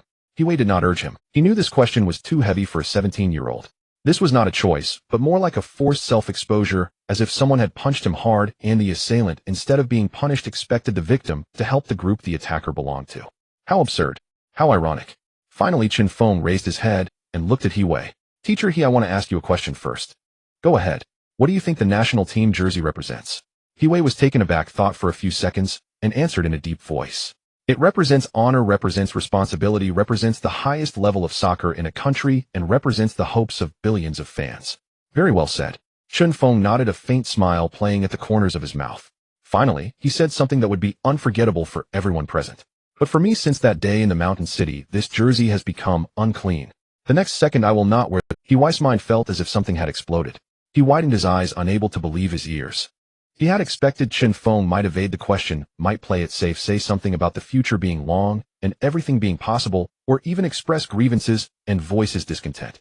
But he did not expect Chen Feng to be so straightforward, leaving no room, declaring his death sentence on the national team. Chen Feng, do you know what you're saying? I know. Chen Feng's tone remained calm.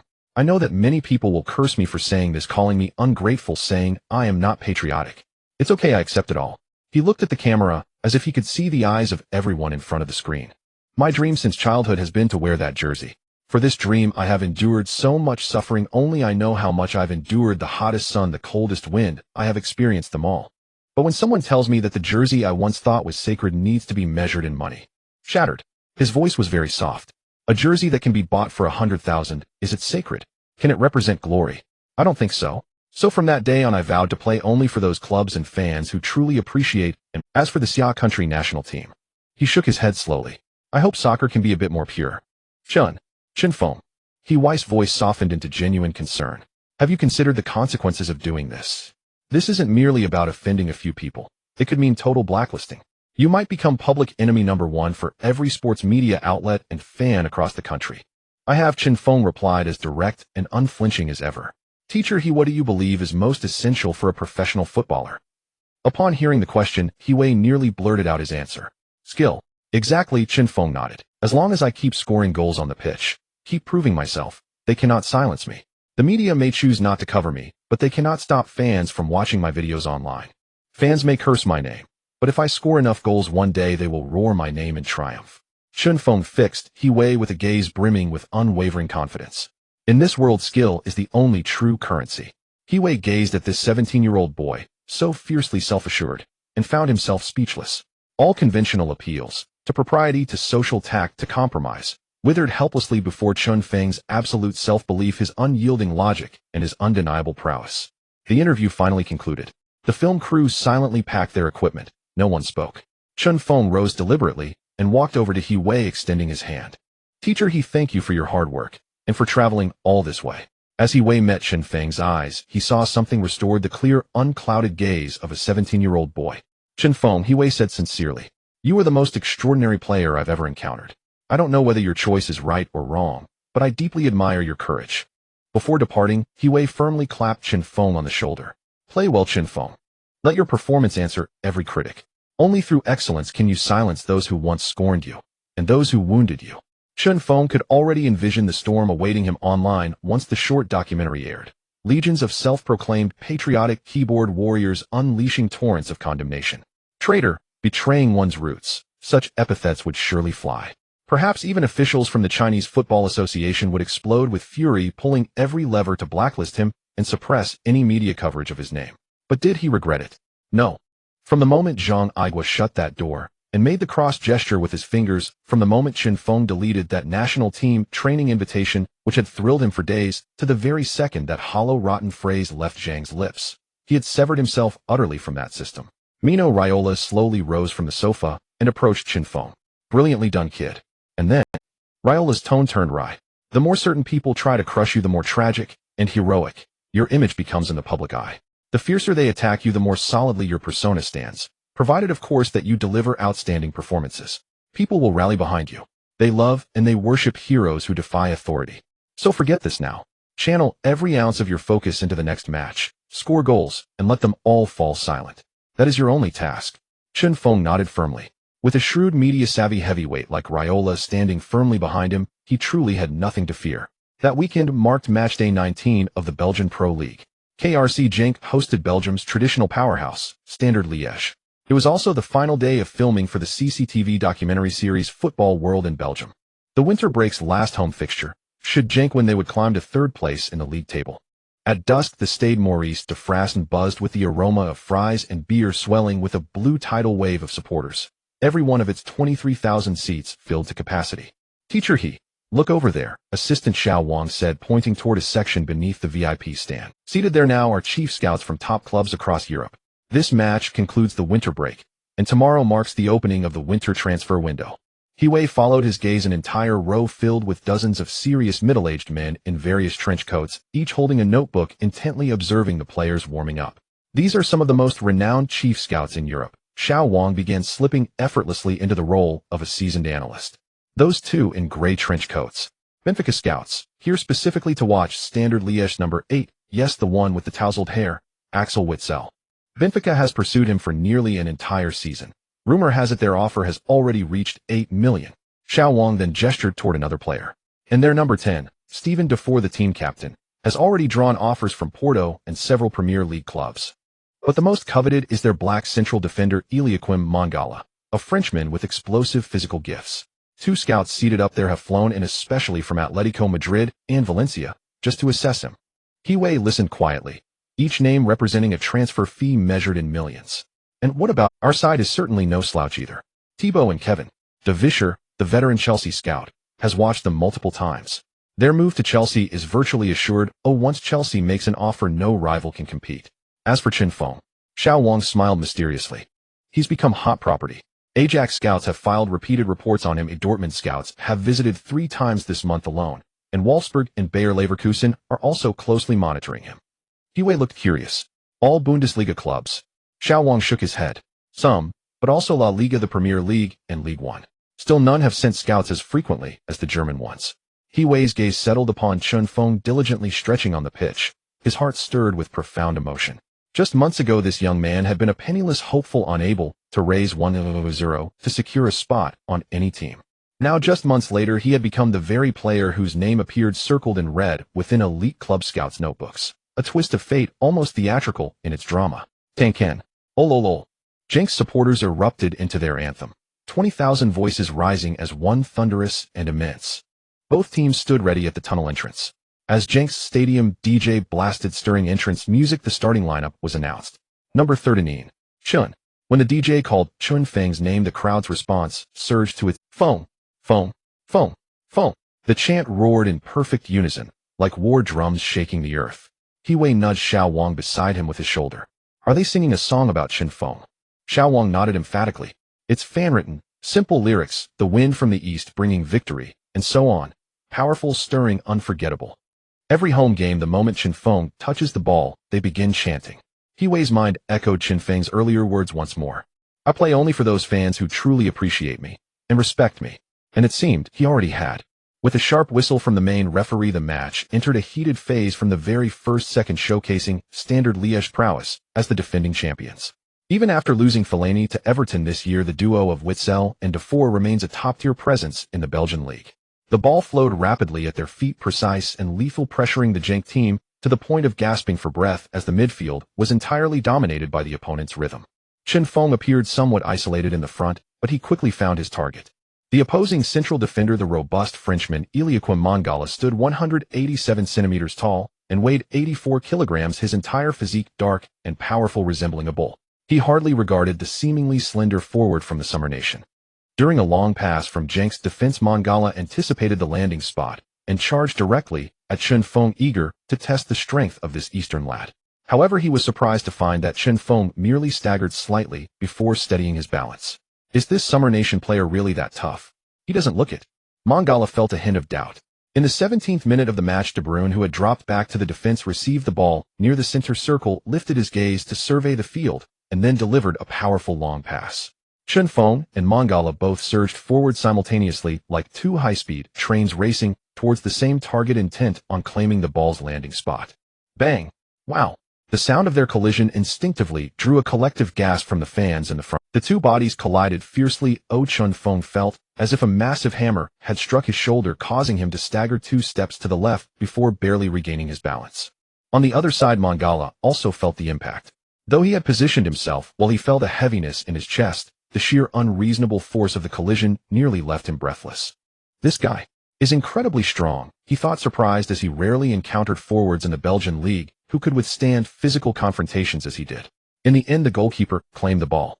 The Genk fans applauded Chen Feng for his fearlessness in physical battles with the black players. This confrontation is too intense, photographer Old Wong muttered, stabilizing his camera while lowering his voice. If it were any other Asian player, they would probably have been knocked out instantly. Chen Feng rubbed his numb shoulder. The sting only fueled his fighting spirit. He relished this feeling. It was in the most primal and direct confrontations that he felt the heat of his blood and the drive to grow stronger. In the ensuing time, Mangala focused solely on Chen Feng, engaging in a brutal struggle for every inch. By halftime, neither of them had a clean spot on their jersey, shorts, or socks. You use your shoulder to push me under the ribs, and I subtly step on your foot. You pull my jersey, and I exert force to throw you off balance.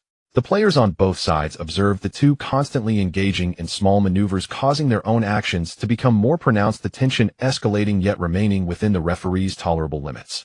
On the sidelines, Van Heesbroek frowned, shouting into the field, "Stop going head-to-head, just move more." But Chen Feng couldn't hear him, or rather he didn't want to. Today he was determined to measure himself against this tough opponent, to distinguish their strengths without crossing the line. In the 36th minute, Genk launched an attack down the right flank. The fullback, pressured by defenders, hurriedly crossed the ball. The ball's trajectory was far from ideal, floating high towards the penalty area. Inside the box, Chen Feng and Mangala once again found themselves entangled like two male lions fighting over a lioness. The two almost jumped simultaneously, gauging the ball's descent.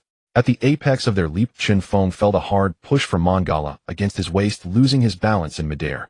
But he gritted his teeth, and as his body began to descend, forcefully twisted his waist, leaning against Mangala behind him, while extending his left foot to trap the ball. The skill full of muscle has been quietly activated. He sensed the power from Mangala diminishing, while his left leg's muscles surged with strength. Without hesitation, at the moment the ball bounced, he planted his right foot firmly in the grass, his body twisting almost grotesquely, while his left leg struck the ball with the force of a steel whip. Bang! The ball shot forth like a white cannonball, narrowly missing Mangala's ear. The Standard Liège goalkeeper didn't even think to raise his hand to block. The ball flashed past his eyes and found its way into the net behind him. The goal was scored. 1-0. Goal. Goal. Goal. The commentator from Belgium's national sports channel had gone completely wild. His voice grew hoarse.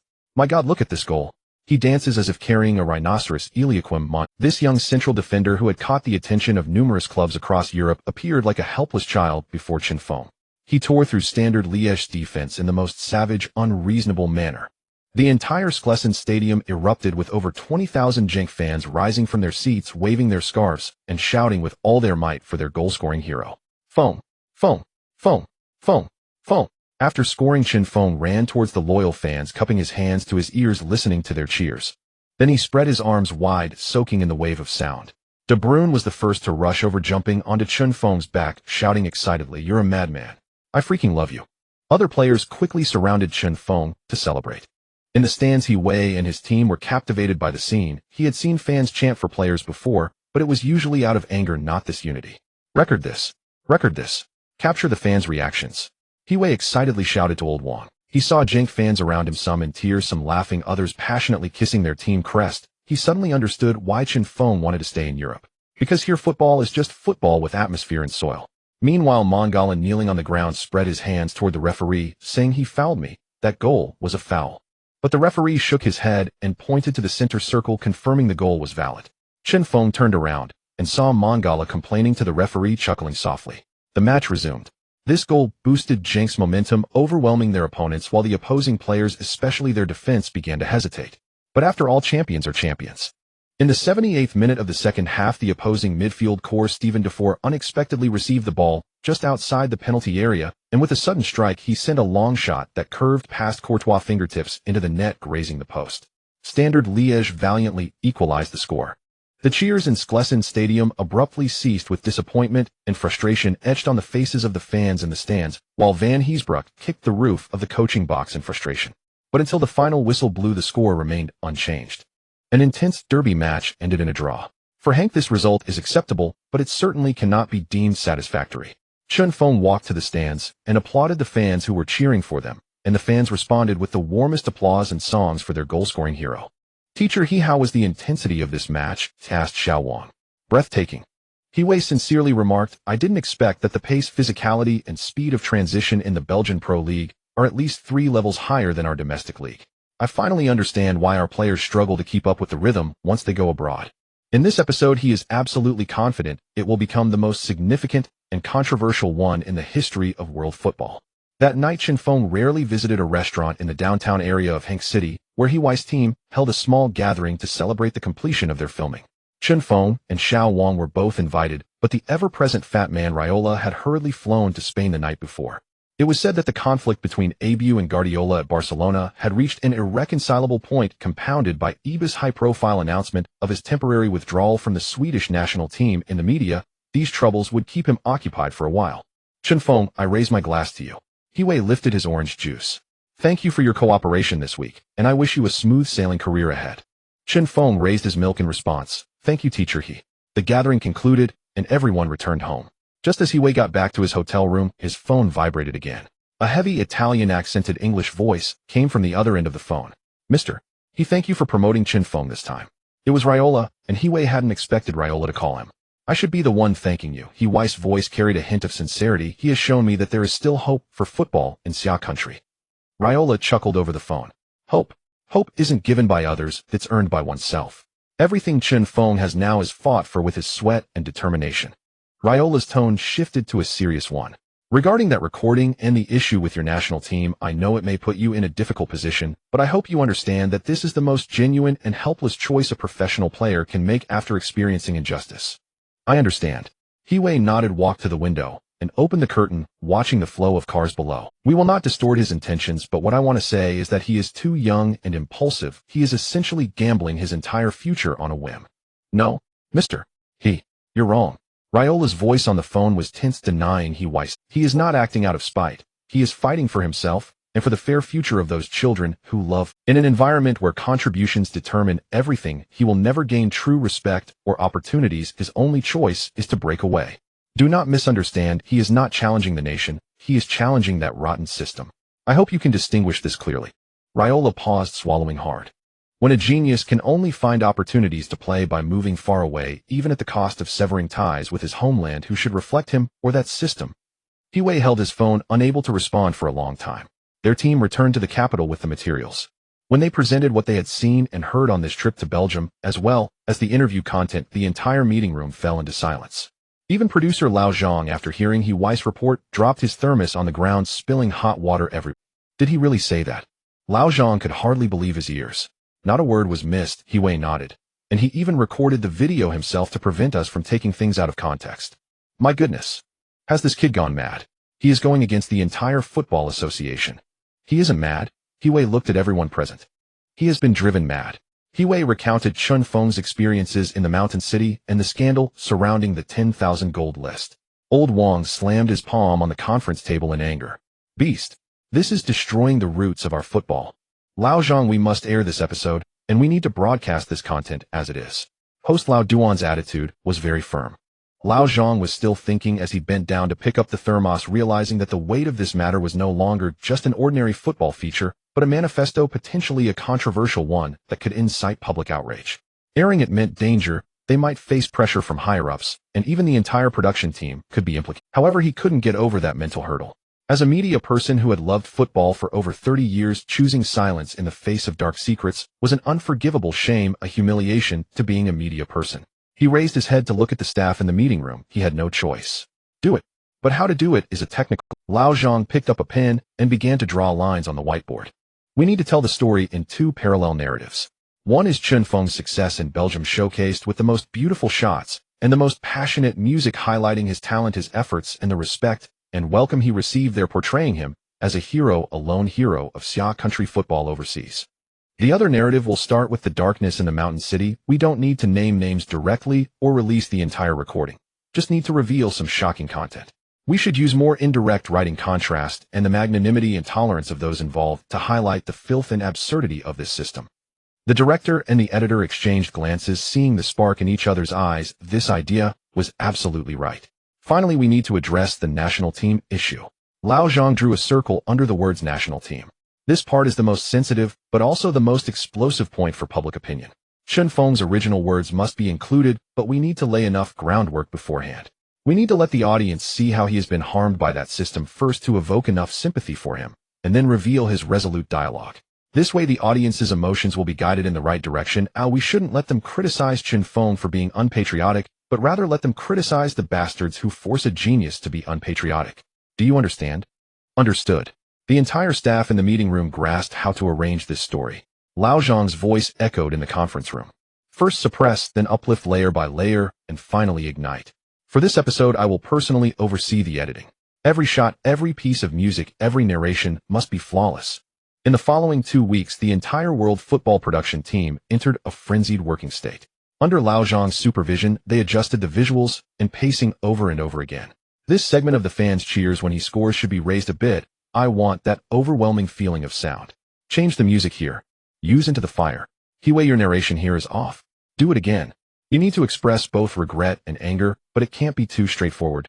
You must recite it like a poet weaving a lament of searching for peas in a quail's throat, slicing fine meat from a heron's leg, extracting fat from a mosquito's belly, all while lamenting the old man's heavy-handedness. Lao Zhang's demands were almost harsh, but everyone had no complaints. On the other side of the world, the Belgian league entered its winter break with a nearly month-long holiday.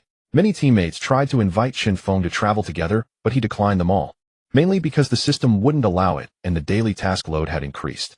System, open the panel. Official panel: Chen Feng, age 17, height 189 centimeters, weight 81 kilograms, offensive attributes: shooting 80-99, shooting power 99-99, heading 72-95, penalty 70-86, free kick 62-80, long shot 70-88, technical attributes: dribbling 71-88, skill 72-87, curve 68-85, passing 64-80, 2 crossing 43-67, ball control 73-92, physical attributes: stamina 73-89, agility 75-87, balance 74-96, jump 74-86, explosiveness 77-95, speed 87-91, strength 75-99, physique 81-95, robustness 78-95, preferred foot, left foot, right foot, current rating 78, system evaluation, an excellent forward in the Belgian league. January 2010. Chen Feng wiped the sweat off his face and body with a towel at home, watching a Belgian sports program. On the screen, 2 hosts were discussing the top scorers of the Belgian Pro League. Chen Feng, Henk, 9 goals. Lukaku, Anderlecht, 9 goals. In third place was Bruges forward Quima with 7 goals, but not many paid attention. This was unprecedented in the history of the Belgian Pro League, with 2 equally talented 17-year-old forwards promoted from the U19 team to the first team within half a season, both competing on the scoring list. Belgian media had early on compared the two, dubbing it the battle of future superstars, but of course the media's bias leaned towards their own child Lukaku. After all, he was Belgian. Other European sports media, however, held a starkly different view. Their focus was almost entirely on this young man from the East, as Germany's most authoritative football magazine, Kicker, rare for them, featured a young player from outside the top 5 leagues on their cover. The cover displayed Chen Feng in a blue Henk jersey number 39, capturing the moment he was about to shoot in the penalty area against Mongala. The headline was even more tantalizing: "A storm is coming. Could he be the next Lewandowski for Dortmund?" The report meticulously analyzed Chen Feng's physical attributes, his ability to compete, and his extraordinarily powerful left foot. He possesses all the physical talents required of a top striker, showing the shadow of a future center forward. With the same height and a similarly formidable physical presence, his left foot is lethal. Dortmund scouts have already been seen multiple times in the stands at Genk. This cannot be a coincidence. Spain's Marca linked him with Atletico Madrid, believing he to be the most fitting forward under Simeone's football philosophy, dubbing him a beastly striker. Meanwhile, Italy's Gazzetta dello Sport took a more in-depth and poetic approach, sending reporters to Belgium to watch Chen Feng's games and interview his fans. The ghost of King Miazza hovers in the skies of Belgium. We see a player with a template similar to Adriano, with a similarly destructive left foot and a physicality that crushes everything. But he is different. We investigated his family. His father is healthy and optimistic, at least giving him a complete childhood. He has the talent of Adriano, but lacks his fragility. His potential may be higher than we imagine.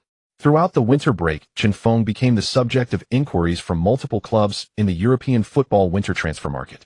Mino Raiola's phone in his Monaco office never stopped ringing. "Tell them Chen Feng is not agreeing to any other leagues right now," Raiola told his partner Raffaella Pimenta. "But he is Dortmund's sporting director. Mr. Zor, tell him that during the winter transfer market Chen Feng will not go to any other leagues." if there's genuine interest come back during the summer transfer market. Raiola slumped in his chair as selling now would be too foolish. Transferring to a new league and new environment, and having to adapt to new teammates and tactics before the season was over was too risky. If Chen Feng struggles to adapt again, his market value could plummet, leading to a huge loss. He needed to wait. Let this kid play for another half season in Belgium, compete for the top scorer with Lukaku, and then his market value could rise slightly. Even Ajax might recall Chen Feng early. He picked up his phone and sent a text to Chen Feng. Don't pay attention to those news, it's all nonsense. What you need to do right now is score more goals than that kid named Lukaku, even if it's just one, and reclaim the top scorer title in the Belgian league. January 4th, 2010, an ordinary Monday night. But in the fan circle of Xia country, this day was a bit unusual. Because at 7:30 p.m. tonight, World Football would broadcast the latest episode. 2 days ago, the official Weibo of the program had released a teaser building anticipation. Monday at 1930, World Football annual special project Seeking Wind Edge, we will take you into Belgium, approaching the young man who has stirred up a storm of youth in European football. Who is he? What has he experienced? Where will he go? The most authentic Chen Feng is about to be revealed. The accompanying image shows Chen Feng in a blue Genk jersey number 39, facing the fans with arms wide open at the Sagako Arena. It's coming, it's finally coming. My Italian canon is eager. Seeking Wind, Seeking Edge, what a great title. Countless fans had already positioned themselves in front of their televisions, canceling dinner plans, ditching games, even pushing aside their girlfriends. 1930. Dear viewers, welcome to this episode of World Football. Host Lao Duan was as steady as ever, but those familiar with him could hear the suppressed excitement in his voice. After a brief opening and content summary, the show officially began. The scene switched. Belgium Genk training ground at 5:30 in the morning. In the frame, a running figure drenched in sweat, a monotonous and grueling training routine day after day. Accompanied by Weiss voiceover, a hard-working and disciplined Chen Feng image was gradually sketched out. In the locker room, his playful banter with Courtois and De Bruyne was lively and authentic.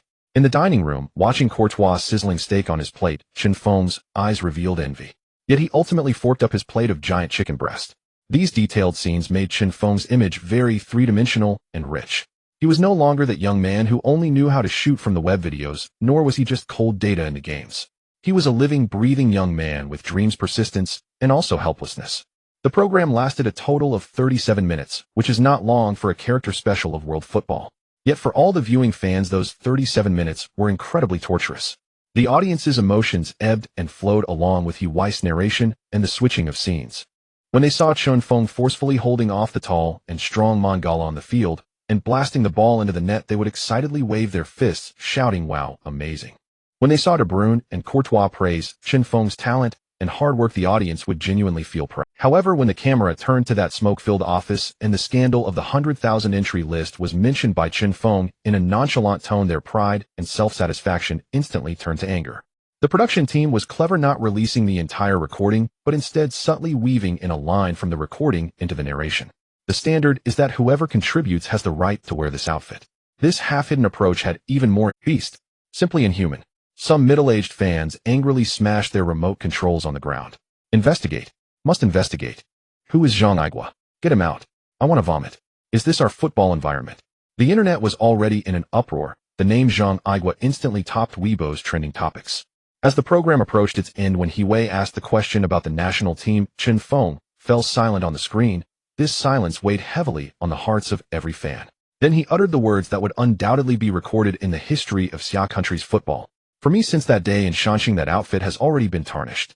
In the next moment, the youth on screen slowly looked up and smiled bitterly. I don't want to wear this outfit anymore.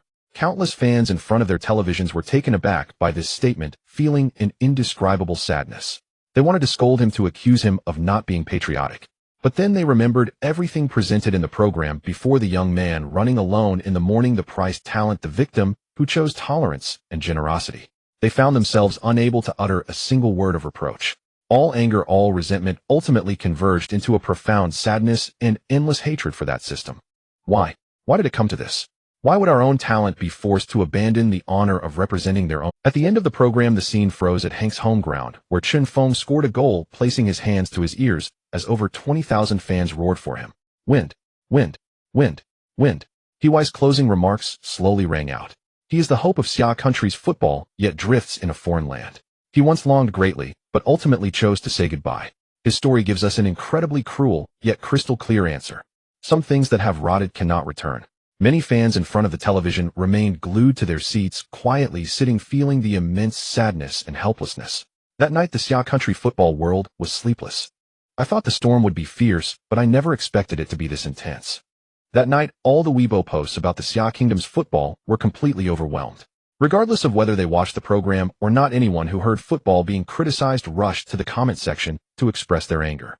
Strictly investigate Zhang Aigua, strictly investigate the Football Association, strictly investigate the selected national youth team players. What about our faces? Our taxpayers' money has been wasted like this, right? If we don't get an explanation, disband it, just disband it.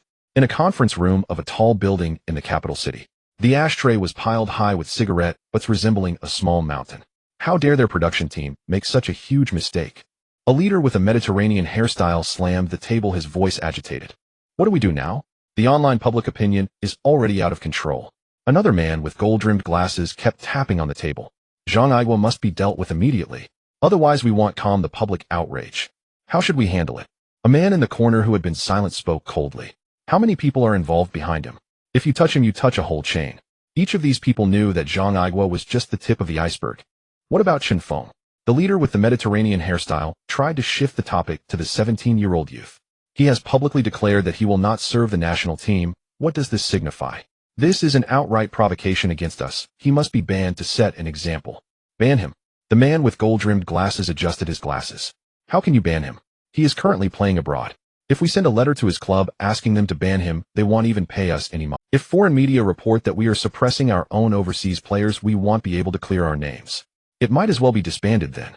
But we can't just let it go if this sets a precedent. Who will take our national team seriously in the future? Arguing, shifting blame, and squabbling. Ultimately, under public pressure, Zhang Aigua was pushed out. 3 days later, the Football Association's official website issued a brief announcement regarding the investigation and handling of former U19 national youth team coach Zhang Aigua. After investigation, it was found that Zhang Aigua had serious disciplinary violations during his tenure, causing extremely adverse social effects. It has been decided to remove him from all positions and hand over the matter to the relevant judicial authorities for further investigation and handling. Upon the announcement, fans felt that it was still not enough to vent their anger, but at least they saw a result. As for whether to ban Chen Feng, the official chose silence. They dared not only opting for a cold treatment. No mention, no reports, no comments, as if this person had never existed. However, they underestimated the power of information dissemination in the internet age. More and more fans began to follow the Belgian league, paying attention to Genk and Chen Feng through various channels. Some students studying in Europe even took several hours by train to Genk just to watch a match of Chen Feng, and then sent back photos and videos taken on-site to domestic forums and fan groups. In just a few days, Chen Feng's Weibo followers skyrocketed from 300 to 5 million. Under his post saying one must learn to give up what is unnecessary, the most liked comment was, "When God, please don't come back. Welcome to see you." This sentence became a slogan, a totem, a symbol. Chen Feng learned about the situation back home through his assistant Xiao Wang. He had just finished his morning strength training. He did not express any opinion on this matter, nor updated any social media. He simply picked up a towel to wipe off his sweat and calmly asked, "What is the training plan for the afternoon?" At this point, saying anything was superfluous. Only performance on the field would be the most powerful response. The winter break had ended and the league reignited its battles. Genk faced Club Brugge away, a match that drew unprecedented attention. Not only because Brugge was currently ranked second, but also because it was Chen Feng's first official match after the airing of Seeking Wind. Xia Kingdom at 3 in the morning. Countless Xia Kingdom fans were glued to their computers watching various unofficial livestream links with blurry visuals and frequent buffering.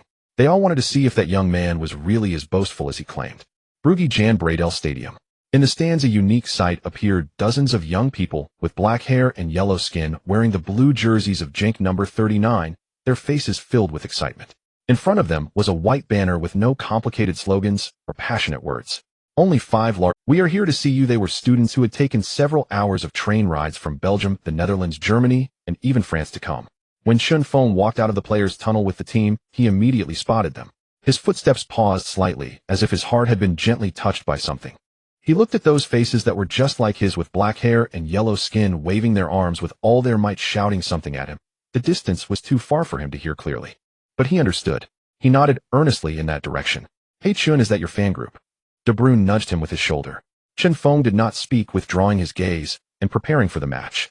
Those 5 characters seemed to have burned themselves into his mind. He could not lose this match. He could not let them down.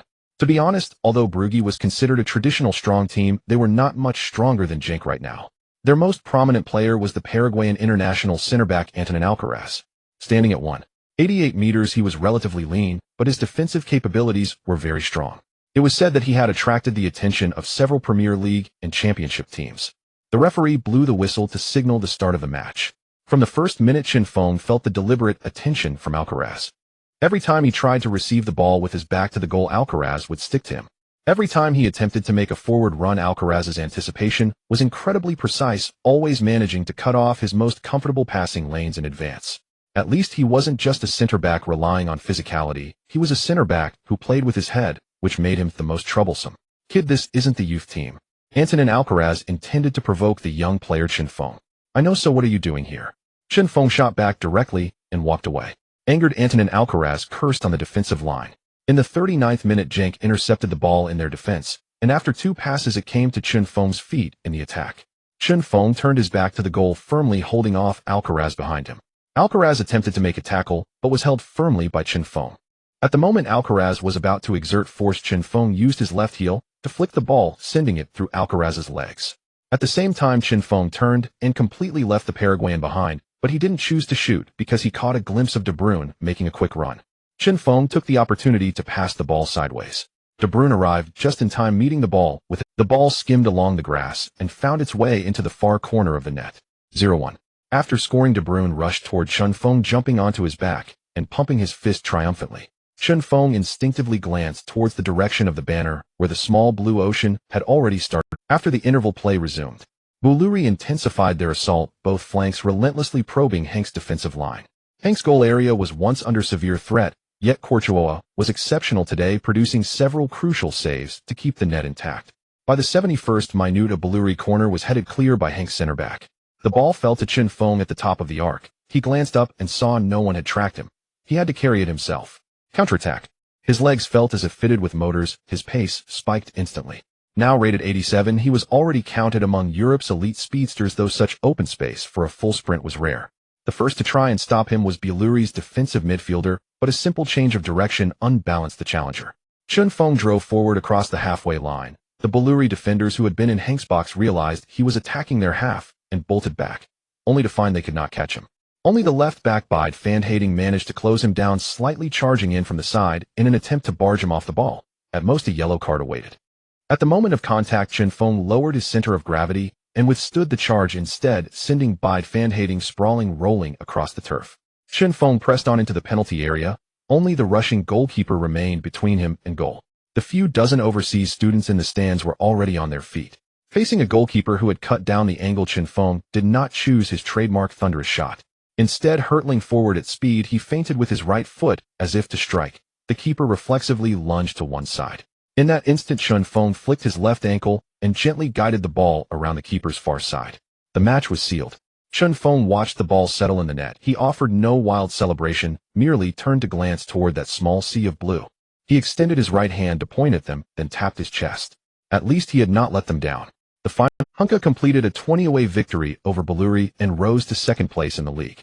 As Chen Feng walked out through the tunnel with his teammates, the group of overseas students waited and swarmed around him. That was gorgeous, the whole solo run. Function unbelievable. Hong Hong watched their excited faces one by one. The earnest praise left her a little bewildered, yet a warm current ran through her heart. Thank you for coming to see me, he said sincerely. All of us who truly understand the game support your decision. Go out and play well, make a name for yourself. We'll always support you. Yes, don't come back. We'll come see you. Those beside him chorused in agreement. Don't come back, we'll come to see you. Chen Feng murmured the words in his heart. His eyes suddenly felt warm. They were so good to him. At 5 in the morning in Xia country, a diehard fan with the ID, Tianhai Eli Guomi, felt no sleepiness. His fingers danced across the keyboard as he excitedly typed the line. I told you this kid was born for the big stage. He had nearly stayed up all night watching the entire match through a pirated stream. The blue number 39, an assist and a solo run finish, had set his blood alight. In Belgium, the latest news ran a full-page report on the game with the arresting headline, "The Eastern Wind Topples Bouluri." The accompanying photo caught Chen Feng after his goal, right hand extended pointing toward the banner that read, "We came to see you." The photo had been perfectly timed, but Chen Feng's face held no arrogance, only an expression of kinship with the reporter spared no praise. He is not merely a goal-scoring machine. He is a player who knows gratitude.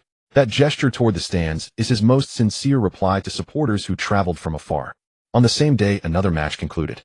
Anderlecht also secured victory, and their leading striker Lukaku, on the Belgian league's top scorers chart, two 17-year-olds stood level on 10 goals, Chen Feng at 10, Lukaku Anderlecht 10. The Golden Boot race has begun. On Belgian national sports television, the commentator pointed at the on-screen statistics, his voice brimming. This is the most thrilling Golden Boot contest in the league's history. Two prodigies under 18 embodying completely different temperaments squaring off on the same stage. Lukaku, our own pride, possesses a body and goal sense beyond his years. He is the perfect template of the traditional center forward. His power and movement were a nightmare for defenders. The media pushed both players relentlessly, sending Belgian fans slightly mad. Even Henk's number 39 shirt had sold out multiple times. Chen Feng paid little attention to the out. After training, he returned to the apartment, and his phone buzzed with a message from Loyola. Kid, well done. I just saw the news. That dark-skinned youngster scored too. Ignore how the media hypes it. Ignore what scouts think of you. Your only goal now is to score more goals than him. You must wrest the Golden Boot from him. One goal's advantage is still an advantage. To hell with being level, we want to be unique. Chen Feng smiled at the message. The words suited him perfectly, and he replied with a single character, good. He set the phone down and opened the system. Ding. Match task complete. Task objective: score a goal and help the team win. Assessment: 1 assist and 1 goal. Perfect. Task rewards: speed 2, technique 2, task points 200. Speed 8791, 8991. Technique 7287, 7487.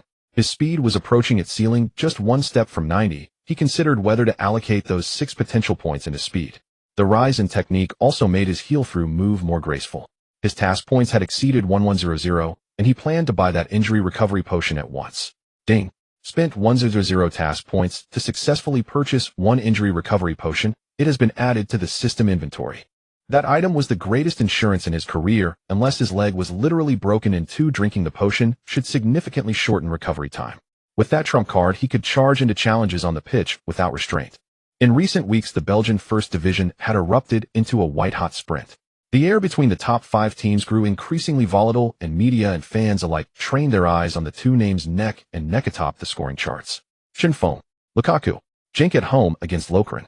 At the 32nd minute, Chen Feng met De Bruyne's return pass on the arc of the box, made no adjustment, and unleashed a signature left-foot thunderbolt. The ball arrowed straight into the far corner. 1-1-1-0. Just one day later, Anderlecht traveled to Lukaku in the final moments, muscled between 2 defenders inside the penalty area and knotted a powerful header to level the score. 1-1-1-1. The two young men chased one another relentlessly, neither yielding. Another week passed. Genk went away to face Charleroi side near the bottom of the table. In that mismatched contest, Chen Feng produced a brace. 2 days later, Anderlecht hosted their fierce rival. Lukaku, tightly marked, came up empty. 1-3-1-1. For the first time since the season began, Chen Feng truly sat atop the scoring list, having overtaken Lukaku. The result left the domestic media that had long anointed Lukaku as Belgium's future slightly embarrassed. The tone of their coverage began to shift. Lukaku carried more tactical responsibilities in the match. First, he was asked to drift wide to create space for teammates. And the Chun from the east looks more like a pure striker. His goals are brilliant, but tactically. Such slanted commentary ignited Genk fans' fury. What fucking nonsense. Our Chen Feng. Are there any matches where 2 or 3 defenders aren't glued to him? Exactly. How much defensive attention does he draw alone? Haven't our other players been scoring more too? A center forward who only drifts wide. How dare they compare him to our Chen Feng? But the online clamor did nothing to unsettle Chen Feng. Genk training ground, field no. 2. He was repeating the tedious right foot shooting drill. The ball flew from his right foot again and again, sometimes high, sometimes wide, only rarely finding the target. De Bruyne stood beside him, half playing with his phone and half passing balls back, muttering, without much focus. Chen, how long are you going to keep practicing like this? I've got a date with Caroline to a movie. It'll be late if I don't go. 100 more. Chen Feng did not look back. His eyes remained fixed on the goal. His right foot remained his greatest shortcoming. After more than half a year of training, it had improved from 1 star to 2, but stubbornly refused to reach 3. It was still far from reliable in high-intensity matches. He had to make his arsenal deadlier to leave no blinds. At that moment, a phone rang on the sidelines. He picked it up. The screen read Xiao Wang. Chen Feng, there's something I have to tell you. Xiao Wang's voice sounded strange on the line. People from Ajax are here. What? Chen stopped mid-step, an involuntary frown creasing his brow. Why are they here? They want you. To go back. Go back. Now. 1,000 questions raced through Chen Feng's head. This season isn't even over, go back, where? Xiao Wang hurried to explain, not now. Ajax's sporting director is in Genk. He wants to meet with you and Coach Van Heesbroek to discuss next season. The words made Chen Feng's heart skip. A fact he had almost forgotten resurfaced all at once. Right, he was an Ajax player, not Genk's. Yet after half a year in Belgium, he had completely begun to see himself as a Genk man. Here were coaches who trusted him, teammates who laid the ball neatly at his feet, fans who screamed themselves hoarse for him. He had grown used to the blue sea of the Sajika arena, to De Bruyne's passes and Courtois' dry jokes, to Van Heesbroek's roars at the touchline, and Captain Ma Lee's encouragement in the dressing room. And now someone suddenly stepped forward to tell him, kid, you're going home. That feeling felt pretty shitty. Chen Feng waved away De Bruyne's complaints, told him to hurry off to his girlfriend, and went to the head coach's office. He opened the door. Van Heesbroek was talking with a neatly dressed Dutchman in a dark blue suit, who looked brisk and efficient. Seeing Chen enter, Van Heesbroek smiled briefly, then composed himself. Chen, come, let me introduce you. This is Ajax's sporting director, Mr. Danny Blind. Blind rose, extended his hand, his face revealing a candid appreciation and a warm smile. Hello, Chen. I've watched all your games. You're even more impressive than we imagined. His English carried a strong Dutch accent, but his words were clear. Thank you. I'm mainly here to speak with Van Heesbroek. Blind sat forward and spoke plainly. After this season, we've decided to officially recall you to Ajax. Although he had suspected as much, the sentence still made Chen Feng's heart sink. He glanced at Van Heesbroek. The coach showed no obvious expression, only raised his coffee cup and took a sip. Your performances in Belgium have proven your quality. Ajax next season needs a striker like you. Our first choice striker is being pursued by other clubs, so you will be an important part of our front line. Of course, I know you're happy here and have a good relationship with the coaches and teammates. But Ajax is your home. We believe that returning to the Eredivisie, a league stronger in technique and attack, will better serve your growth. Having heard all that, what could Chen Feng say? He was an Ajax player, or recall from the parent club was natural. He only felt as if something was lodged in his chest, a reluctant ache. I understand. Chen Feng nodded. Good. Blind seemed pleased by his response. His smile deepened. Then treat the remaining fixtures as your farewell to Genk. Leave them with a championship and a golden boot as your parting gift. Whispering in his ear, Blind added, if you win the title and the golden boot, I believe it will give us strong leverage in talks about your return contract. Then he left the office. Van Heesbroek patted Chen Feng's shoulder. There are no feasts that do not end. Going back to Ajax is a good thing. That's a bigger stage. I know. Since you know, then give me everything in the remaining games. I want you to leave here carrying the championship trophy and the golden boot. The news spread quickly within the squad. Most of the players did not realize Chen Feng was an Ajax player on loan. They assumed he had simply been promoted from Genk's U19 side. In the locker room, Courtois was the first to rush over, throwing an arm around Chen Feng's neck once more. What? You're going back to Amuzididen? That bright, decadent Amuzididen, he said with a sneer, though his hold on Chen Feng was firm. I have no choice. I'm their player. Chen Feng shrugged. Damn, didn't you say you would stay in Hunka for 2 years? How are you leaving after one? Isn't it because I've been playing too well? Chen Feng raised an eyebrow. If I face you in the Champions League next season, I won't go easy on you. First make the playoffs, then we'll talk. Chen Feng shot back with a grin. Debuleon joined them, his expression fairly composed. It's a good thing. Ajax really suits you. They are excellent at developing young players. He looked at Chen Feng. But before you go, leave me the championship trophy. Of course. Chen Feng extended his fist, and Debuleon bumped it with his own. And the golden boot, Debuleon added. Chen Feng looped an arm around Debuleon's neck. That goes with... In the days that followed, the entire Hunka squad drew together as one when the championship for Chen Feng, when the golden boot for Chen Feng became a half-public mantra in the locker room, and everyone shared aim. Chen Feng's form erupted like a lit fuse. In the 25th round of the league, Hunka hosted Sejala. With headers and volleys, Chen Feng produced his first professional hat-trick, leaving Wang Yang on the bench stunned. Each goal sent the stadium into delirium. A day later, news arrived from the other match. Anderlecht had been held to a draw. Lukaku remained silent, and the gap atop the scoring chart instantaneously widened to 4, 16-12. In the 26th round, Hunka traveled to face Coat Lake. Heavily marked by the opposition's defenders, Chen Feng nonetheless smashed open their goal with an audacious header, while Lukaku still could not find his shooting boots. 17-12. Belgian media were left speechless, forced to watch that Shadwa youngster pull away atop the scorer charts, and Hunka were now only 2 points behind the leaders, who happened to be their next opponents, Anderlecht. Lukaku is under too much pressure. He's still a boy. We shouldn't place so many expectations on him. A commentator on the Belgian national sports channel lamented, defending their local prodigy. The media searched for every excuse to explain Lukaku's slip in the golden boot race, but the fans' eyes were clear. Everyone was focused on tomorrow's decisive showdown. Hunka would host Anderlecht. Over the week, the Belgian press had painted the fixture as an arch rivalry, the Beast versus the Cannon, a titanic battle for both the championship and the Golden Boot. If Hunka won, they would leap a point above Anderlecht to top the table. If Chen Feng scored again in that match, the Golden Boot contest would be settled prematurely. The training ground before the match was tense. In the tactics room, Van Haesbuluk stood before the board circling several names heavily with a red marker. Jelle van Damme and Yohashi Luolan, two center-backs each over 1.9 meters, extremely strong in direct defending. And their defensive mids Lucas Bigilia and Jan Bolek. Those two are the grinding machine of their mid. The head coach looked to Chen Feng. Chen, they'll single you out for attention. How to handle it. They'll tell you one thing, don't get entangled with them too much. But I know you. You won't listen, you'll seek to go toe-to-toe with them. The remark eased the mood in the tactics room. The coach then circled another name, Lukaku. He repeatedly emphasized that Lu must mark Lukaku. On corners, Chen Feng was to drop back into his own penalty area to shadow Lukaku specifically. Don't let him receive the ball comfortably in the box. Stick to him, harry him, make him uncomfortable. In the players' tunnel, both teams waited as the DJ and the referee prepared to announce the lineups. Chen Feng and Lukaku stood side by side, ready to step out. The opponent who had once puzzled him on the U19 stage now bore a face of maturity and resolve that belonged. Hey, Lukaku said first, his voice low. What's up? Chen Feng turned his head and replied, today I'll show you who is truly Belgium's best striker. Lukaku's eyes burned with fierce flame. Chen Feng laughed aloud, unable to help himself. How theatrically earnest Lukaku could be. Ha, I really didn't expect the billboard to speak. Billboard. At those words, Lukaku's face flushed deep red, his nostrils flared as he snorted. He felt as if he might explode with rage. De Bruyne, standing behind, gently nudged Chen Feng's back. Do you have to provoke him now? Why rile him up at this moment? Chen Feng glanced back and lowered his voice into De Bruyne's ear. Relax. The angrier he gets, the more his mind unravels.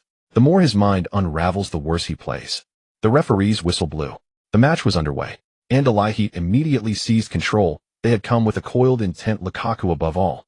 He was unusually lively today, drifting frequently to the right, as if emulating Robin, using pace and inside cuts to batter at Henk's defensive line. Only 8 minutes and Anderlecht's midfield delivered a high-quality cross swinging precisely into the penalty area. Lukaku muscled the Hunka center-backs and powered a thunderous header. Debois, Henk's defense cried out. Courtois' reflexes were exquisite. He began to move the instant Lukaku took off. His 1.99-meter frame stretched to its limit in the air, fingertips grazing the ball. The touch altered its flight, it struck the crossbar and ricocheted out beyond the line. A ripple of astonishment swept the stadium and instantly blossomed into applause for their prodigious goalkeeper. Courtois sprang up and pumped his fist with force. Scoring against my goal is not that easy. The hair-raising save fully ignited Henk's spirit. The tempo accelerated, and the sides clashed fiercely across midfield. Chen Feng was closely attended by two defenders and had almost no space to receive and turn. He showed no impatience, continuously running, sometimes surging, sometimes dropping, pulling at their back line. The match reached the 32nd minute. De Bruyne received the ball just outside his own box and was immediately closed down by two midfielders. When everyone expected him to lose it, he clipped the ball with his heel and it threaded between the midfielders' legs and found the flank, reaching Jelle Wozen. Wozen drove forward in long strides, battering at the defense. Seeing Chen Feng had shaken his marker, he sent in a low cross. Chen Feng met it on the edge of the box. He took it without a touch and swung his left foot. A familiar thud. The goalkeeper had anticipated the strike and threw himself in the guest direction to make the save. Yet he had underestimated the shot's force. The ball screamed past his hands and crashed into the net. Goal. Chen. It's Chen again. He has ripped open Anderlecht's goal with his left foot. In such a crucial match, he has temporarily carried Hunka to the top of the table. The Belgian sports commentator shouted, exhilarated. Chen Feng sprinted to the corner, leapt high, and pumped his fists in the air. Come on. The second half resumes with a renewed vigor.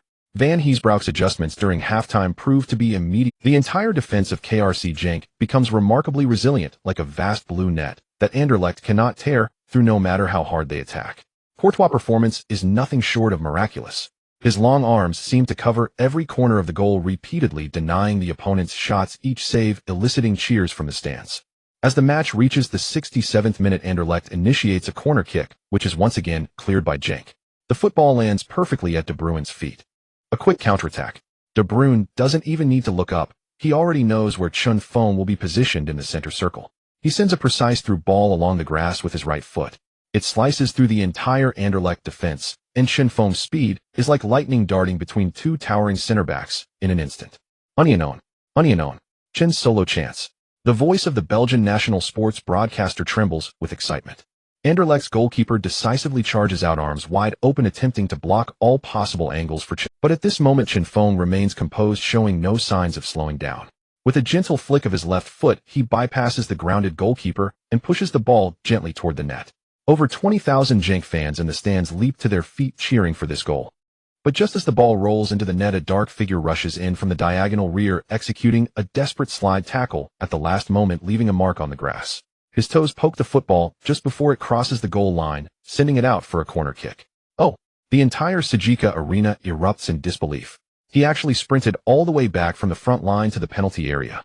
Everyone is shocked by his desperate backtrack. What kind of willpower does this require? Even Chen Feng, who was preparing to celebrate his goal, halts in his tracks, his face a picture of incredulity. He didn't even notice when Lukaku started his chase back, beginning to feel a bit regretful as he slapped his forehead. Damn it, I should have just pushed it into the empty net. CDMD. He turned to see Lukaku jumping up off the grass, shouting to his teammates to focus. A glimmer of respect flashed in Chen Feng's eyes. He's a true man. De Bruyne comes over to take the corner kick. The ball flies into the penalty area, causing chaos as Genk's defenders leap to head it toward the goal. Bang! The Anderlecht goalkeeper makes an incredible save on the goal line, desperately deflecting the ball away. But the football lands perfectly outside the penalty area at Chen Feng's feet. He can only accept it with a smile. Chen Feng meets the bouncing ball, his body slightly angled without any hesitation, and he executes a volley with his left foot. This time no one can stop him. The football pierces through the Anderlecht goal like a bullet once more. With a brace, Chen Feng has effectively sealed the match, almost ending the suspense for the season's top scorer. After scoring, Chen Feng races toward the fan, stands leaping high and vigorously pumping his fists in the air, letting all his passion pour out. Ultimately, the referee blows the final whistle. Genk triumphs 2-0 at home against Anderlecht. This crucial victory allows Genk to surpass their opponents by a single point on the leaderboard, climbing to the top. With only 3 rounds left in the league, the championship trophy is now within their grasp. Meanwhile, Chen Feng temporarily leads the scoring chart with 19 league goals, far ahead of Lukaku's 12, making the golden boot almost his for the taking. After the match, Raiola's call comes in right on time. Well done, kid. The excitement in the hefty voice is barely contained. I told you you're the best. That black guy is completely subdued by you. Now keep up the good form. After hanging up, Chen Feng lies alone on his apartment bed, but he doesn't feel the excitement he imagined. He feels a bit reluctant to leave everything here, as his story in Belgium is about to come to an end, leaving a hollow feeling in his heart. After winning this match, the atmosphere within Genk becomes relaxed. On the training ground, smiles adorn the faces of the players. Each step is noticeably lighter. With only 3 rounds left, the championship seems almost within reach. Even the usually serious head coach, Van Heesbroek, occasionally cracks a joke during training. Thibaut, did you go to the nightclub last night? Why are your legs so weak? Kevin, think a bit while passing a stop, always thinking about your girlfriend. Only Chen Feng remains as meticulous as ever, completing every training session diligently, because he knows that he cannot slack off as they approach the final stretch. The championship is not yet secured, and the golden boot is still only a theoretical lead. Anything can change. More importantly, he wants to bid farewell to this place where he has fought for a year with a perfect ending. Hey Chen, relax a bit. During a training break, Captain Malin walks over and hands him a bottle of water. You don't need to be so tense. It's not over yet, Captain. Chen Feng twists off the bottle cap and takes a big gulp of water. Malin smiles and pats him on the shoulder. You kid are truly born for football. Alright, let's together achieve victories in the last 3 matches. He then turns around and yells at his teammates who are still joking around on the field. Everyone, damn it, focus. Stop goofing around. In the following 2 league matches, Genk sweeps through with unstoppable momentum. They win 3-0 at home against Mechelen. Chen Feng scores a stunning long-range shot in the match. They triumph 4-1 away against Eupen, with Chen Feng scoring another brace. With only 1 round left in the league, Genk has already secured the Belgian Pro League Championship for the 2009-2010 season, 2 rounds in advance. This marks the 3rd championship in the history of KRC Genk in the top tier of Belgian football. When the news broke, the entire city of Genk erupted in celebration. Fans flooded the streets waving blue flags and singing the club anthem, transforming the entire city into a joyous ocean. Meanwhile, in Anderlecht's 2 matches, Lukaku remains goalless. On the scoring chart, Chen Feng leads with 22 goals, far ahead of Lukaku's 12. Unless he manages to score 11 goals in the final round, Chen Feng will be the golden boot winner. In the final round of the season, Genk will host Lokeren, a team with nothing left to fight for. This match is no longer about points or rankings. It feels more like a grand championship celebration. On the day of the match, Sajika Arena is packed with people from noon onward. Fans come from all directions, and even non-fans as residents of the city join in the celebration, wearing blue championship shirts, painting their faces with colors, and waving championship flags. The entire stadium is decorated like a grand party venue.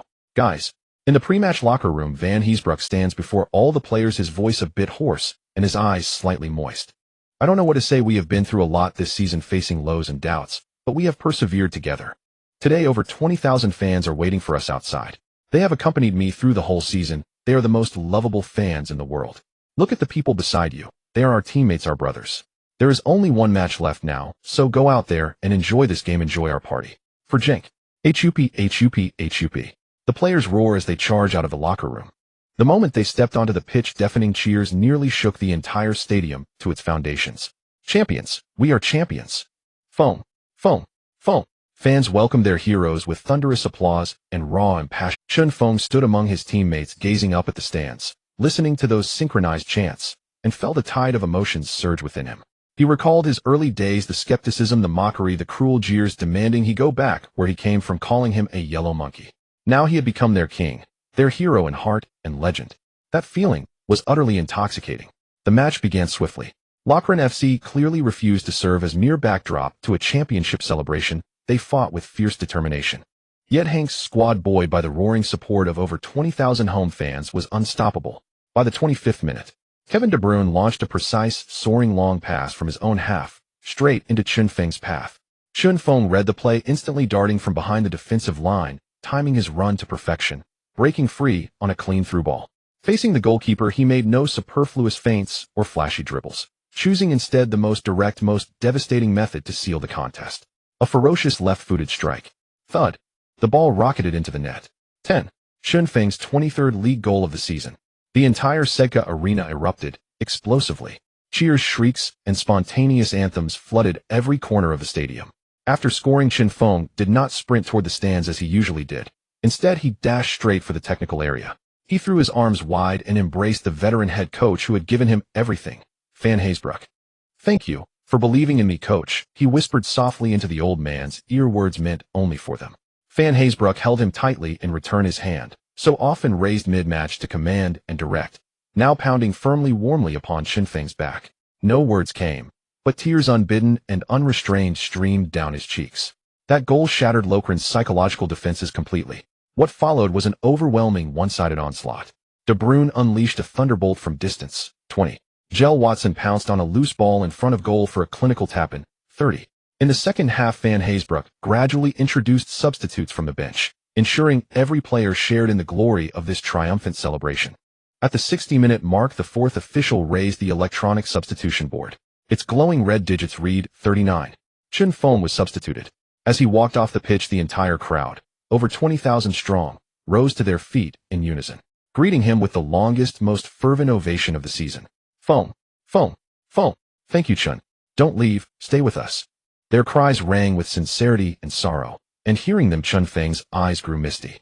He circled the pitch, applauding toward each of the four stands, north, south, east, and west. "Farewell, Sedka Arena. Farewell, beloved fans of Genk." The final whistle blew. Genk secured a resounding 30-home victory over Lokeren. Hunka are champions. Players, coaches, and staff surged onto the pitch like men possessed, embracing, yelling, and exulting in the hard-won title. At the center of the field, a temporary podium had been erected. The chairman of the Belgian Football Association solemnly placed the gleaming championship trophy into the hands of Hunka's captain, Mila Mali. "We are champions." Mali hoisted the trophy high and howled toward the heavens. Blue and white streamers rained down, twirling in the glare of the lights. The players passed the trophy from hand to hand, each kissing the highest honor of Belgian football. When the cup reached Chen Feng, he merely glanced at De Bruyne and Courtois. The three shared a knowing smile. Together they raised the trophy aloft. In the locker room, Courtois came over. "Chen, are you really leaving next?" His voice carried a trace of sorrow. Chen Feng nodded. There was nothing more to say of farewells, always. "Damn, then I wish you all the best at Odyssey. Cowan, what about you? Are you and Thibaut going to Kierksey next season?" Chen Feng looked at De Bruyne. Rumors about the two of them had been swelling for almost a season. De Bruyne, however, merely shook his head. "No one knows yet. I hear Kierksey did make an offer, but the club hasn't agreed." Everyone understood that with their talent, Hunka could not hold them forever. A departure was only a matter of time. Van Heesbroek stepped into the locker room before the three young men. Thibaut Courtois. You are the most gifted youngsters I have ever seen. Hunka is proud to have you, and I am proud to have coached you. I do not know where your futures will lead, but I believe each of you will become a true superstar. Remember, wherever you go, Hunka will always be your home. You are always welcome back. 2 days later, the Belgian Professional Football League held a grand awards ceremony for the 0910 season at the concert hall in Belgium. Chen Feng, without surprise, collected the two most weighty individual honors, the BGA League Golden Boot, with 23 goals, and the BGA League Player of the Season. He received the two trophies from Belgian football great Baluo Fengsimsite lauded, as by Bailey, while flashbulbs lit the auditorium like a constellation. Double MVP. A 17-year-old boy from Shagwa had in his first full professional season conquered the whole of Belgium with an indisputable display. This night belonged to Chen Feng. After the ceremony, the Ajiakisi Club website immediately published a headline, "Welcome home, Chen." The announcement stated that club player Chen Feng had performed brilliantly, and upon the conclusion of his loan at Hunka, would formally return to the team next season and be promoted to the first squad. The accompanying image showed Chen Feng in an Ajiakisi shirt, clutching the Golden Boot and Player of the Season trophies. The picture was obviously a composite. The news marked a neat coda to Chen Feng's chapter in Belgium. At Hunka's training base, Chen Feng entered the familiar locker room for the last time. His locker had been emptied save for a few odds and ends. Teammates came forward one by one to embrace him and bid farewell, tinged with reluctance, but filled with blessings. Fan Haysbuluk approached holding an elegantly wrapped deep blue box and handed it to Chen Feng. "What is?" Chen Feng took the box. It had some weight to it. "A pen." Fan Haysbuluk's voice was calm. "My father gave it to me. He said a man should have a fine pen to sign every important contract of his life. Now I give it to you, hoping your future will see you sign countless lucrative contracts with it." Chen Feng opened the box to find a Wanbelong pin resting on velvet. A warm current swelled in his chest. "Thank you, coach." "Go then," the old coach said, waving once before leaving the locker room. De Bruyne and Courtois waited for him outside without idle words. "Come on, we'll see you off." The three of them walked shoulder to shoulder toward the gate of the training base. They had trodden this path countless times, yet today it felt unusually long. No one spoke, only the echo of their footsteps. "Do you think one day we can play on the same team?" Courtois broke the silence. "We will." De Bruyne looked at Courtois and Chen Feng. "Maybe at Kierpsi, maybe at Huangma, or even at Bassa." Chen Feng smiled and draped his hand across their shoulders. "Then you must work hard, and don't forget to call me." "Don't worry," they answered. On the flight to Shagwa, Chen Feng wore an eye mask and noise-canceling headphones, trying to force himself to sleep for a while. Yet his mind remained unervingly alert, utterly free of drowsiness. He simply removed the eye mask and the headphones. System, open the panel. A cool blue holographic screen unfurled before his eyes. 2009-2010 Season Annual Performance Evaluation Report. Host Chen Feng. Club Henk alone. Appearances 28 matches, 22 League 6 Cup. Goals 26, 23 League 3 Cup. Assists 8. Season rating 9. 210. Season highlights. 1. In the U19 League against Belgian Lieri, he came off the bench to score a hat-trick and lead a comeback. 2. League debut against Sej Labulu Re, a substitute appearance yielding 1 assist and 1 goal. 3. Home league match against Hente, he scored twice to help defeat a strong opponent. 4. In the decisive league clash against Anderlecht, he scored a brace and utterly crushed the opposition. 5. Appeared 22 times in the league, scoring 23 goals, and won the BGA League Golden Boot. 6. Led Hunka to reclaim the BGA League title after many years. Comprehensive season appraisal. It was an almost perfect debut season. The host had successfully transformed from an ordinary U19 prospect into the most domineering striker in the BGA League. His physicality, burst of speed, and left-foot finishing were already well beyond his peers. Your effort and discipline are the foundation of your success. Current ability analysis. Advantages. Shot power, 9,999 world class. Your left-footed thunder is every keeper's nightmare. Speed, 8,991 European class. Devastating on long runs and counterattack. Strength, 7895. Balance, 7496. You hold an absolute edge in physical duels at your level, excelling at receiving the ball with your back to goal and in penalty area scrambles. Weaknesses. Right foot, a fatal shortcoming. At higher levels, it will cost you many chances and invite targeted marking from opponents. Technique, 7487. Dribbling, 7188. Though improved, your close range ball control and ability to evade dense defenses still have significant room for growth. Passing, 6482. As a striker, your vision and passing accuracy need strengthening if you wish to become a more complete attacking threat. System recommendations. 1. Off-season priority, strengthen your right foot. It is recommended you perform no fewer than 500 right foot shots and passes daily. 2. Technical enhancement. Utilize the immersive training ground and select a technical master for focused drills emphasizing control under pressure and the quality of your first touch. 3. Tactical comprehension. At odyssey, quickly learn and assimilate the team's tactical system, particularly off-the-ball runs and collective coordination. The Hujia League demands greater tactical acumen from strikers. Chen Feng read the report word by word. The system was right. His strengths and flaws were starkly exposed. In the Belgian League, relying on body strength, speed, and a reliable left foot, he could stride through matches. But in the Hujia League, especially at a technically demanding club like odyssey that emphasizes total football, a one-trick player would suffer badly. Looks like I won't be resting this summer. No sooner had he thought this than the system chimed again. Achievement detected. First professional league golden boot. Achievement rewards issuing. Congratulations, host received steer passive skill, card 1. Congratulations, host received attribute points 5. Here it comes. Chen Feng felt his heart leap into his throat. And steer passive skill card. This was something priceless. His last steer skill mansion to hand had an awkward name, but turned him into a bulldozer inside the box.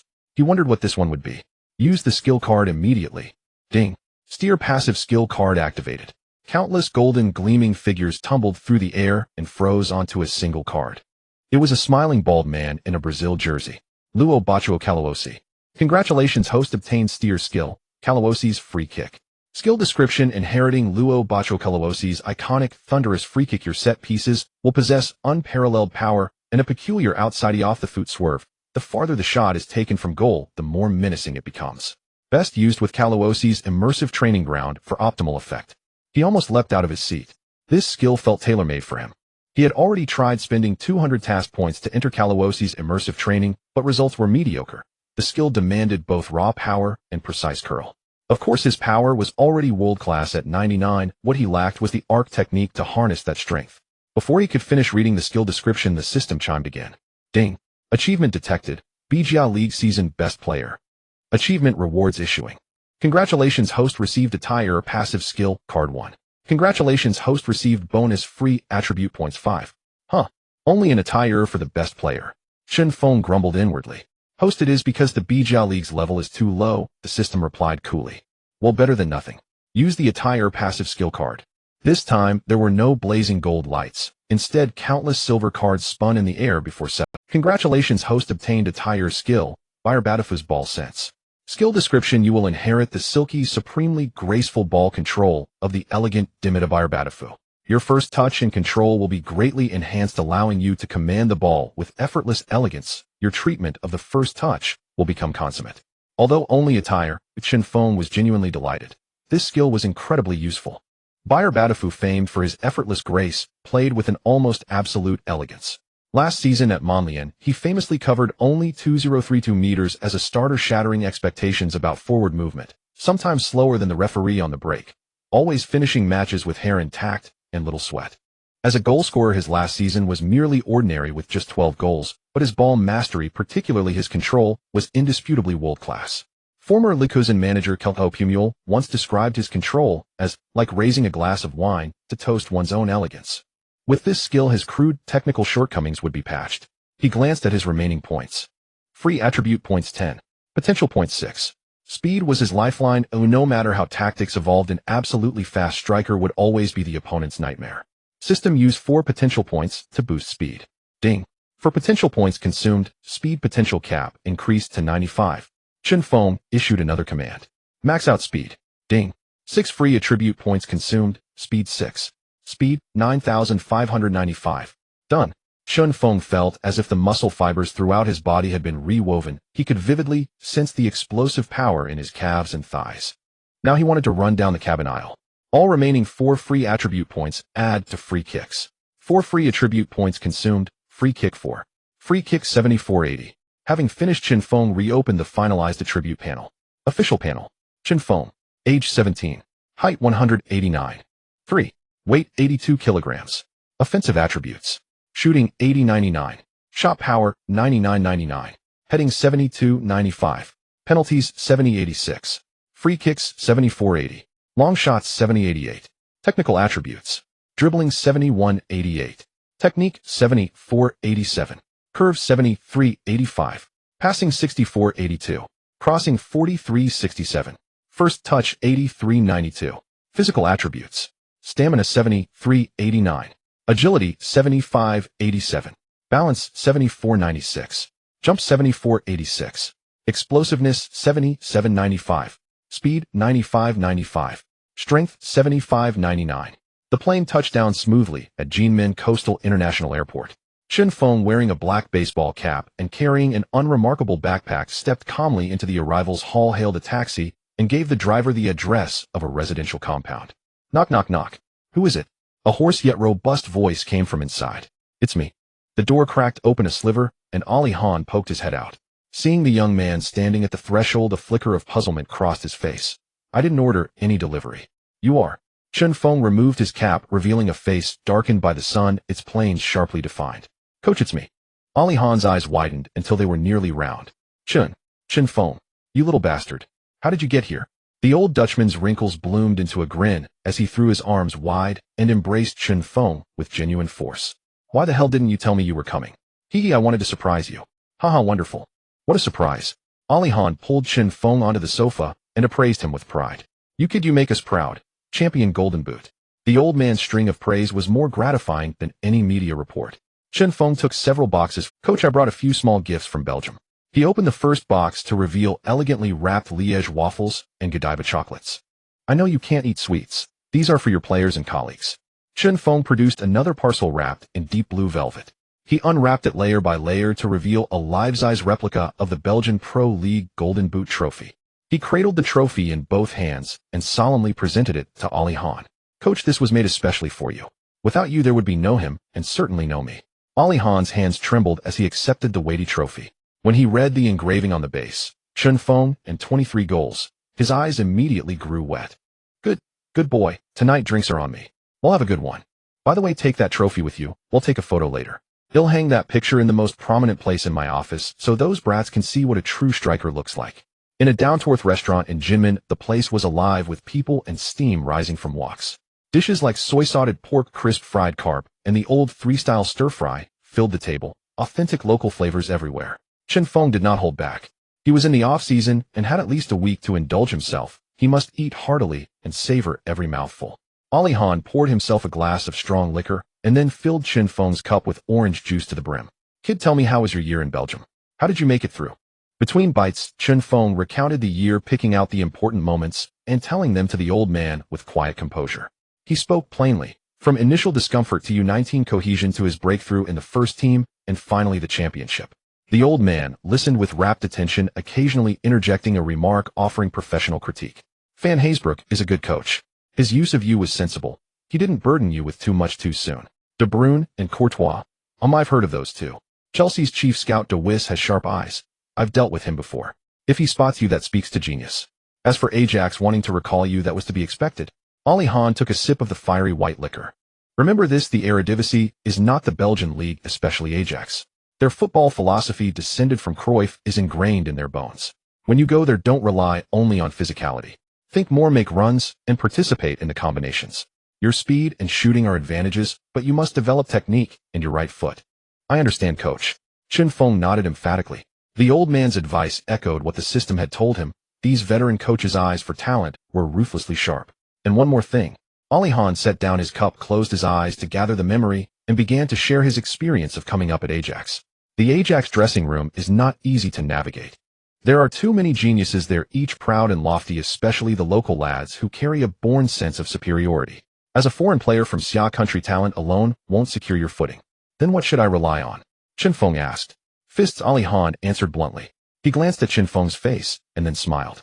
I don't mean go out and pick fights. What I mean is this: on the training ground, be tougher and try harder than them. If anyone plays a dirty tackle on you during training, retaliate with a fiercer challenge so they know you are not to be trifled with.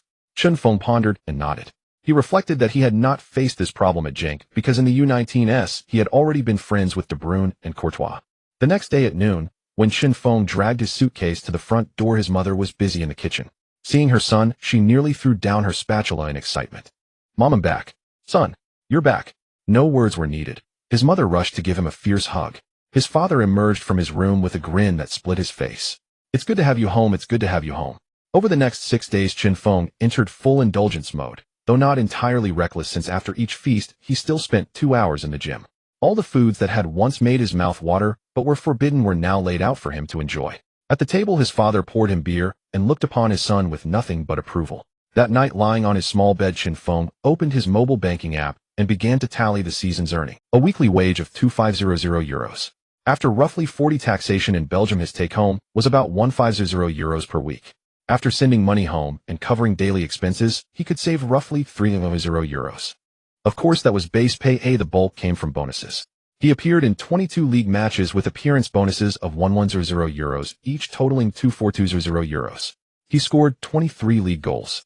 According to the club's tiered scoring bonuses, the math ran 3 goals 300 900 euros, 7 goals 906 euros, 5 goals 150 750 euros, 8 goals 210 168 euros.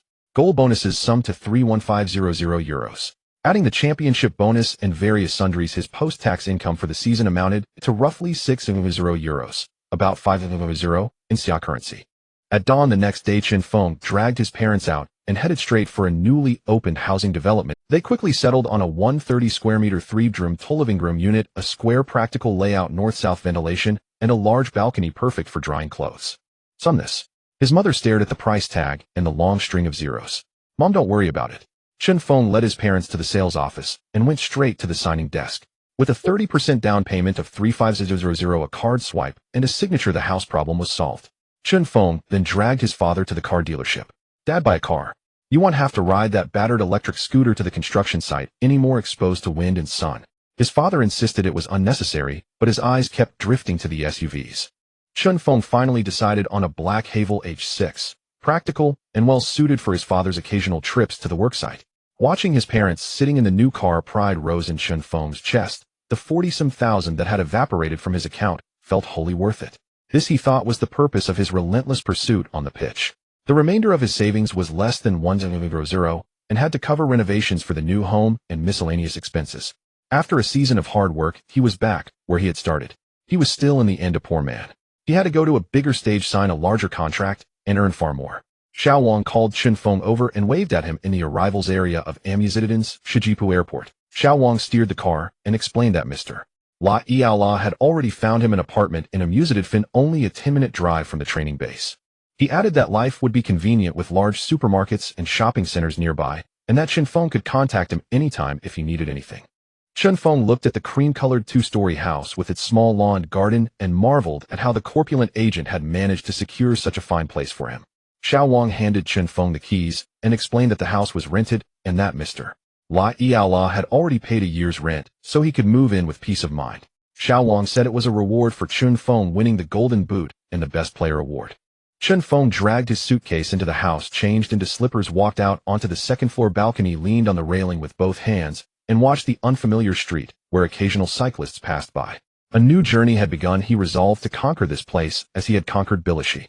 He went into the bathroom to wash away the fatigue of the long flight, changed into a black training suit, and entered the small gym that came with the apartment.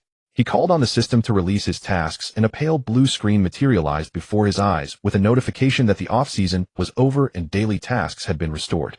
The tasks read: complete a 15-kilometer jog, reward endurance 1 and 100 task points, and complete 2 consecutive ball juggles, reward technique 2 and 100 task points. There were only 2 tasks, but the quantities had increased, and seeing those numbers made Chen Feng smile. The break was over. Early the next morning, drenched in sweat in the gym, the doorbell suddenly rang. He wiped his sweat and opened the door, surprised to see Dan and Bulinda standing there. Astonished that he had come in person, Chen Feng followed Bulinda when he said he would take him to see their headquarters. The car drove quickly into the suburbs and stopped before an expansive complex of buildings. Bulinda pointed to the sign at the gate and told him that this was the Tokumst Agiakisis, most famous training base and youth development center. That name, resonant throughout the world of football, now stood before Chen Feng. Bulinda explained that the site covered 1,000 square meters with 12 training pitches, 6 natural grass and 6 artificial, and that squads from under 9 to the first team all trained here. Chen Feng watched the turf smooth as carpet and the young players conducting technical drills. Their movements were precise, their running energetic and full of vivacity. The scale, the facilities, and the atmosphere made Hunka training base look like a community pitch by comparison. Bulinda led him into a modern building and into a vast indoor training arena. Bulinda said this was the indoor training pitch prepared for the first team. and as Chen Feng admired the flawless turf, the screens around the arena suddenly came to life. A tremendous roar poured from speakers in all directions, making Chen Feng's ears ring. Bulinde calmly explained that it was simulated crowd noise. He demonstrated that they could simulate the fan noise of Europe's great stadiums, Newark and Pubo Na Wu and Fayerda, so players could adapt to the pressure of away matches. Chen Feng was thoroughly impressed. No wonder Ajiakisi continually produced so many stars. This level of professionalism and attention to detail was world-class. Finally, Bulinde took Chen Feng to the first-team locker room and pointed to a vacant locker with Chen already. Bulinde told him that the locker would be his, then produced a small orange-covered booklet from his briefcase and handed it. Chen Feng asked what it was, and Bulinde, his expression turning serious, said it was Ku Lu E Fuss. Bulinde explained that this booklet was the club's Bible, and that every player to come out of Ajiakis's academy had to learn it by heart and etch it into their mind. Although the idea of memorizing rules about football felt surreal, Chen Feng nodded, put the booklet away, and Bulinde told him to study it. His new life would begin tomorrow. Back at the apartment, Chen Feng opened the booklet and found its contents printed bilingually in Dutch and English. The first rules stated team above self, sacrifice for others to achieve the goal, and a sense of responsibility. Care for the collective as you do for yourself. He read on respect others, discipline, respect everything within the team.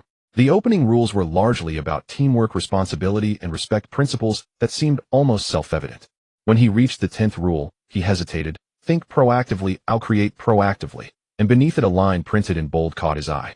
It urged players always to choose the risky pass over the safe back pass and discussed spatial control, noting that football is simple, but playing simple football is the hardest.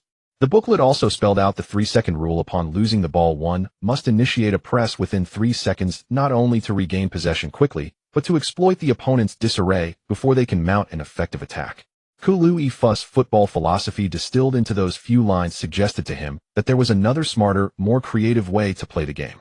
The next day, Chen Feng passed the club's medical with flying colors. His physical metrics astonished Ajiakis's fitness coach, particularly his explosive leg power and remarkably low body fat percentage. The fitness coach murmured that if Chen Feng stayed injury-free, he would be little short of a beast. Afterward, the club arranged for him to shoot promotional photos for the new season, dressing him in Ajiakis's redand white striped shirt and posing him in a variety of striking shooting stances.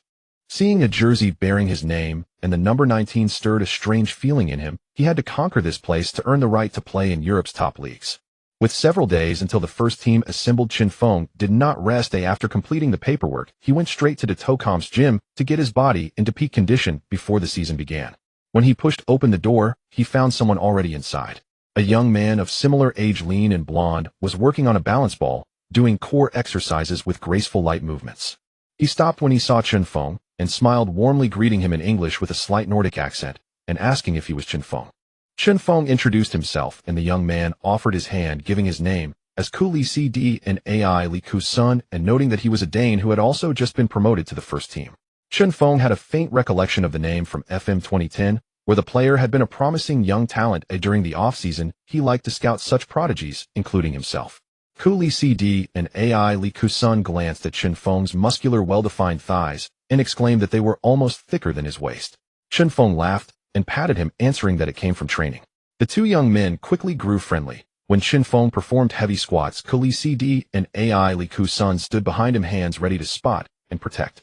And when Kuli CD and Ai Li Ku's son practiced balance movements, Chen Feng assisted in spotting. Kuli CD and Ai Li Ku's son explained patiently that the exercises improved body control and coordination. He told Chen Feng that football was not only about strength. Chen Feng raised an eyebrow at that remark, curious to learn more. A week vanished in the blink of an eye. The day the first team was to gather formally had arrived. Chen Feng arrived at the youth training center half an hour early.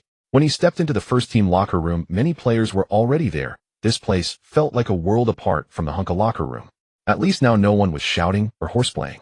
Each man occupied his place, wrapping bandages or listening to music with closed eyes, conserving energy.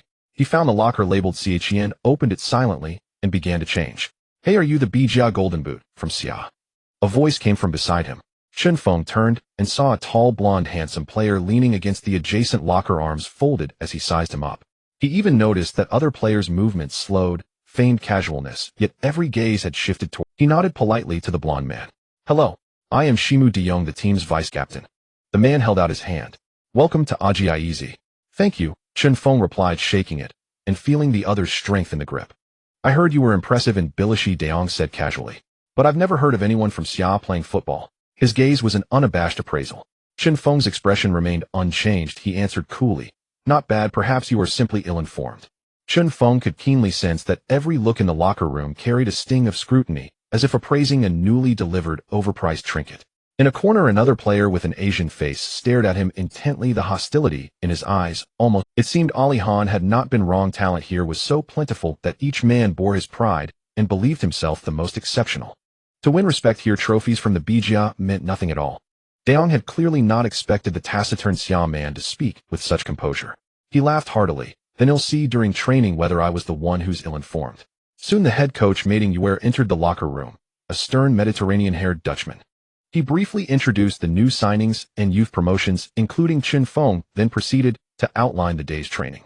There was no welcome ceremony, no idle chatter, everything was businesslike.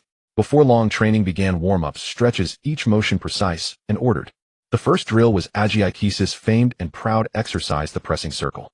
This pressing circle was a different beast from what he had known at Hunka. The playing area was smaller, a circle less than 10 meters in diameter.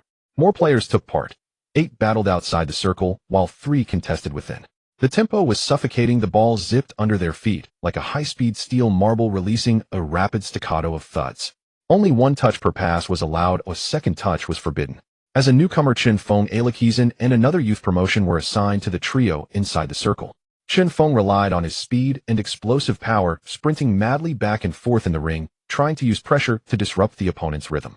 But the veterans always seemed to be a heartbeat ahead, using a simple, elegant ankle flick to slip the ball away before he could reach it. He could not touch the leather. Hey rookie, run faster. Where's that speed you had in Bilashi? Show us. Chen Feng ground his teeth and remained silent. This was the team's initiation, a trial he had to endure to assimilate. Any verbal retort would be meaningless. During one pass, the vice-captain De Jong grew slightly overconfident. As he received the ball, it rolled a fraction away from his foot. In that moment, Chen Feng's eyes lit up. Ali Han's words rang in his head. Let them know you are not to be trusted. He no longer hesitated. Dropping his center of gravity, he lunged at the ball at De Jong's feet with a fierce but clean sliding tackle, committing every ounce of force. Thud, a deep, heavy collision. He took man and ball together, toppling De Jong onto the turf. Silence fell. The players outside the circle dared not laugh. None had expected the newcomer to challenge the vice-captain so brutally in the first drill. Even Mating Yuer, arms folded on the touchline, frowned instinctively. De Jong rose from the grass, brushed off the clippings, his composure slightly shaken. He strode up to Chen Feng and looked down at him. Kid, are you playing football or fighting? Chen Feng rose as well, taller than De Jong. He returned the towering stare and spoke each word with deliberate calm. I won the ball. There was not a trace of apology in his tone. De Jong froze for a moment at the sight of those indifferent eyes. This kid has guts, more than that Korean who came last season. De Jong suddenly laughed. How interesting. De Jong tapped Chen Feng lightly on the chest with his fist. Now that's a real welcome. Welcome to Adjiai's. This time there was a hint of approval in his voice. The surrounding players' looks changed as well. The Xia man had earned their first small measure of respect in the most direct, primal way. The pressing circle resumed. Chen Feng was no longer the ridiculed rookie. He stepped outside the ring and became. Soon the drill ended. Mating Yuer blew his whistle and signaled a scrimmage to test the new players' mettle. Chen Feng, Alekizan, and the other young players were placed with the substitutes pitted against the starting 11. His gaze immediately fixed on the 2 chief center-backs. One was Thibaut Courtois, the other Yang Weiertonging. Both were members of the Bilashi national team. Belgians again. Chen Feng muttered inwardly. He felt as if his life had been set to butt heads with Bilashi players. Yet these Bilashi center-backs were leagues above those he had met in the Bijia. Weiertonging stood over 1.9 meters, not especially bulky, but with world-class positional sense and anticipation of where the ball would land. Courtois, though a bit shorter, was more robust and quicker. His long passes were a vital weapon in Adjiai's build-up from the back. The defensive line they formed had conceded the fewest goals in the league last season. As the confrontational drill began, Chen Feng felt intense pressure. He tried to assault their defense in the manner he knew best, through physical duels. The moment Chen Feng received the ball, Weiertonging stuck to him, like glue, applying constant body pressure to prevent any turn. Chen Feng clenched his teeth, lowered his center of gravity, and bore the opponent's force with his back, managing to pass the ball to Alekizan. This fellow has real strength. Weiertonging too was somewhat surprised. Physical forwards were rare in the league, making Chen Feng escape. Just as Chen Feng was about to force a sharp turn, Alderweireld materialized like a phantom from the flank. His tackle precise and flawless. Boom. The ball was cleanly dispatched out of bounds. At that moment Chen Feng felt ensnared in an inescapable web. No matter how he adjusted his positioning, he could not shake off the relentless pressure from the two Belgians. During one attack Eriksson delivered a brilliant through pass from midfield. Magnificent. Chen Feng exploded into motion, unleashing full speed, and instantly left Vertonghen trailing behind. As an unknown break loomed, Alderweireld closed in from the side, executing an almost imperceptible move, a subtle tug on Chen Feng's jersey, then instant release. That tiny disruption unsettled Chen Feng's balance. His shooting motion lagged by half a beat. Damn it. He slammed his fist into the turf. Well done, Toby. Vertonghen and Alderweireld exchanged a firm high five. Chen Feng rose to his feet. No complaint, no trace of discouragement. Only rising combat fervor burned within him. Come on. Let's wound each other. Who's afraid of whom? He abandoned heating confrontations, instead exploiting his blistering pace to stretch their defensive line. During another attack, as the ball reached midfield, the field configured for 9-a-side, Chen Feng dropped back to receive it. Without hesitation, he glanced at the goal 35 meters away, cocked his left leg, and unleashed a thunderous full-body strike. The other players stood stunned. Has this kid lost his mind? He snapped. Those Belgians have toyed him. Boom! A deafening detonation. The ball screamed through the air. A blur impossible for the eye to track, flying straight and true toward the net. Stekelenburg, the first-team goalkeeper, flinched, his pupils contracting sharply. Is this even a football? It's clearly a missile. He did register the ball's trajectory, but reaction was futile. His body barely began its diving motion before the ball ripped through the net with a sharp silken swish. HSS. The entire training ground fell silent in disbelief. Every gaze locked onto Chen Feng, still standing where he'd struck the ball, eyes transformed. Astonishment. Incredulity. No wonder his thighs were thicker than his wife's waist. Was he even human? His Belgian Pro League golden boot might just be utterly legitimate. Alderweireld turned to Vertonghen beside him. The earlier disdain now vanished from his face.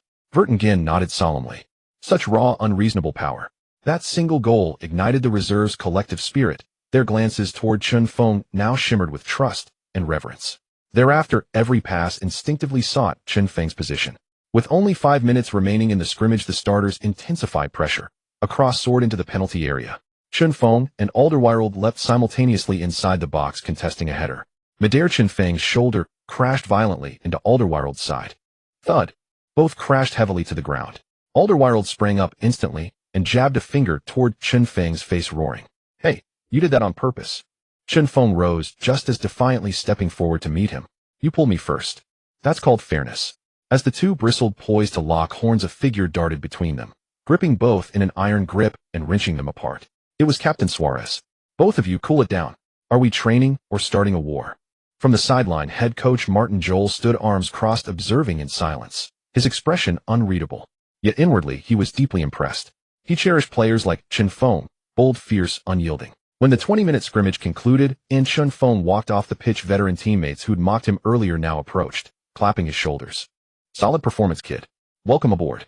Even Alderweireld, the very man he'd just clashed with, strode over and thumped Chen Feng's chest lightly with his fist. "Go easy next time, mate." Chen Feng smiled and returned the gesture. "Same to you." Only one pair of eyes remained fixed on him. Open, unmasked hostility. Sure, Xianjun, the Korean forward. Not a word passed between them all session, neither attempted a single pass to the other. Chen Feng noticed that glare, but dismissed it entirely. To carve a place here, adversaries were inevitable. His gaze instead settled upon another figure in the first team. The Uruguayan, Luis Suarez, laughing easily with vice-captain De Jong. Last season's Eredivisie Golden Boot winner, 35 league goals, 14 across all competitions, and recipient of the Dutch Footballer of the Year award. More daunting still, he captained the side and anchored its tactical architecture. Dislodging him from the starting lineup would be near impossible. Interesting. The greater the challenge, the more exhilarated Chen Feng became. He thrived on such tests. Day one's workload was moderate. This was preseason assembly after all. The primary aim was reacquainting players with rhythm, assessing whether veterans had lost shape or sharpness. Most crucially, gauging precisely how much substance the newcomers possessed. After the scrimmage, Martin Jol offered no commentary, only instructed the squad to cool down with stretching before dismissal. Back at his apartment, Chen Feng nearly succumbed to laziness, until he recalled how thoroughly those two Belgian center-backs had tormented him. Gritting his teeth, he sprang up from the sofa. System: activate immersive training arena. Ding. Connected to Dimitar Berbatov's ball-feeling training arena. Session duration 12 hours. Cost 200 task points. Before him appeared a man in a Manchester United jersey, elegant in bearing, languid in demeanor, speaking with a thick Eastern European accent. Treat your football as you would your lover. Handle it tenderly. Feel its breath, its heartbeat. Chen Feng studied the man's skepticism flickering. Why did he speak so cryptically? Pass me the ball. Berbatov extended his foot. Without hesitation, Chen Feng fired a hard, low-driven pass, powerful and direct. Berbatov's toe brushed the ball, effortlessly perfectly, and it settled motionless beneath his sole. See, Berbatov lifted his gaze, a faint, lazy smile playing on his lips. That is love. Chen Feng blinked, half convinced he'd wandered onto the wrong film set. Was this truly football training? For 12 hours he endured Berbatov's enigmatic instruction. Not a single flashy dribble, taught no fancy footwork drilled. Only ceaseless repetition of the most fundamental skills, receiving and controlling the ball. From ground passes to half-volley receptions to aerial balls.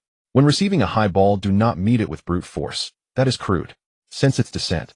Then guide it gently downward, as if embracing a beloved returning from afar. At first Chen Feng felt awkward, but soon discovered the sensation, relaxing his body, fully meeting balls arriving from all angles with soft, intelligent control. Ding.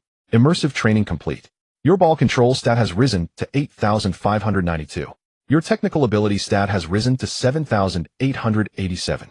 When Chen Feng opened his eyes back in his apartment's living room, he sensed something new beneath his feet, an almost sentient responsiveness. In the following days, the first-team coaches decided to initiate an intensive training regimen for Chen Feng. Technical director Blinder and head coach Martin Joel called him into the office. Chen, all of our first-team coaches have reviewed all of your game footage from last season. Martin Joel got straight to the point. Your strengths and weaknesses are quite prominent. First of all, you are a natural finisher, but we cannot treat you as just a pure stationary center forward, as that does not align with our Ajax tactics. Chen Feng nodded and listened quietly.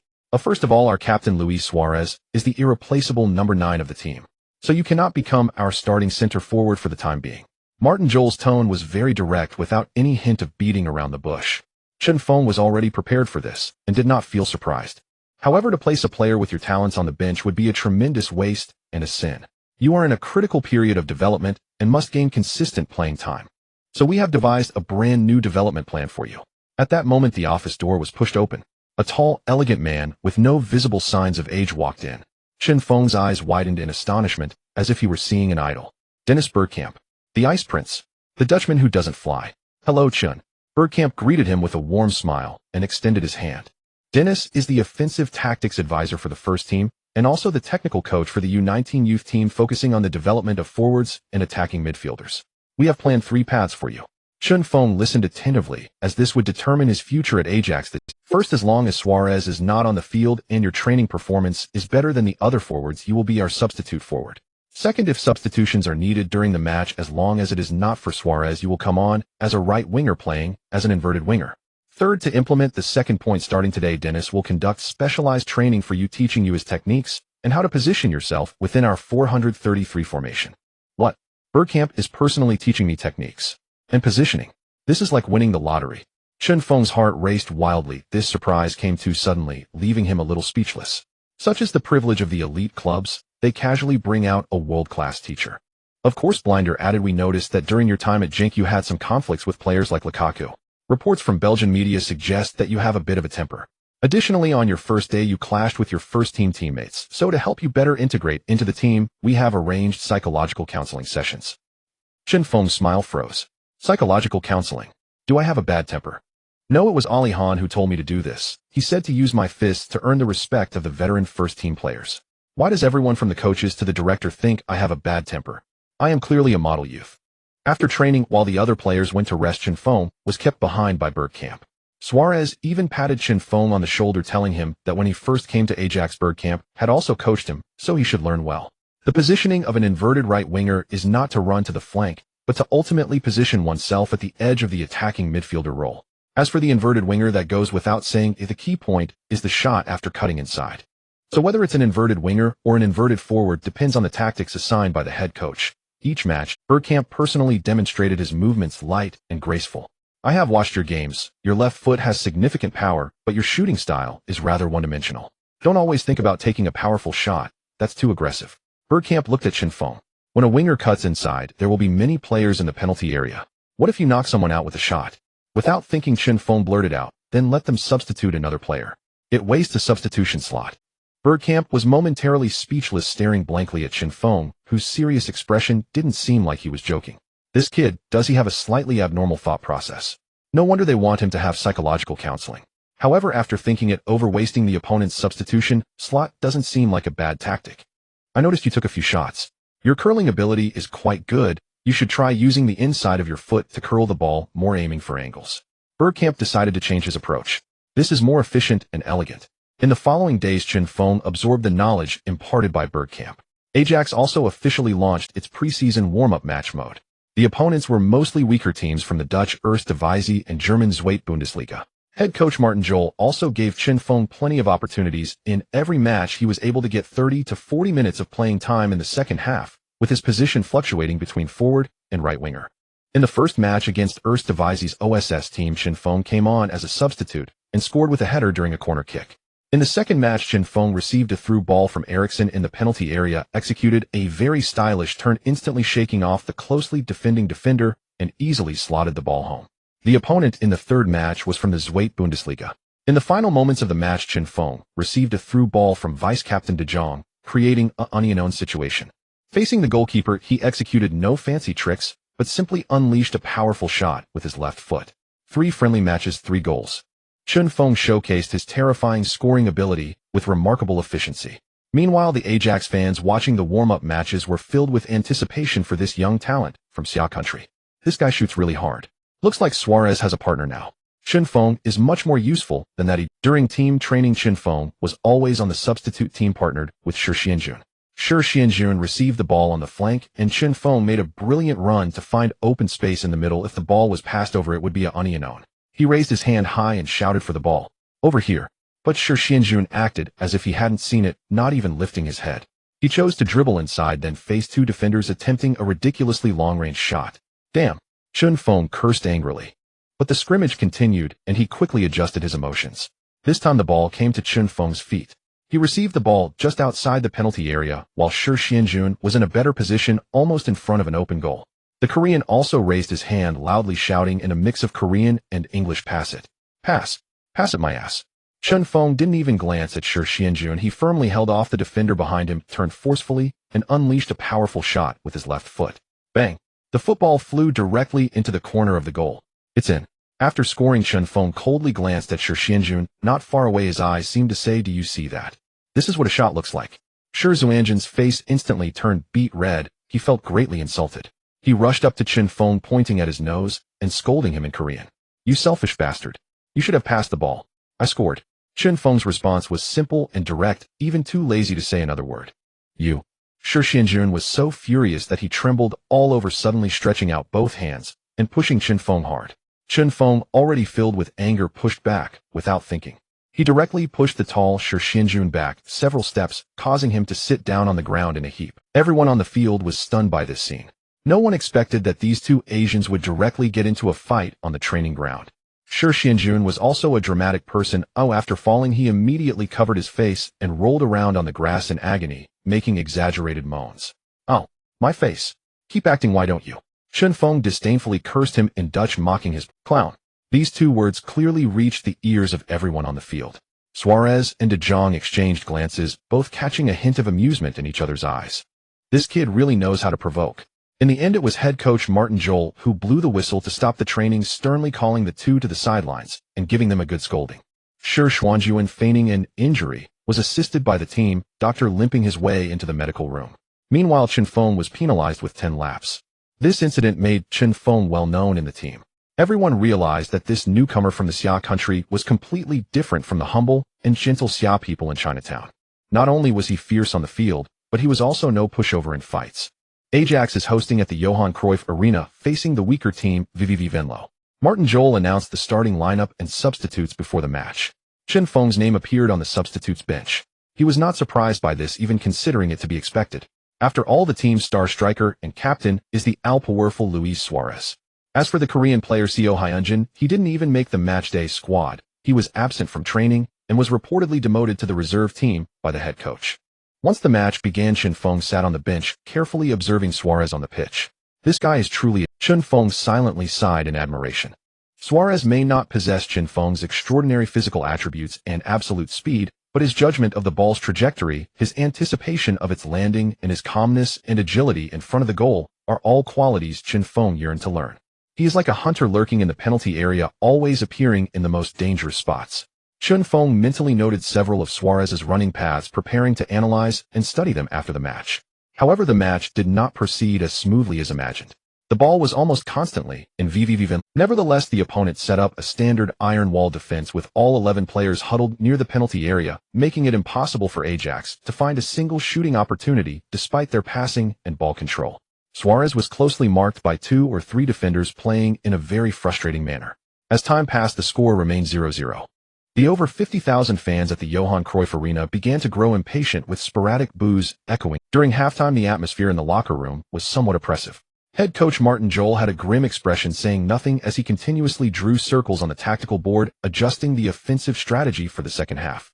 As the second half commenced, the situation on the pitch remained unchanged. Ajax's players seemed to grow anxious with increasing passing errors. At the 60th minute, Martin Jol on the sidelines finally lost his patience. He stood up from the coach's seat, turned around, and shouted at the substitutes with all his might. "Chen, warm up. Here it comes." Chen Feng jumped up quickly, removing his training jacket and rushing to the sidelines, beginning rapid warm-up and stretching under the guidance of the assistant coach. Head coach Martin Jol, holding a notebook, spoke rapidly to Chen Feng, outlining the tactics.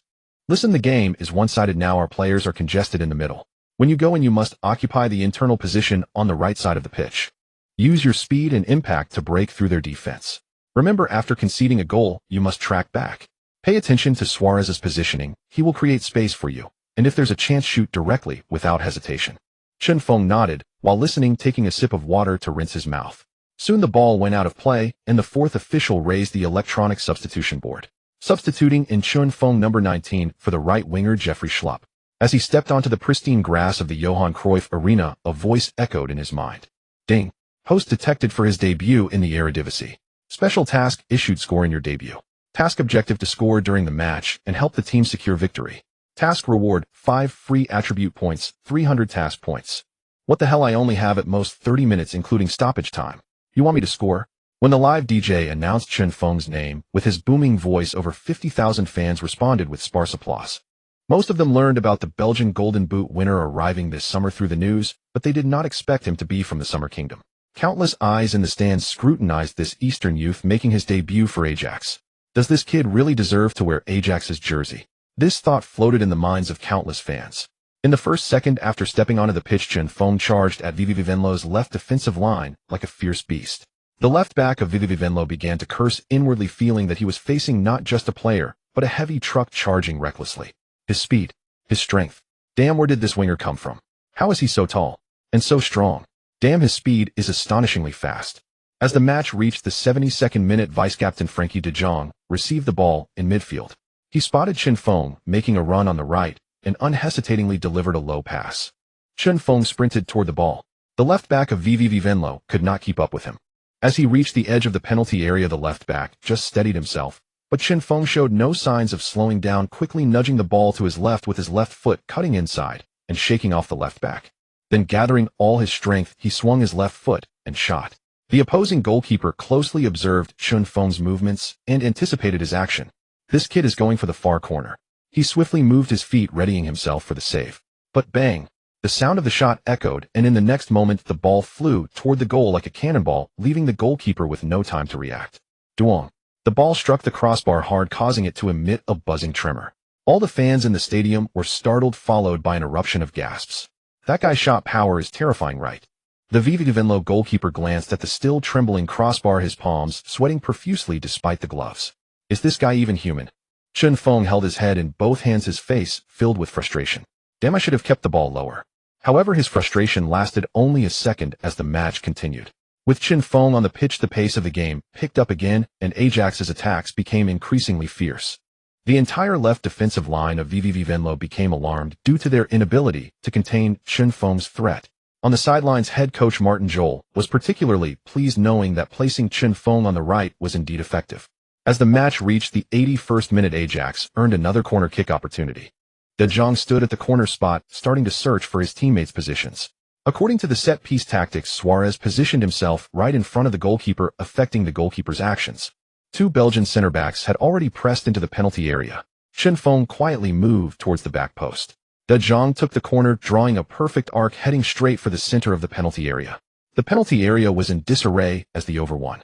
9-meter-tall Belgian center-back Vertonghen jumped high in the crowd, delivering a powerful header toward the goal. Bang! The goalkeeper of Valwick made a world-class reaction. He desperately dove to push the ball away from the goal line. The Ajax fans in the stands collectively sighed in disappointment.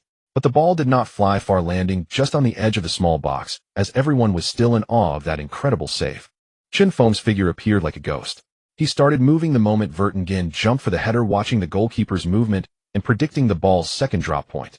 Facing the ball that bounced in front of him in midair, he didn't even have time to adjust. He could only twist his body into an awkward angle, using his right leg for support and raising his left foot high, striking the ball in a volley.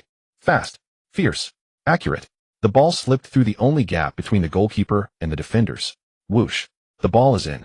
In the 81st minute of the match, Ajax finally broke the deadlock. Although there were still 10 minutes left, this was already a decisive goal. Goal! Goal! Goal! Chen Feng. He did it.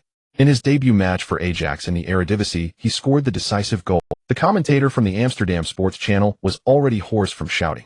This boy from the summer country saved Ajax with the most crucial goal. After 80 minutes of silence, the entire Johan Cruyff Arena finally erupted with the energy it deserved. More than 50,000 fans jumped, shouted, and waved their scarves, passionately expressing their excitement. After scoring, Chen Feng excitedly rushed to the corner area. A graceful slide on his knees. His right hand swept across from his left shoulder, performing a classic celebration move, facing the sea of red and white in the stands. His teammates swarmed around him, piling him under their bodies in a tight embrace. Well done, kid. Vice-captain De Jong rubbed his hair, vigorously grinning from ear to ear. Even the captain Suarez, who had performed poorly in this match, quickly ran over and patted him on the back. Good goal. Vertonghen also came over and lightly punched his chest. Surrounded by his teammates, Chen Feng enjoyed the treatment of a hero. He looked up at the stands where all the Ajax fans erupted in cheers just for him. From today onwards, they would all remember this name, Chen Feng. The match resumed. However, the mindset of the Valwick players had completely collapsed. They had held on for over 80 minutes, looking to take away a precious point from the away game. Now all their efforts had turned to dust, and the sweat of 80 minutes was in vain. The players ran weakly, unable to organize any effective attacks, merely watching the time pass by. Finally, the referee blew the whistle to signal the end of the match. Ajax won 10 at home, narrowly securing their opening victory of the new season. And Chen Feng completed his perfect debut in the Eredivisie with a goal. After the match, he was unsurprisingly named the player of the match, and as he left the field, all the fans stood up again, giving him a warm round of applause and chanting his name. Chen, Chen, Chen. The atmosphere in the locker room was drastically different from halftime. They were all excitedly discussing the match, talking about Chen Feng's goal. That kid has an incredible sense of positioning in front of the goal. Like a hunting dog. Vertonghen marveled, recalling the header that was saved, thinking there was no chance left. Yes, that volley was so calm. If it were me, I would have probably kicked it into the stands. De Jong laughed. Martin Joel walked into the locker room, patted Chen Feng on the shoulder, and said, "Well played, kid, keep it up." That night back at the apartment, Chen Feng immediately opened the system panel. Ding. Debut mission complete. Mission objective: score a goal in the match and help the team achieve victory. Determination perfect. Mission reward: 5 free attribute points, 300 mission points. Awesome. Chen Feng grinned at the rewards displayed on the panel. He didn't hesitate to look at his attributes. Since the coaching staff had made it clear that he might play more as a right winger in the future, his dribbling ability needed to be enhanced immediately. System: allocate all 5 free attribute points to dribbling. Ding. Consumed 5 free attribute points. Dribbling 5. Dribbling 7188, dribbling 7688. Although there was still a significant gap compared to the top wingers' dribbling levels, a 76 rating was sufficient to bully most left-backs in the Eredivisie. The next day, the front pages of major sports media in Amsterdam, Netherlands were all occupied by Chen Feng, without exception. The largest newspaper in the Netherlands, The Telegraph, had a straightforward headline: Eastern Divine Shooters debut decisive goal. Ajax welcomes a new nuclear weapon.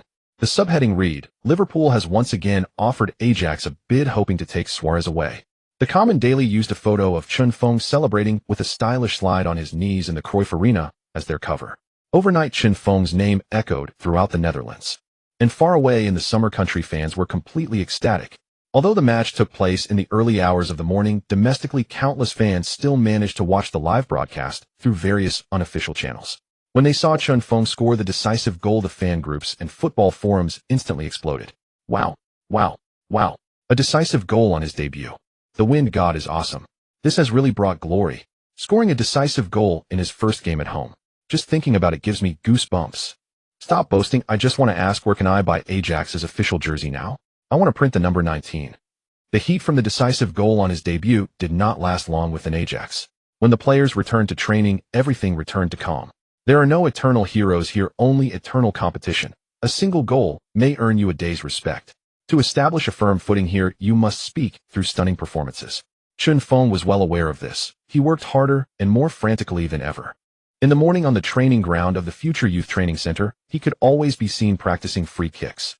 At night, the lights in the first team gym were always the last to extinguish for him.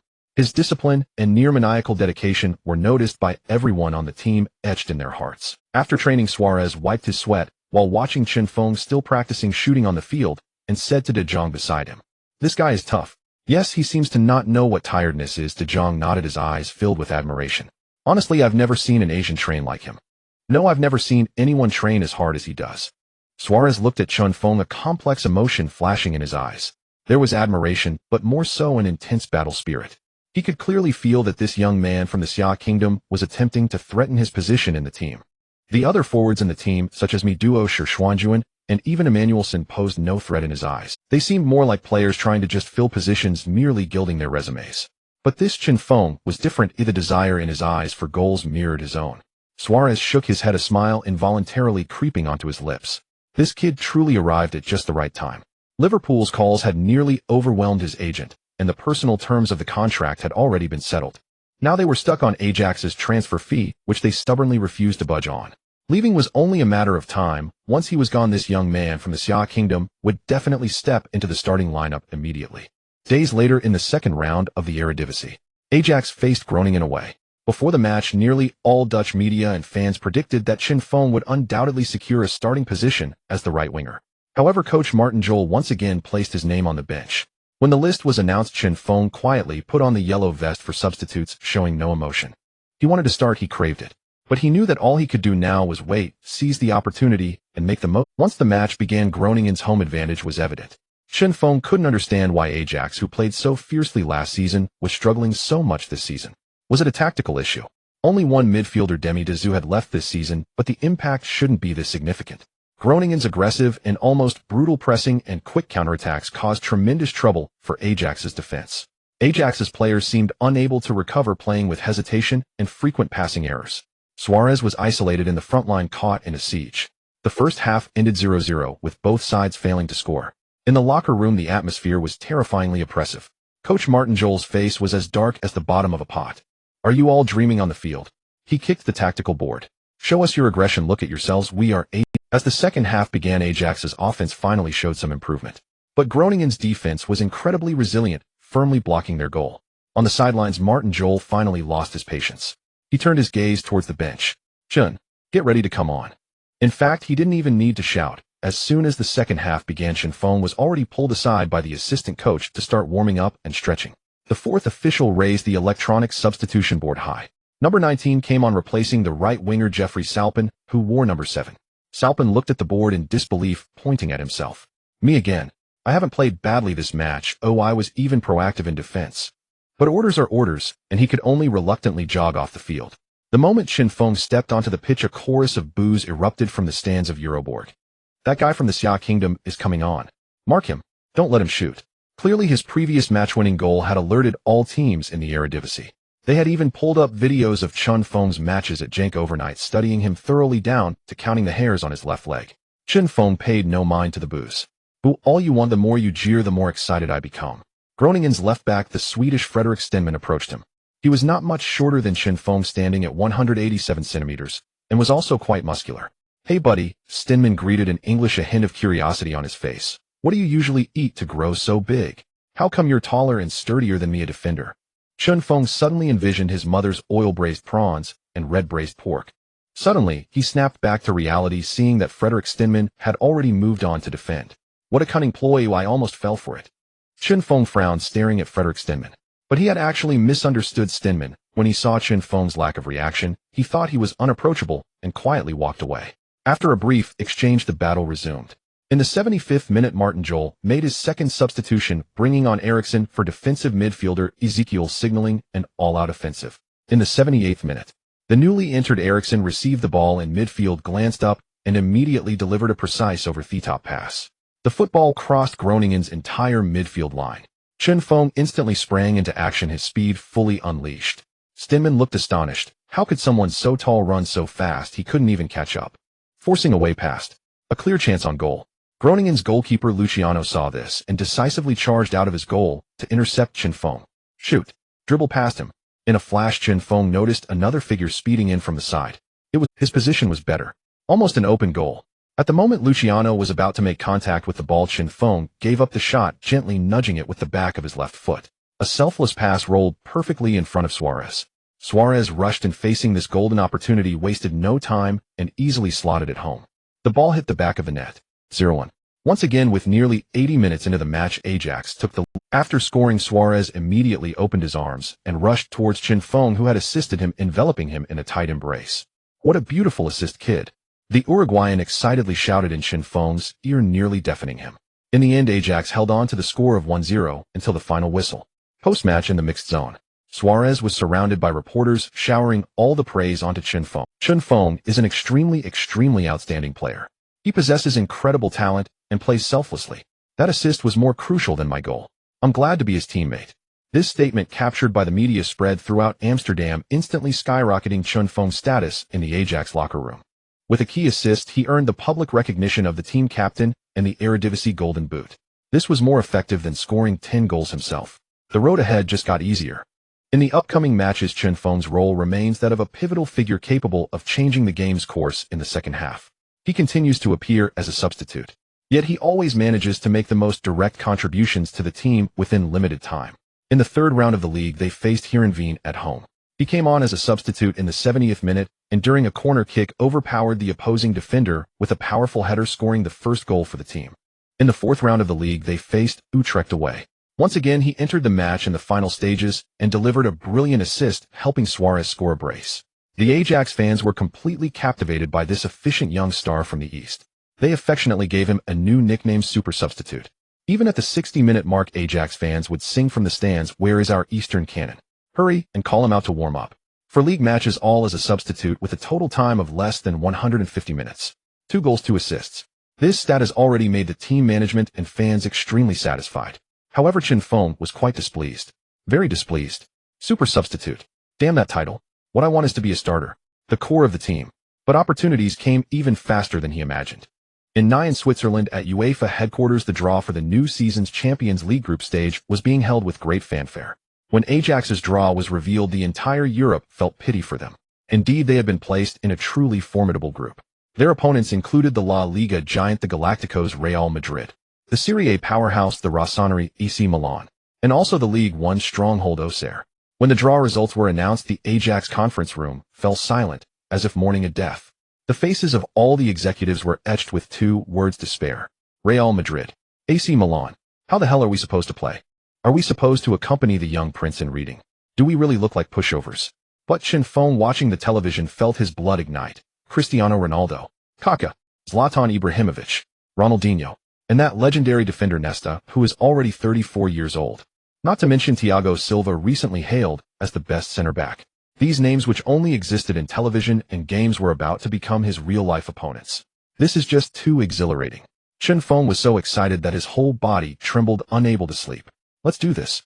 We must make it happen. System. Activate immersive training ground. At the same time, the fan forum in Xia country exploded with excitement. Let's not talk about anything else. As long as Feng Shen can score a goal against Real Madrid and Milan, I will praise him for a lifetime. The one upstairs, is that the kind of praise?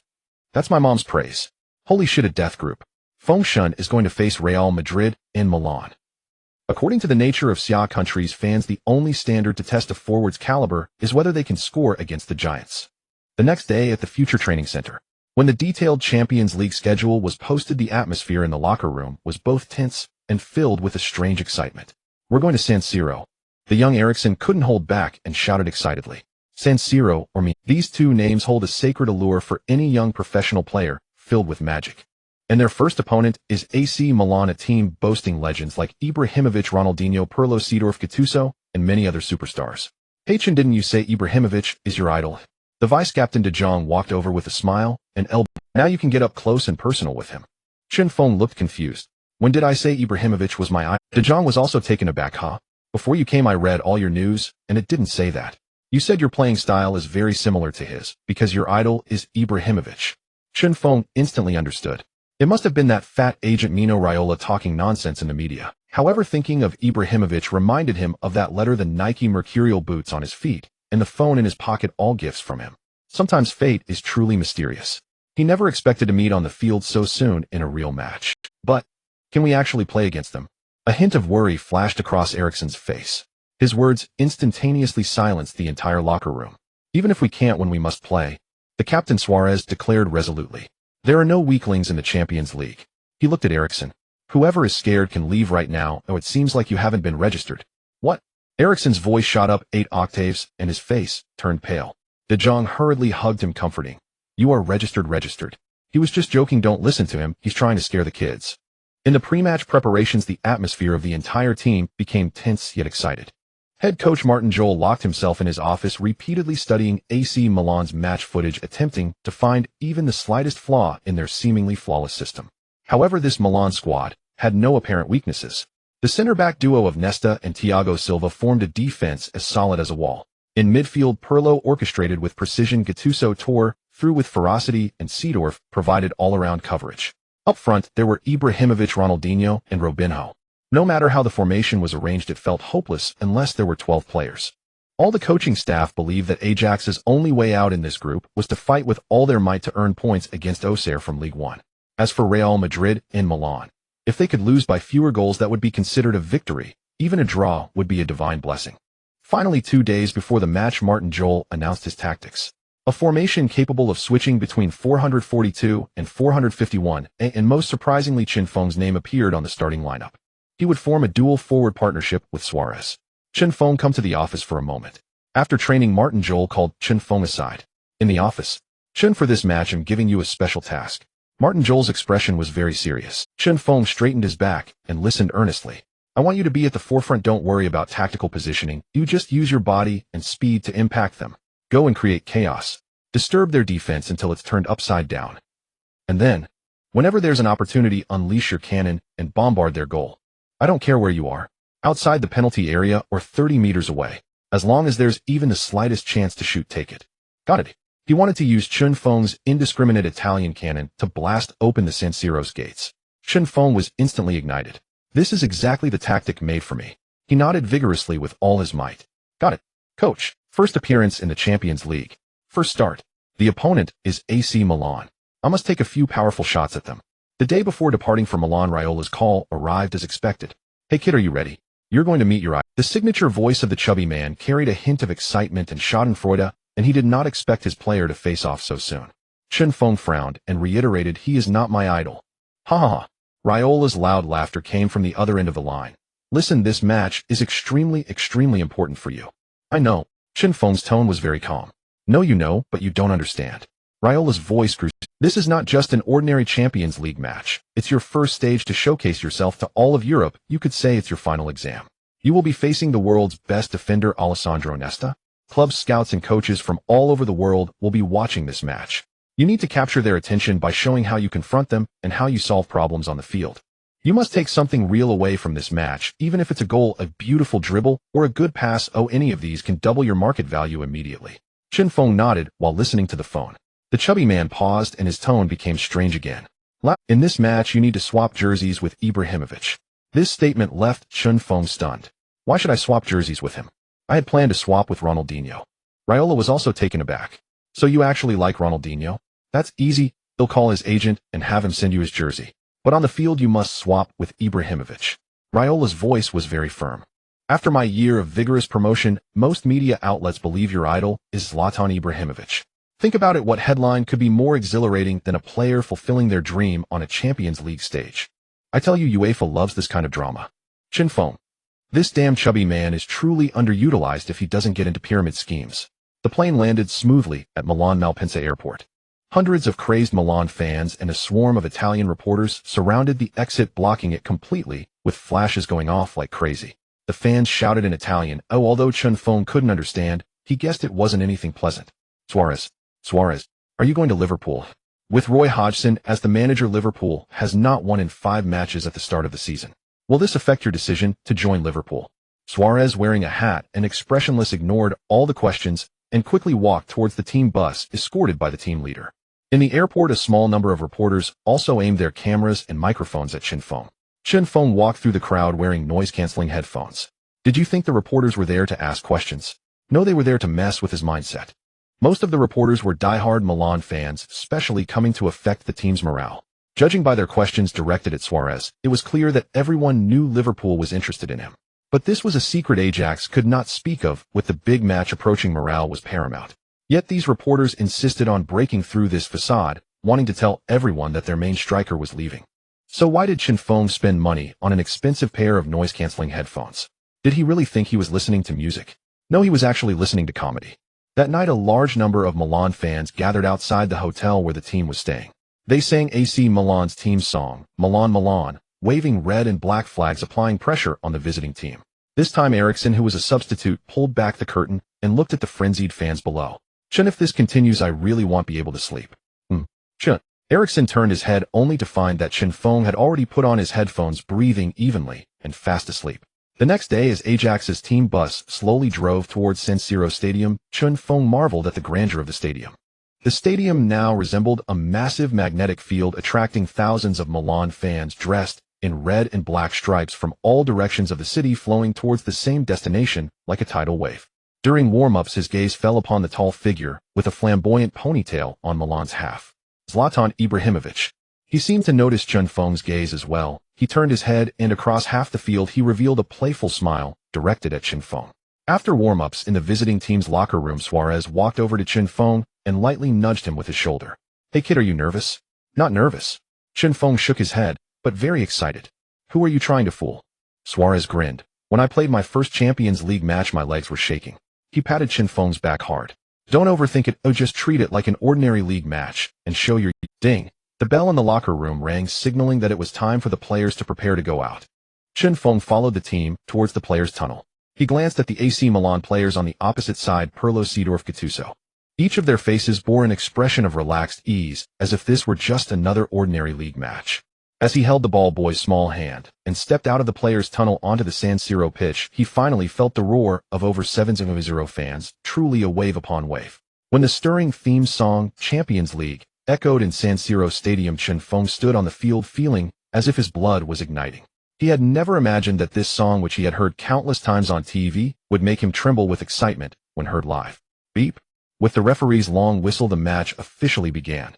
From the very first second, AC Milan displayed the terrifying dominance of a top European club, accelerating and controlling the game thoroughly. Pirlo orchestrated play in the midfield like an artist, every pass and adjustment perfectly timed. When Chen Feng attempted to pressure him, Gattuso immediately rushed in, blocking Pirlo completely, allowing the latter to calmly retrieve the ball and shift it to an open space. Ajax's young players appeared somewhat tense in the face of Milan's powerful presence, making frequent mistakes. Chen Feng also felt unprecedented pressure in the front. Defending against him was the man renowned as a master of defensive art, Alessandro Nesta. Nesta's defense was entirely different from any defender Chen Feng had encountered before. Not relying on physicality or speed, but on intellect, Chen Feng felt that his little tricks were utterly laughable in front of him. Chen Feng tried several times to use speed to stretch Nesta, but Nesta always seemed to predict his running routes in advance, appearing effortlessly in the most crucial positions, using the smoothest and simplest movements to disrupt the ball. Kid, you're still too green. Nesta whispered in his ear in Italian, a language Chen Feng couldn't understand. Although he couldn't grasp the words, he could clearly sense the underlying contempt in the tone. In the 15th minute of the match, Ajax intercepted the ball in their own half and finally launched a decent. Captain Suarez received the ball on the right flank, executed a series of feints, and delivered a beautifully curved cross. Chen Feng leapt high in the penalty area, overpowering the world-class defender Thiago Silva to win the but just as he prepared to head the ball, Nesta silently approached from behind and subtly nudged him with a discreet jab. What a perfect moment. Chen Feng had been waiting for this. The brawny skill activated. In that instant, he felt as steady as a mountain. He braced himself against the double pressure from Nesta behind and Thiago Silva in front. Unfortunately, under their interference, his header went slightly too high, grazing the crossbar before going out. Oh no. Nesta and Thiago Silva behind him looked at him in shock. This kid is so strong. His physicality is completely unlike that of an Asian. Far away in the Summer Kingdom in the live broadcast room of CCTV commentator, Weiss' voice was filled with excitement. Beautiful. Chen Feng. Despite the double defense from two world-class center backs, he managed to win the first touch. This is his physical advantage. His partner commentator Zhang Lu also exclaimed, "Hey, you have to admit that was really solid. It's a pity it went just a little too high." Soon AC Milan responded with a fluid attacking play. In the 28th minute, Ronaldinho received a crossfield ball on the right, facing Ajax's left back Blind. He effortlessly performed a step over and flew past him. Blind quickly turned to chase back, but Ronaldinho followed up with two agile feints, leaving him completely disoriented and falling to the ground. After getting past Blind, Ronaldinho glanced up at the penalty area and immediately delivered a precise cross. Inside the penalty area, a towering figure soared into the air. Zlatan Ibrahimovic. With an extremely graceful lift of his leg, he hooked the ball in midair towards the goal. Bang! The ball struck the crossbar and bounced out. Oh! The more than 70,000 Milan fans in San Siro erupted in a chorus of gasps and sighs. With arms outstretched, they looked at Ronaldinho, who had delivered the pass, with a face full of regret. Throughout the first half, Ajax was completely pinned down by AC Milan, especially on the wings, where Ronaldinho and Robinho nearly paralyzed them. If it weren't for goalkeeper Stekelenburg's several heroic saves, the score would have been much worse. At halftime, Ajax's players slumped to the ground in the locker room, gulping down water. Chen Feng was drenched in sweat. It was the first time he truly felt the rhythm and intensity of top-tier European football. Here, once you receive the ball, there is no time to think or adjust, because in the next second the opposing defenders are already closing in. That feeling is exhilarating. Head coach Martin Jol picked up the tactical board, his expression serious, as he reassigned tasks for the second half. In the second half, we will withdraw our formation and play defensively. His gaze finally landed on Chen Feng. Chen, you stay up front alone and wait for opportunities. The second half began shortly after. Ajax retreated entirely, setting up a defensive wall in front of their goal. But AC Milan's assault was even more ferocious. Against such a relentless wave of attacks, you can forget about parking the bus. Even if you really placed a bus in front of the goal, it would probably be useless. In the 53rd minute, Ronaldinho, Robinho, Seedorf, and Ibrahimovic executed a dazzling series of triangular passes at the edge of Ajax's penalty area, completely tearing apart Ajax's defense. Eventually, Ibrahimovic calmly slotted the ball into the net from near the penalty spot. 1-0. Watching Ibrahimovic stretch his arms wide in the penalty area with such ease ignited a spark of frustration in Chen Feng's heart, while his younger teammates showed signs of despair. Coach Martin Jol on the sidelines could only shake his head helplessly. There was nothing he could do, as the opposing four toyed with his entire back line, as if it were a game. But the charm of football lies in never giving up. Even in despair, Ajax continued to grit their teeth and ran with all their might defending.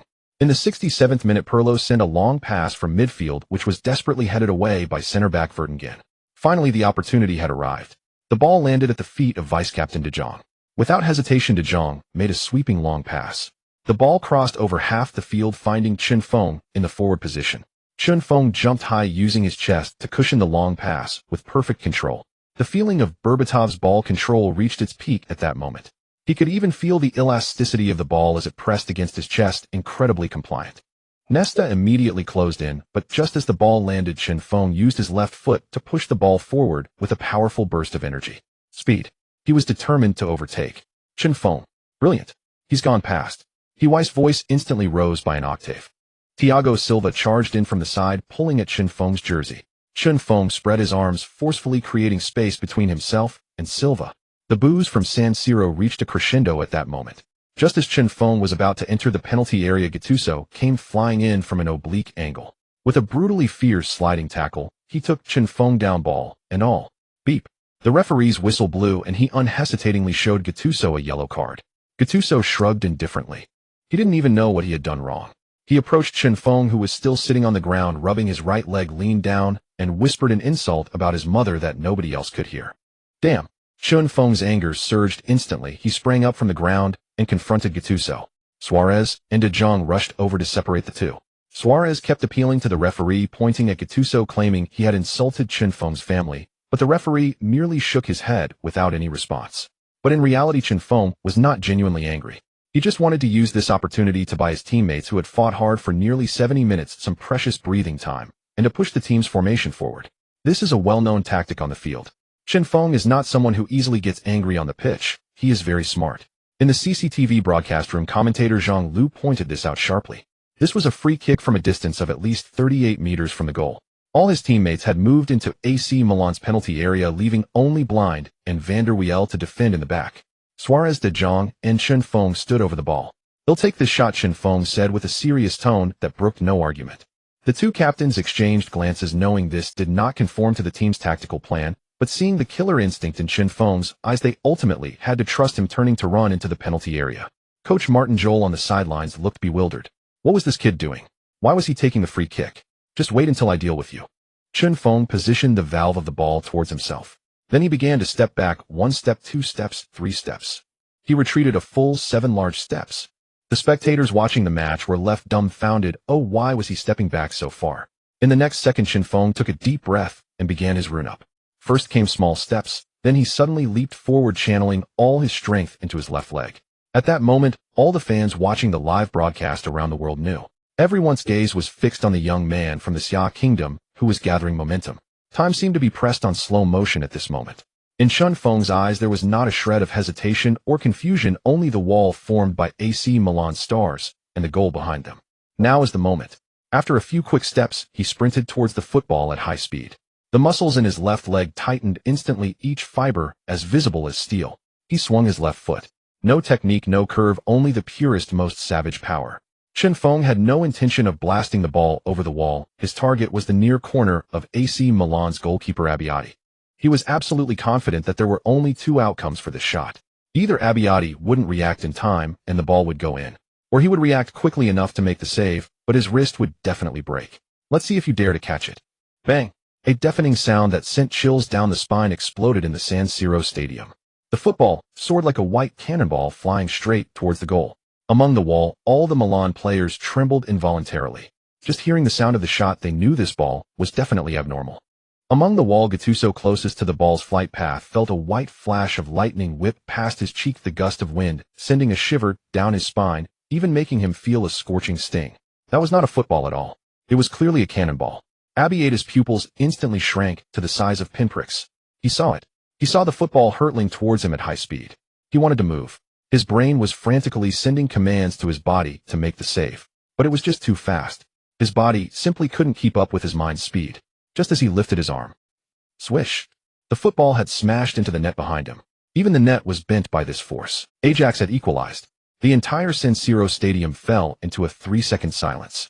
Over 7,000 Milan fans stared dumbfounded at the field, at the Xia Kingdom player who had just scored. Gattuso instinctively turned his head towards his own goal, where he only saw their goalkeeper Abbiati sitting on the ground, a look of confusion on his face. The ball went in. This was a huge problem for him, as this goal was caused by him, and he had no idea Chen Feng could take a free kick like that, let alone so terrifyingly. He turned again to look at the instigator. Chen Feng stood with his arms wide open, eyes closed, quietly savoring the moment. Wow! The referee blew the whistle, signaling the goal was valid. The silent San Siro suddenly erupted in astonishment. An unbelievable scene unfolded at that moment. Applause. Sparse claps echoed from various corners of the stands before quickly merging into a wave of sound. This applause was not for AC Milan's players, but for that world-class goal scored with a violent long shot conquering their adversaries. Chen Feng. The Milan fans were applauding him. They were thoroughly impressed by this unreasonable shot. Damn! Suarez was the first to react, charging towards Chen Feng like a randy bull, grabbing him tightly from behind, nearly choking him. "You are a monster. A monster." De Jong, Vertonghen, Alderweireld. All the Ajax players rushed towards him like madmen, piling on top of Chen Feng in a celebratory heap. "Kid, well done. That kick of yours is worth 10 million. My God, you almost broke the net." The excited shouts and rough hugs displayed the joy and disbelief on everyone's face. On the coach's bench, head coach Martin Jol leaped from his seat at the moment the ball entered the net, fists clenched, letting out a roar towards the Ajax fans. His assistants embraced each other excitedly. "Boss, he can actually do this." Joel turned to look at his assistant. "How the hell would I know? This kid has been hiding too deep." He had no idea that Chen Feng's arsenal contained such an Italian cannon. Meanwhile, in the CCTV broadcast room of the Xia Kingdom, the ball went in. The ball went in. The ball went in. It went in. It went in. It went in. The commentator, Weiss' voice had completely broken from shouting. He excitedly pounded the table, nearly jumped. "A world-class goal. A breathtaking world-class goal. Chen Feng. It's Chen Feng." At the San Siro Stadium, Before the gaze of over 7-0 Milan fans, he blasted open AC Milan's goal with a Roberto Carlos-style violent free kick. A thunderous kick that broke the net like an arrow through the wind. This is his first UEFA Champions League goal of his career. A goal that will be recorded in history. His assistant Jean-Loup, equally excited, was flushed, adjusting his glasses and chuckling. This goal is unreasonable. It's way too unreasonable. Look at that run up, that force. He replicated Carlos perfectly. How many kids have tried to imitate Carlos' free kick, but couldn't find the power point? Chen Feng achieved it. From a distance of 38 yards, he shot directly. And with such power and Abbiati had no way to respond. This is the aesthetics of violence. The purest, most exhilarating aesthetics of violence on the football field. This young man's future is limitless. Truly limitless. The celebration on the field continued. Chen Feng was pulled up from the grass by his teammates, his jersey a mess, his hair in disarray. But the smile on his face shone brighter than the Milan sunshine. He looked at his ecstatic teammates, listening to the applause and cheers from the fans. He knew. From today onward his name would be remembered by all the great clubs in Europe. Nesta stood still, glancing at the young man being piled on by Ajax players, a serious look in his eyes. How long has it been? Since the retirements of heavy hitters like Carlos Batistuta and Mihajlovic, how long has it been since such unreasonable shots have been seen on the field? This guy. Nesta shook his head, feeling a sense of helplessness as he neared retirement. Such pure extreme power could not be contained by defensive skills. On the other end of the field, the Swede Ibrahimovic stood with his hands on his hips, watching all of this with great interest. There was not a hint of frustration on his face. Instead, he was filled with excitement at having found a worthy opponent. How interesting. Too interesting. The match resumed. A seemingly unknown kid managed to score a goal through a free kick, inciting the famous AC Milan stars to a state of complete fury. What infuriated them further was that their own fans were actually applauding the opposing team, which felt like a tremendous humiliation. As soon as the ball was in play, they launched a fierce attack toward Ajax's half. Ronaldinho on the left flank unleashed his full potential, repeatedly tearing apart Ajax's defense. For a moment, Ajax's goal area was filled with anxiety, as if every blade of grass were on alert. On the sidelines, coach Martin Jol shouted instructions to the team. Chen, get back to defend in the midfield. Chen Feng naturally heard him. Even if he hadn't said it, Chen Feng would have participated in the defense. Ajax's goalkeeper Stekelenburg played like he was on adrenaline, making high saves and low blocks. In the last 10 minutes of the match, Ajax retreated to defend. Chen Feng had also fallen back into his own penalty area, essentially taking on his old role as a center back. AC Milan began frantically racking up corner kicks. And Chen Feng had only one task: to mark the man in the penalty area, Zlatan Ibrahimovic. Nesta and Thiago Silva, two world-class center-backs, charged into Ajax's penalty area, ready to resolve the situation with a header. Kid, you can't keep me out. Ibrahimovic growled in Chen Feng's ear, using his body to constantly encroach on Chen Feng's space. Old dang, shut your mouth.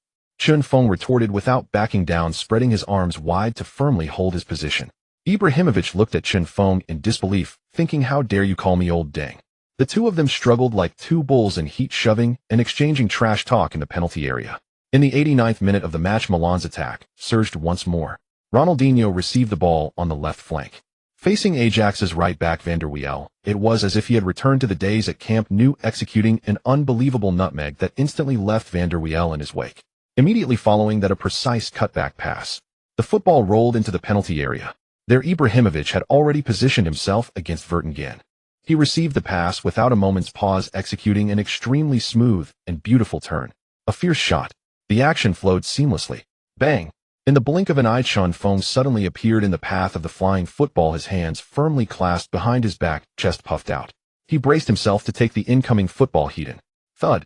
A dull sound echoed. Chen Feng felt as if his chest had been hit by a cannonball, struggling to catch his breath.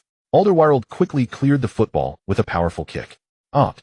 A collective gasp of despair erupted from over 70,000 fans in the San Siro. Ibrahimovic held his head in disbelief. Is this really happening? How could this kid actually play as a center-back? This must-have goal was blocked by him with his chest. Beautiful. Vertonghen rushed over, giving Chen Feng a hard high-five, loudly cheering to boost the team's morale. Hold the line. Ajax's players sprinted with their last ounce of strength. Beep, beep, beep. Finally, the referee blew the whistle, signaling the end of the match. The match concluded with a score of 1-1. Ajax managed to pull off a huge upset away from home, holding the star-studded AC Milan to a draw. In this moment, countless gamblers around the world stood on rooftops, weeping in the wind, pointing at the screen, at number 19, cursing loudly. Damn, my 7-1 bet just went up in smoke because of you. The instant the whistle blew, the Ajax players couldn't contain their wild joy, thinking, although we may seem like pushovers, we are not. Chen Feng's legs went weak, and he collapsed onto the sacred grass of San Siro, his chest heaving as he gasped for air. His stamina bar was nearly completely depleted, but he felt an unprecedented sense of satisfaction, completely filled to the brim. This feeling was 100 times more exhilarating than winning the Golden Boot. Only in matches against top-tier teams could one experience such a thrilling rhythm. It felt amazing.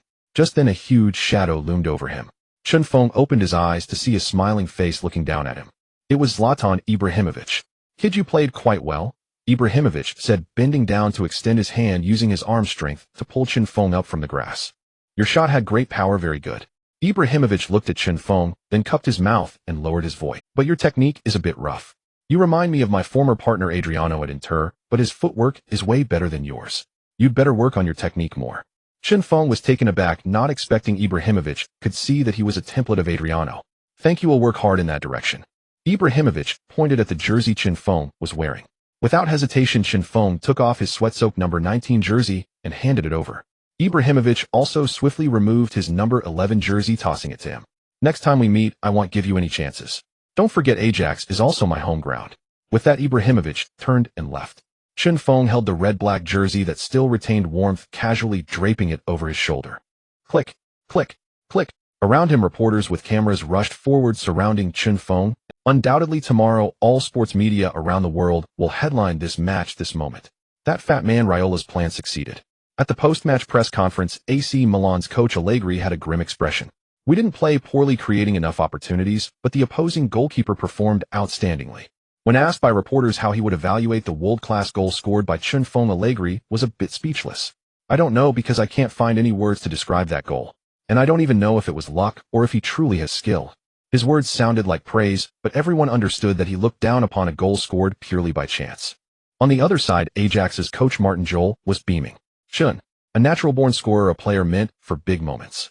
He paused and added, "But he is still very young and needs to continue improving. We can't put too much pressure on that goal." I wasn't surprised at all, because he practices that every day in training. The next day, this 1-1 draw indeed ignited the entire European football scene, with major sports media worldwide reporting on this match, with the most prominent headlines. Spain's Marca titled, "Ajax shockingly holds Milan to a draw. Eastern Cannon strikes." The article was filled with superlatives describing Chen Feng's shot as a free kick worthy of being recorded in Champions League history. Italy's Gazzetta dello Sport used an even more profound headline, "The New Adriano." The article detailed Chen Feng's technical characteristics, comparing him to the King Adriano, who once played at Miazza Stadium, also known as San Siro. Equally terrifying left-footed power, equally unreasonable shooting style. "I saw the shadow of that Brazilian, but this kid from Xia country seems to be even more disciplined. I hope his father is well." Germany's Kicker magazine directly questioned the Bundesliga giants, Bayern, Dortmund. "What do you look at this young man? He is the perfect weapon in Klopp's tactics. Why do we always miss out on such talent?" Meanwhile, in Xia country, it created a massive wave. The documentary Seeking Wind had not completely subsided in popularity, and Chen Feng had already put on such an astonishing performance on the world's top stage in the Champions League. Major fan forums, sports websites, and social media were completely ignited. "I was stunned. I replayed that goal over 50 times. It was so violent, so freaking exhilarating. Wow. San Siro. A world-class goal equalizes against AC Milan." The Milan fans even stood to applaud him. This can't be a dream. His name, along with the phrase world-class goal in San Siro, skyrocketed to the top of trending searches. Some bewildered netizens clicking on the trending topic looked confused. World-class goal. San Siro. What new action movie is this? Is it about a nun with an explosive figure? Milan at the hotel. Chen Feng lay on the large bed, staring blankly at the ceiling, his mind filled with the scenes from the match just played.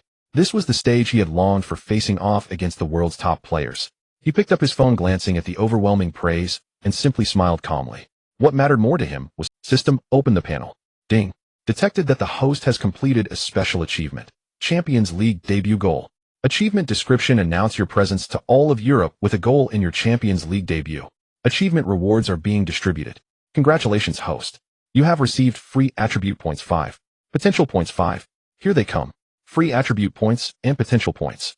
These are what he deemed the best rewards. He looked at shooting power, 99.99, and suddenly had a bold idea. Potential points, as the name implies, are used to enhance potential. Could they break through this limit? System, use 1 potential point to add to shooting power. Ding. The attribute of shooting power has reached the current potential limit of 99. Do you wish to consume 1 potential point to attempt a breakthrough? Warning: there is a risk of failure in breaking the limit, and it can only be increased to 100. It really can be done. Chen Feng's heartbeat accelerated instantly. Risk of failure. Who cares? Fortune favors the bold. It's just a potential point, I can afford to lose it. Confirm. Ding. Consuming 1 potential point. Breaking the limit. Ding. Congratulations, host. Shooting power limit breakthrough successful. Your shooting power attribute has increased to 99,100. Holy cow. Chen Feng nearly jumped off the bed. It worked. It really worked. He looked at the number changing from 9999 to 99,100, feeling as if he had opened the door to a new world. What am I hesitating for? System: consume another free attribute point and add it to shooting power. System: consuming 1 free attribute point, adding it to shooting power. Ding. Consumed 1 free attribute point, shooting power 1. Shooting power 100100. It worked. Just as the attribute value hit 100, Chen Feng felt an unprecedented explosive power surge in his legs, especially in his left leg. This was not merely an enhancement of muscle, but a deeper, comprehensive transformation. If 99's power was top-notch gunpowder, then 100's power was a nuclear weapon.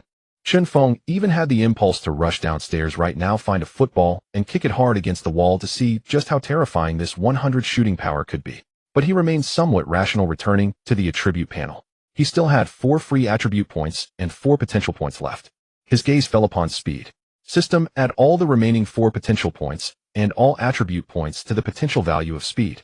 Speed 95, speed 99. Seeing that he had finally maxed out his speed after over a season's effort.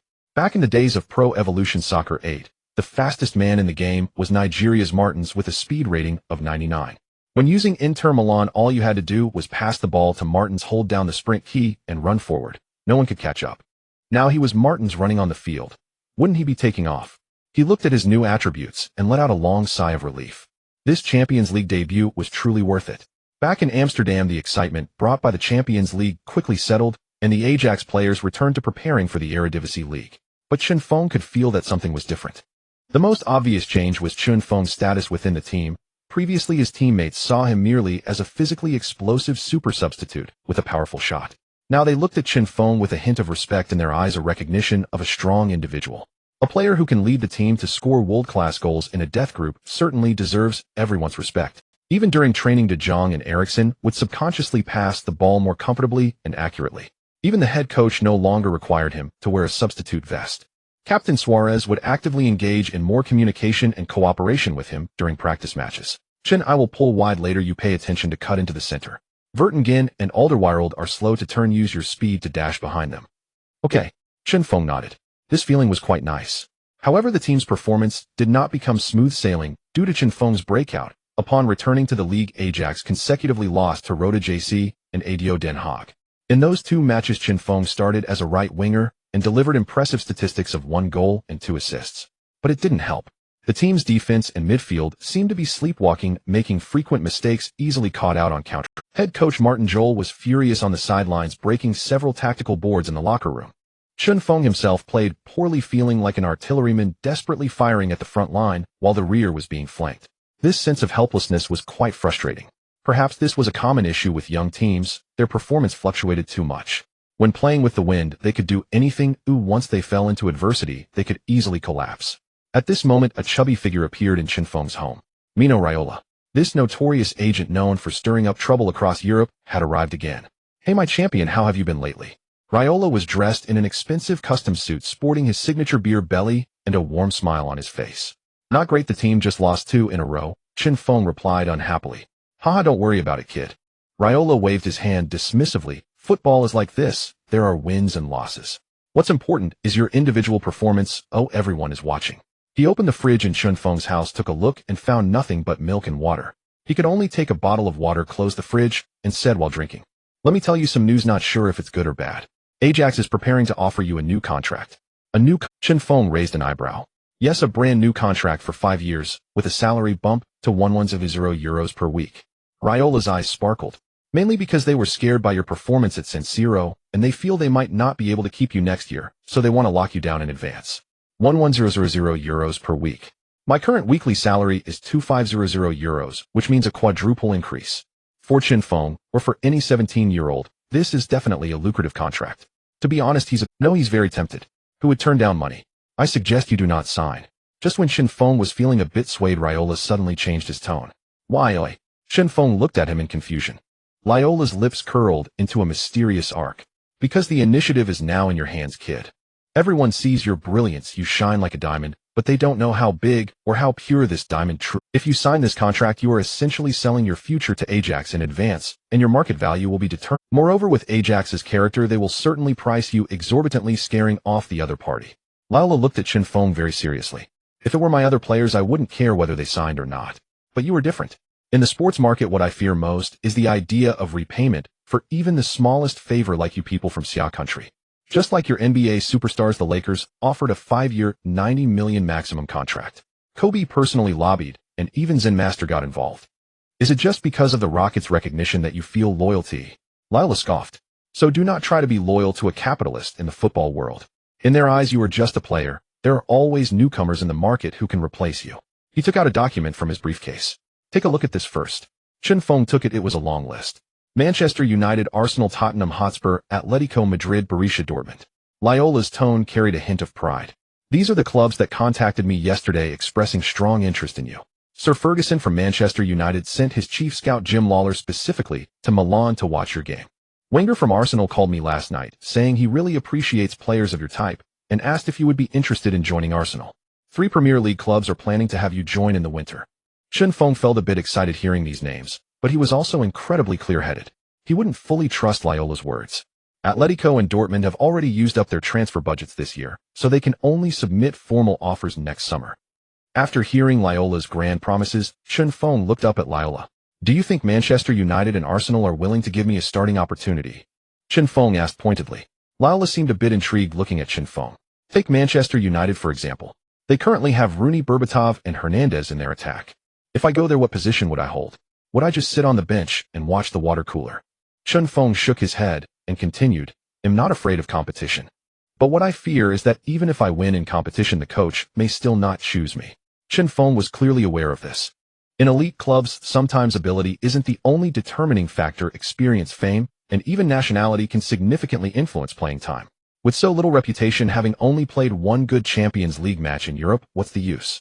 Those elite clubs don't care about their own systems. They also don't know if Chen Feng is just a flash in the pan.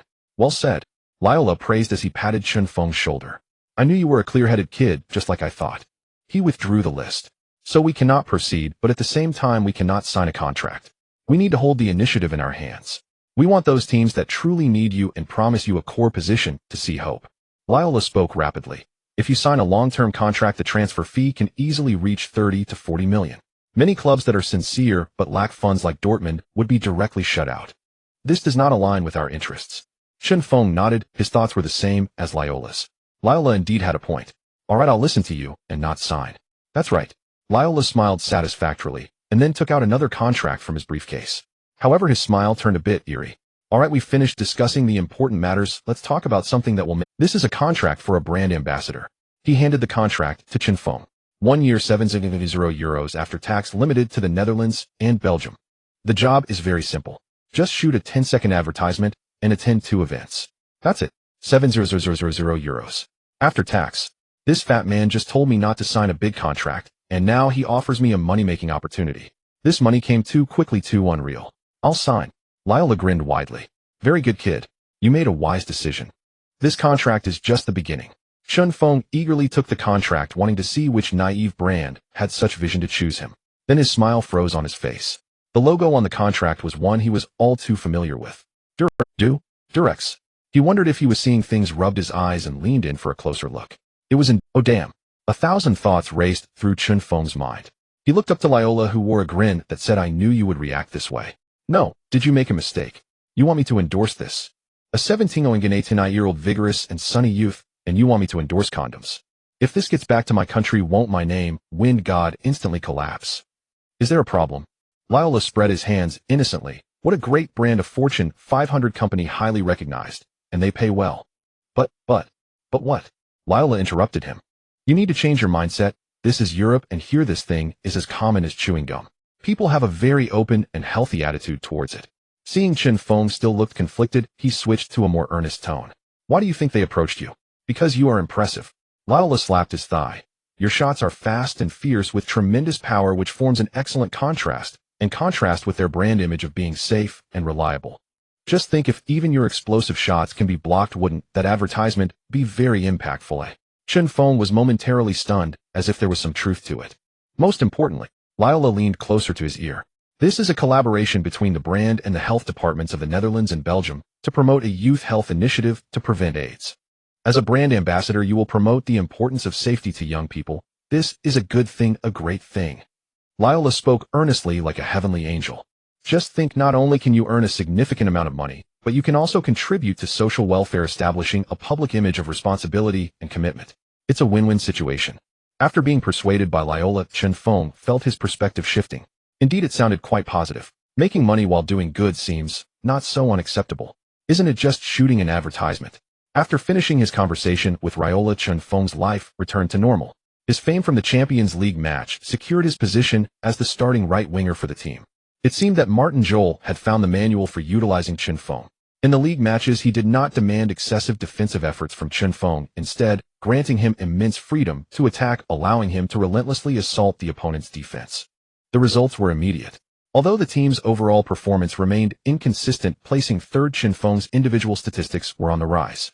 In the fifth round of the league, playing at home against Willem II, Chen Feng showcased his first hat-trick in the Eredivisie, along with an assist, almost single-handedly leading the team to a 4-1 victory over their opponents. In the sixth round of the league, facing 20 away with the team trailing 0-2, Chen Feng first scored a long-range shot to narrow the gap, then equalized with a header during stoppage time, snatching back a point from the away match. Ajax fans were already going wild for him. The nickname Super Sub was no longer mentioned, replaced by a more direct and powerful title, Eastern Cannon. Whenever Chen Feng received the ball on the right flank, the entire Johan Cruyff Arena erupted in tremendous cheers, with everyone eagerly anticipating the moment he would unleash a world-class strike with his left foot. Amidst the praise, Chen Feng also welcomed his special task. On an afternoon without a match, Raiola personally drove him to a photo studio on the outskirts of Amsterdam. "Relax, kid, it's just a 10-second shot, it will be over soon," Raiola said, patting him on the shoulder with a smile. Taking a deep breath, Chen Feng stepped into the studio. The director was a bespectacled Dutchman who greeted Chen Feng with great enthusiasm. "Oh, welcome, Chen. I am an Ajax fan and also a fan of yours. That free kick at San Siro was simply a masterpiece, by God." After a brief exchange of pleasantries, the shooting officially began. The concept for the advertisement was quite simple, one might even say somewhat brutal. In front of a standard goal, a thick green membrane was stretched across. What Chen Feng had to do was stand outside the penalty area and strike this thick green membrane with his signature powerful shot, after which special effects would remove the green membrane, replacing it with a latex sheet. "Okay, Chen, are you ready?" the director shouted into the intercom. "Give it all your strength, just like you usually do. We want that explosive effect." "No problem." Chen Feng nodded, placed the football, and stepped back a few. He stared at the thick green membrane glimmering under the lights and felt a strange sensation in his heart. However, thinking of the €700 that would soon appear in his account, he instantly felt no discomfort. "It's just a shot. No big deal." He took a deep breath, started his run-up, and swung his left foot toward the football. Bang! A loud noise erupted. The football smashed into the green membrane. "Perfect. So perfect." The director jumped up excitedly behind the monitor. "That's the effect we want. Chen, your power is incredible. It's a perfect match with our product." The shooting part was completed, and now came the truly challenging lines. According to the script, Chen Feng was to face the camera and shout a line with a look of shock and disbelief. Chen Feng took a moment to compose himself, trying to adopt a surprised expression, and awkwardly recited in his accented Dutch, "What? I can't even get in." "Cut." The director frowned. "Chen, your emotions are off. Be more surprised. More. Imagine if your strongest weapon failed, what that feeling would be like." Chen Feng felt his face burning. It was too embarrassing. The line was far too humiliating. As a forward who relied on scoring goals for a living, how would he survive in the world after saying this line to the camera? "Let's do it again." "What? I can't even get in." "No. The emotions aren't enough. Let's go again." "What?" The next hour saw Chen Feng repeat this line more than 50 times amidst the director's furious roars about emotional inadequacies. By the end, he was completely numb, with just one thought in his mind: hurry up, finish, and get paid. "Okay. Perfect." When the director finally called it, Chen Feng felt a sense of relief. He dashed out of the studio, as if escaping from prison. On the way back to the apartment, he didn't say a word, just stared blankly out the window. Raiola looked at his lifeless expression and couldn't help but laugh. "Hey kid, don't be like that, it's just a line." Think of that 7,000 euros. Chen Feng's expression finally brightened a bit at the mention of money. Yes, 7,000 euros. What's a little humiliation compared to that? That night the money arrived in his account on time. Looking at the long string of numbers in his mobile banking app, all his previous embarrassment and frustration vanished in an instant. So fragrant. He immediately called home and transferred 2,000 euros over. Mom, I've sent the money for the house. Oh, let's pay it off in one go, no need for any mortgage. Hearing his mother's voice, Chen Feng felt an unprecedented sense of security and satisfaction. At least he could give his family a better life. As for that humiliating advertisement, to hell with it, as long as the money was right, he could do anything, not just scoring goals. Chen Feng's focus returned entirely to football. The journey in the Eredivisie continued, and another major event was about to unfold. In the second round of the Champions League group stage, Ajax would host their strongest opponent in the group stage, Real Madrid, the Galactic Fleet. When this name appeared on the schedule board at the training base, the atmosphere in the locker room changed. If facing AC Milan had left the young Ajax players feeling nervous, this time their faces were filled with a fighting spirit, eager to take action. We've managed to draw with a Milan team that had Nesta Ibrahimovic and Ronaldinho. Why should we fear Real Madrid? Let's just go for it. Hey Chen, are you ready to go head-to-head with CR7? The vice-captain De Jong said with a smile while stretching. Of course, Chen Feng grinned. But I'm more curious to see who is faster, me or him. Since his speed reached 99, he had yet to have a chance to sprint with full force in a match.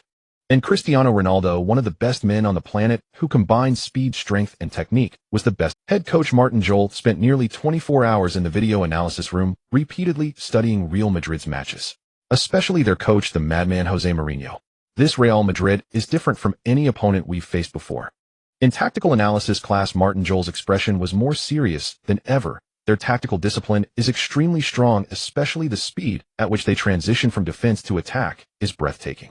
Moreover, Mourinho's Real Madrid tactics are not fixed. They use a 43-21 Christmas tree formation against strong teams, while deploying a 4,231 formation against weaker teams.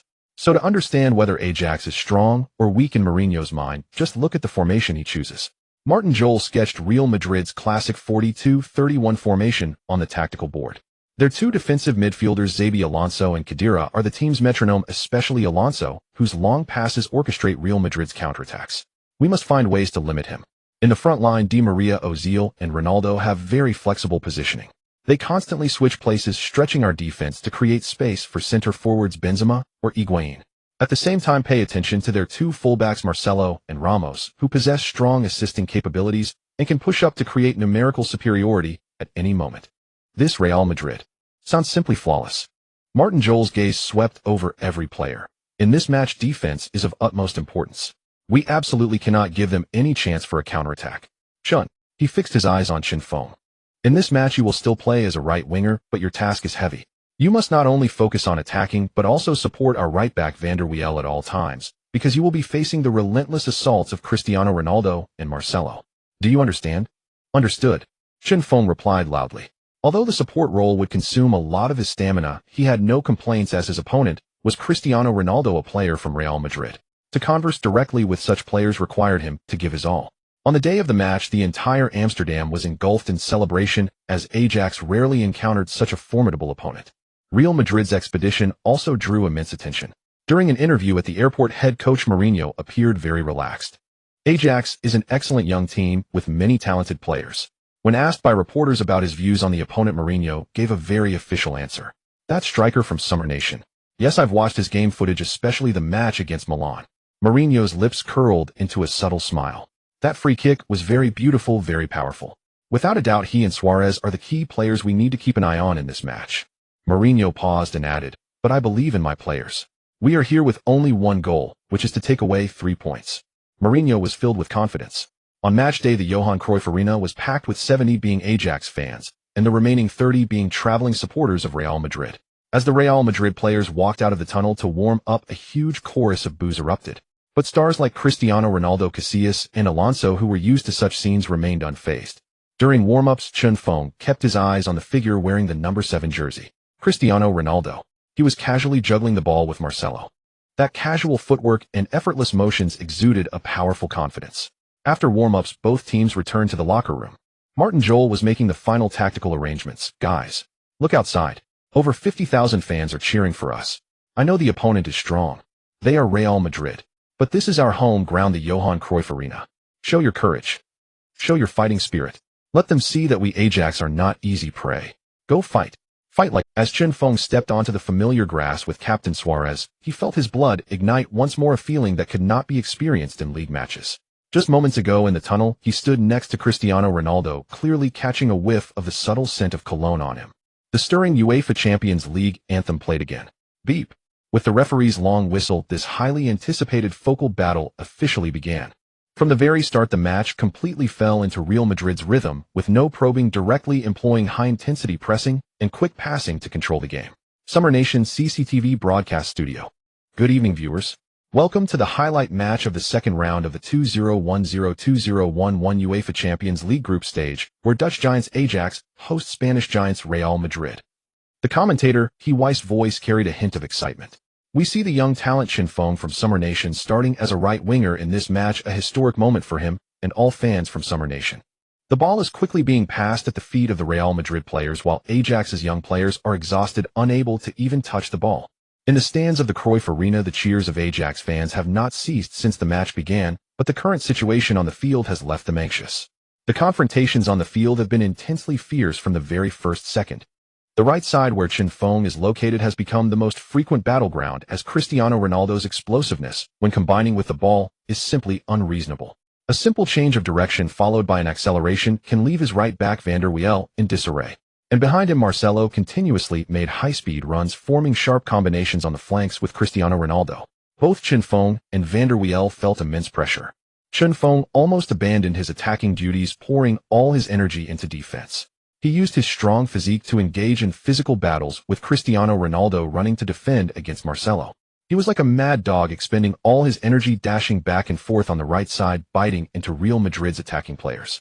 In the 12th minute of the match, Cristiano Ronaldo received the ball on the left, faced with Van der Wiel's defense, and suddenly executed a bicycle kick, followed by an inward cut. Van der Wiel's center of gravity was shaken off.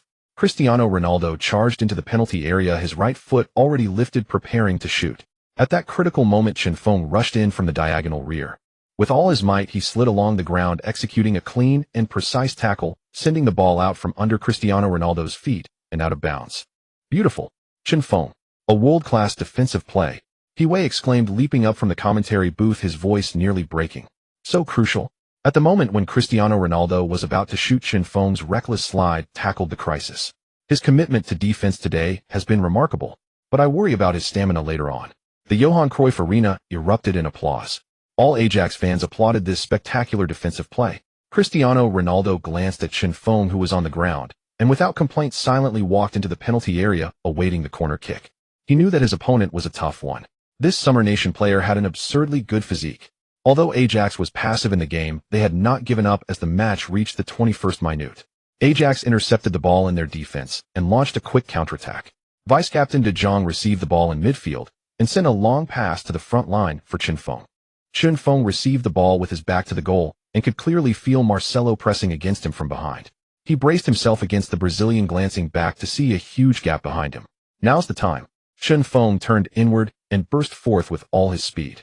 He was at 99. Marcelo was momentarily stunned by this move, unable to catch up with Chen Feng. He felt a gust of wind brush past him, as that tall figure had already breached his defense and charged forward. So fast. Marcelo was taken aback and hurriedly turned to chase back. But in despair, he realized he couldn't catch up. The number 19 was getting further away. My God! Chen Feng's speed. He Weiss's astonished voice echoed in the broadcast studio. He completely outran Marcelo, unreasonably overtaking. Chen Feng surged forward with the ball, charging towards Real Madrid's penalty area. In front of him stood only Real Madrid's center-backs Carvalho and Pepe. He caught a glimpse of Suarez raising his hand for the ball, but he chose not to pass and instead decided to take it himself. He cut inward. Shot. He swung his left foot and struck the ball. But perhaps he had just charged too aggressively, his body wasn't adjusted properly, and he struck too hard. Bang! The ball soared high, going over the crossbar and flying towards the second-tier stands. Oh no! Chen Feng lamented, holding his head in his hands, wishing he had adjusted his posture. Such a great opportunity wasted. The Ajax fans in the stands also sighed. But just 2 minutes later, Chen Feng had another opportunity on the Eriksson delivered a brilliant through ball, and Chen Feng once again took off, shaking off the returning Marcelo. On the sidelines, Mourinho furrowed his brows, already 2 breakthroughs against Marcelo in just a few minutes. This time Chen Feng learned from his mistakes. After cutting inward, he didn't shoot immediately, but adjusted his steps slightly to find the right angle. Then he shot again. Real Madrid's center-back veteran Carvalho experienced, as he was moved quickly to block the path of the ball, preparing to use his body to intercept. Bang! The ball hit Carvalho squarely in the stomach. Ugh! Carvalho groaned, feeling as if he had been hit by a truck, falling backward to the ground, hands clutching his stomach with a pained expression. The referee immediately halted the game, and the team doctor rushed onto the field. It took over 2 minutes for Carvalho to stand up, swaying with Peep's assistance. Chen Feng looked at Carvalho, lying on the ground somewhat speechless. Was my shot really that painful? Little did he know that Carvalho was feeling as if his internal organs had been rearranged, and in that instant, he even thought his intestines might have been ruptured. Just as Ajax's offensive momentum began to show signs of life, Real Madrid delivered a fatal blow. In the 31st minute of the match, Xabi Alonso received the ball in midfield, and without any pressure glanced up at the goal. 23 yards from the goal, with no one pressing him, he suddenly struck. A low, powerful shot. The ball flew as if glued to the grass, bypassing the outstretched fingers of goalkeeper Stekelenburg, grazing the post before diving into the dead corner of the net. 0-1. Ajax was now trailing. It's okay, there's still time. Suarez roared in midfield as he clapped, motivating every teammate. We haven't lost, we can fight back. The match resumed and Ajax launched a fierce counterattack. They sped up their plays to match Real Madrid's rhythm, trying to tear through their defense. Chen Feng frequently clashed with Marcelo on the right flank, making Marcelo increasingly frantic. In the 38th minute, the opportunity arose. Ajax earned a corner kick. Having struggled to break through an open play, a corner was their best chance to score. De Jong stood in the corner area, scanning every corner of Real Madrid's penalty box. In the penalty area, chaos ensued. Before the corner could be taken, both teams began to tug and collide with each other, fighting for dominance. Alderweireld and Carvalho's arms were tightly intertwined, neither yielding to the other. Ramos and Vertonghen were shoving each other, the tension palpable, and if pushed any further, a brawl would likely ensue. The referee had no choice but to halt the match and rush into the crowd. He called out Ramos, Carvalho, Alderweireld, and Vertonghen, pulling them aside to issue stern warnings. No more pushing or shoving. Next time I see it, he'll show a card. Chen Feng stood in the penalty area, but he was always followed closely by the intimidating Portuguese defender Pepe. Chen Feng found it perplexing. Pepe should be marking Vertonghen, not him. Shouldn't Marcelo be the one keeping an eye on me? Was this a special arrangement by Mourinho? With no time to think further, De Jong took the corner kick, sending the ball straight towards the center of the penalty area. Chen Feng seized the moment, faking a step back to deceive Pepe before making a run towards the near post. He leaped high, determined to head the ball into the goal before anyone else could react. At that moment, his focus was solely on the ball and the net. Just as he reached the peak of his jump, Pepe behind him also leaped up. In a flash, Pepe executed a discreet move, raising his left arm and forcefully driving his elbow into Chen Feng's ribs. Chen Feng felt as if a hammer had struck his ribs. He couldn't catch his breath, losing balance midair and crashing heavily onto the ground. Instinctively, he curled up, clutching his ribs tightly. Cold sweat broke out on his forehead. It hurt. It hurt like hell. He felt that even breathing was becoming challenging. Each inhalation tugged at his injured ribs, sending jolts of pain through him. However, the referee merely jogged over to take a look, then gestured with his right hand, indicating for him to get up. The meaning was clear. Get up, stop pretending, the match continues. Damn it. Chen Feng was so furious he nearly spewed blood, unable to hold back his anger as he cursed in Mandarin, "Are you blind, referee?" He desperately wanted to rise and confront the referee, pointing his finger at him. But he simply couldn't get up. That hit had been too severe. Seeing Chen Feng unable to rise, the referee finally blew his whistle, signaling for a stoppage in play, and waved for the team doctor to come onto the field. Suarez and De Jong rushed over, surrounding Chen Feng. "Chen, are you okay?"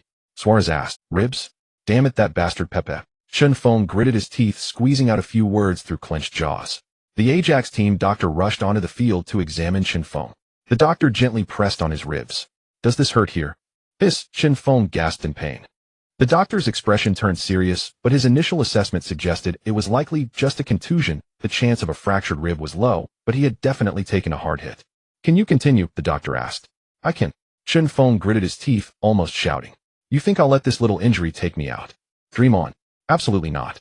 As Chen Feng slowly stood up, the Ajax fans erupted in applause for him, but he paid no mind to the cheers. His gaze was fixed intently on the bald figure not far away.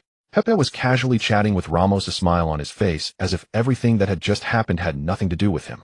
Feeling Chen Feng's gaze, he turned his head and raised an eyebrow at Chen Feng. Provocation. A blatant provocation. Damn it. He'll remember this grudge. Just you wait. As the first half of the match was nearing its end, the otherwise steady Vertonghen made a critical blunder. He received a pass from the goalkeeper in the backfield and intended to make a long pass to Suarez ahead. But perhaps due to fatigue or lack of concentration, his pass went directly to the feet of Real Madrid's. The Frenchman graciously accepted the gift and, faced with the advancing goalkeeper, calmly chose to take a shot. The ball hit the net. Clean and decisive. 0-2. The Ajax home crowd fell into a sudden silence. Vertonghen didn't even dare to look at his teammates on the field, keeping his head down. The referee promptly blew his whistle, signaling the end of the first half. In the locker room, the team doctor was pressing an ice pack firmly against Chen Feng's injury and picked up a bottle of pain relief spray, spraying it vigorously onto the affected area. Hiss. In the corner, Vertonghen covered his face with a towel, his shoulders slightly shaking. No one blamed him. Against a team like Real Madrid, any small mistake would be magnified beyond measure. Head coach Martin Jol stood at the door listening to the whispers of his assistant coach. Boss, putting Chen on the right wing in this kind of matchup is a waste. His impact and shooting ability are his best weapons. In this match, sending him to the wing to wrestle with Marcelo is exhausting his stamina too much. Martin Jol paused for a moment, nodded heavily, and then pushed the door open to enter the locker room. The match isn't over yet. He walked over to Vertonghen and patted his shoulder. It's not your fault to forget it. We'll start fresh in the second half. After that, he grabbed the tactical board. In the second half, we need to change things up. Everyone's attention turned. Chen, you go up front and play as a striker. Your only task is to use your body to challenge those two center-backs of Real Madrid, Pepe and Carvalho. Keep them pinned down in the penalty area to create space for Luis. He then looked at Suarez. Luis, you drop back behind Chen and play as a shadow striker, using your movement and skills to find gaps in their defense. We will use the simplest and most direct approach. Chen Feng endured the pain in his ribs, invigorated by the new tactical arrangement. Playing as a striker. Perfect for me. Pepe, just you wait. The atmosphere in Real Madrid's locker room was much more relaxed. After all, they were leading by 2 goals. Victory was in sight. Yet there was no hint of a smile on Mourinho's face. Instead, he appeared very angry. He walked up to Marcelo, asking, "What are you doing today?" "Taking a stroll." "How many times did that number 19 come at you? Do you remember?"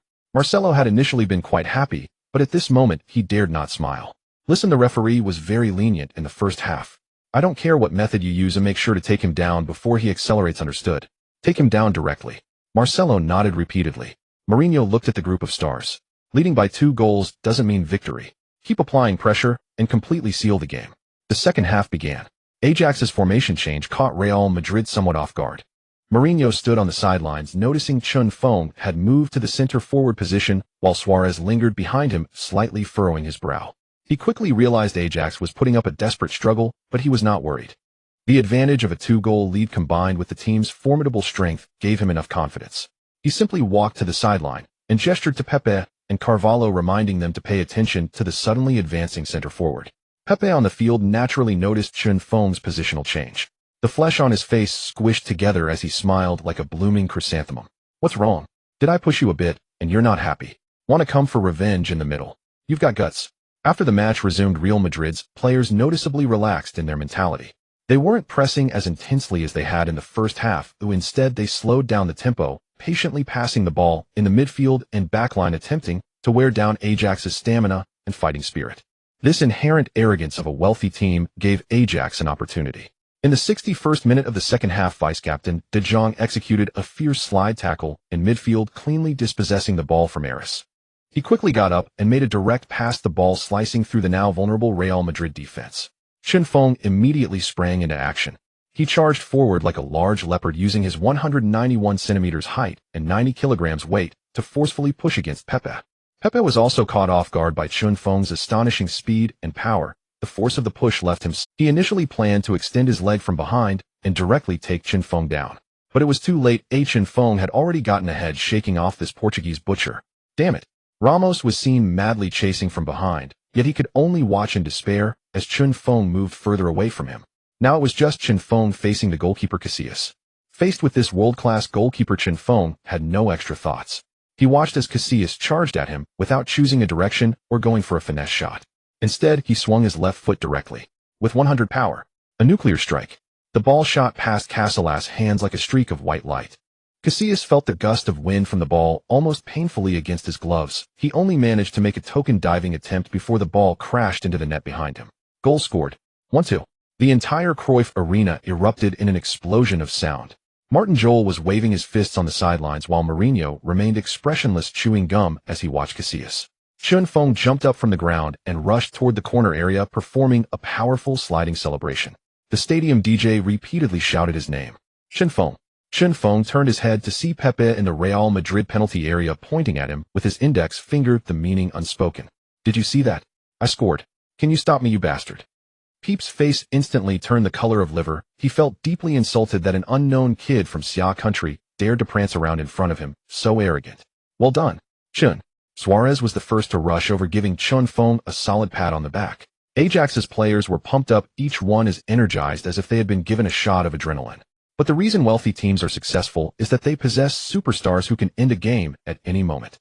Just 3 minutes later, Real Madrid executed a textbook counterattack, once again extending their lead. Cristiano Ronaldo received Alonso's long pass on the left flank, and faced with the dual pressure from Van der Wiel and De Jong, he made a sudden stop, using the outside of his right foot to nudge the ball inward, immediately following up with his left foot to take a shot. The whole movement was seamless. The ball traced an arc, slipping past the fingertips of goalkeeper Stekelenburg and finding the far corner of the net. 1-3. Cristiano Ronaldo spread his arms wide, embracing Alonso, who assisted the goal tightly. The Cruyff Arena fell silent again. The newly ignited hope was instantly doused by a cold splash of water from Ronaldo. Most of Ajax's young players hung their heads. The opposing stars were simply unreasonable. How could they defend against such goals? But Chen Feng had no intention of giving up. Instead, his fighting spirit was completely ignited. Cristiano Ronaldo, world class, right? Ballon d'Or, right? Exciting. The match continued. Ajax's players were hit hard, but as professional athletes, the cheers from the fans still drove them to run desperately on the field. Losing is fine, but we cannot surrender. In the 71st minute of the match, Suarez was taken down by Ramos in the attacking area, winning Ajax a promising free kick. About 25 yards from the goal, slightly off to the right. Without a doubt, everyone's eyes were focused on Chen Feng. Even Suarez had approached with the ball, handing over the responsibility for the free kick to him. Chen, it's all on you now. Chen Feng nodded, holding the ball as he walked to the designated free kick spot. The wall set up by Real Madrid was tightly packed, including Cristiano Ronaldo, Alonso, Kedira, Ramos, Carvalho, and Pepe. Almost all the tall players were standing there, making this wall glitter with stars. Casillas was also on the goal line, constantly directing the wall's position, his face very tense. But upon seeing this wall, Chen Feng's brows knitted into a tight frown. The distance was too close. Trying to execute a powerful free kick like Carlos did in the previous match was nearly impossible, primarily because this wall effectively sealed off the near post. To curve the ball around the wall was not his strong suit. What to do? While he was still pondering, he glanced at the wall and finally spotted a bright bald head. Pepe. He was standing at the far right of the wall, hands covering his groin, looking disdainfully at himself. Chen Feng's lips curled into a smirk. Since I can't score against the fans, I might as well try to hit you in the face. He positioned the ball, aligning the valve precisely with himself. Then he began to retreat, 1 step, 2 steps, 3 steps, 7 steps. Seeing his rune up, all of Real Madrid's players felt their hearts leap to their throats. Here comes that posture again. This guy is going to unleash another powerful shot. The referee's whistle blew. Chen Feng began his small, quick steps, then charged forward, swinging his left foot at the football. Bang! A deafening sound erupted. The football turned into a blur, flying towards the goal at an incredible speed. Near post. Pepe in the wall's eyes widened in shock. He saw the football speeding towards him and instinctively wanted to dodge. But the ball was moving too fast. This guy is going to kill. The thought barely crossed Pepe's mind. Thud. He felt darkness envelop him. A roaring sound filled his head as the football struck his face with tremendous force. His consciousness began to blur, thinking he was about to die, regretting not writing a will after leaving the locker room. He didn't even have time to scream before he fell backward, stiff as a log, crashing heavily onto the grass. Blood gushed from his nostrils, and the entire stadium fell silent. The live broadcast switched to a wide shot.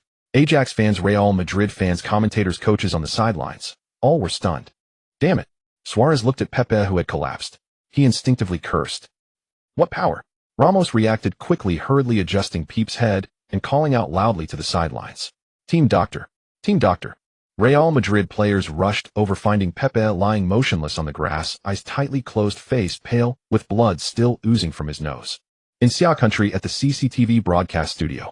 My God. Weiss' voice was filled with disbelief. Chen Feng's kick directly hit Pepe's face. Pepe is down. He looks seriously injured.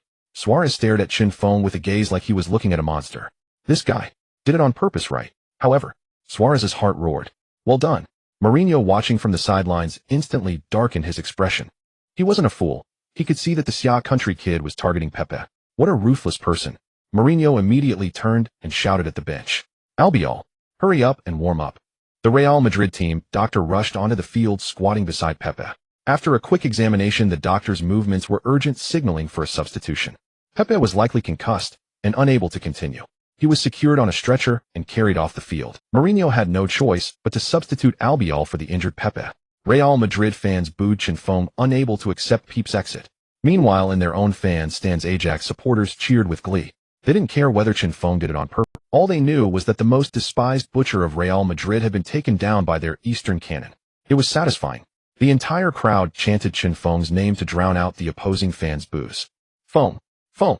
The referee ran over, glaring at Chen Feng, knowing he did it intentionally. But he was also helpless. According to the rules, it was entirely reasonable for a free kick to hit the wall. He couldn't just give Chen Feng a yellow card for being too accurate and too powerful, could he? He could only verbally warn Chen Feng. Next time, try to kick towards the goal. Chen Feng shrugged. I was aiming for the goal, targeting the near post. But inside, Chen Feng felt exhilarated. In the stands, Bergkamp watched the scene, covering his face. This kid. Bergkamp murmured to himself. He really talked the talk and walked the walk. Wasting an opponent's substitution opportunity. The match resumed. With a key defender missing, Real Madrid's defense showed signs of disorder. The newly substituted Albiol and Carvalho had a poor understanding, clearly not as effective as the combination of Pepe and Carvalho. Ajax players were ignited by Chen Feng's fierce determination of "I will destroy anyone who provokes me." Both sides played like a pack of rabid dogs. Exhausting their energy in the front, they began to press fiercely. But Real Madrid players also felt insulted, igniting their fighting spirit, battling with Ajax players. In the 82nd minute of the match, Ajax finally got their chance. Eriksen sent a penetrating through ball from midfield. Chen Feng used his body to hold off Albiol at the edge of the penalty area, while Carvalho rushed in from the side, hoping to form a pincer attack with Albiol. But Chen Feng gave them no opportunity. Protecting the ball with his body at the moment when the two were about to close in, he flicked the ball back with his left heel. The football passed through Albiol's legs, rolling into an unguarded area. Suarez rushed in. The Uruguayan, faced with the ball delivered right to him, did not waste the opportunity. Meeting the ball, he took a shot, without stopping, curling it towards the far corner. It flew into the bottom right corner of the goal. Casillas reacted, diving to save, but his fingertips barely missed the ball. 2-3. Ajax pulled one back. Goal. Suarez. The home fans at the Cruyff Arena, after falling 2 goals behind, they had miraculously narrowed the gap to just 1 goal. There was hope for it. After scoring, Suarez excitedly ran towards Chen Feng, who had provided him with the brilliant assist, jumping onto his back. Great pass. Suarez shouted excitedly in Chen Feng's ear. Chen Feng quickly shook him off, sending Suarez back to the ground. If he carried him any longer, his ears would go deaf. It's not over yet. We can equalize. Chen Feng patted Suarez on the back. At that moment, the spirits of the Ajax players reached their peak. They had almost forgotten fatigue and pain, all eyes focused on the opponent's goal. Attack. Push forward. In the remaining time, Ajax launched a frenzied assault on Real Madrid's goal, like mercury spilling everywhere. Suarez, Chen Feng, Eriksen, De Jong. As long as they could attack, all of them rushed forward. Every Ajax player was using their last ounce of strength to run and fight for the ball. The area in front of Real Madrid's goal was filled with tension. Mourinho paced anxiously on the sidelines, loudly directing the team to fall back and cover positions. He could never have imagined that the Galacticos would be forced into such a desperate situation by this young Ajax team, especially that number 19. That Xia country kid was simply like an uncontrollable heavy tank, rampaging through Real Madrid's penalty area, tossing Carvalho and Albiol into disarray. If Ramos hadn't come back to cover, they would have struggled to contain him. Although Chen Feng's ribs still ached, he could no longer feel the pain. His mind was consumed by one thought. Goal. Equalized the score. In the 85th minute of the match, Ajax earned a corner kick. De Jong took the kick. Chen Feng squeezed out of the double team of Albiol, and Carvalho leaping with all his might to head the ball toward. Unfortunately, the football grazed the crossbar just a bit too high. Chen Feng pounded the grass in frustration. Just a minute later, in the 86th minute, Suarez received a pass from Eriksen on the left side of the penalty area, shook off Ramos, and shot directly from a tight angle. Holy Casillas. Casillas once again demonstrated his world-class goalkeeper skills with an extreme side dive, tipping the ball out for a corner. Fuck. Suarez jumped up in anger. Ajax's assault was relentless, wave after wave.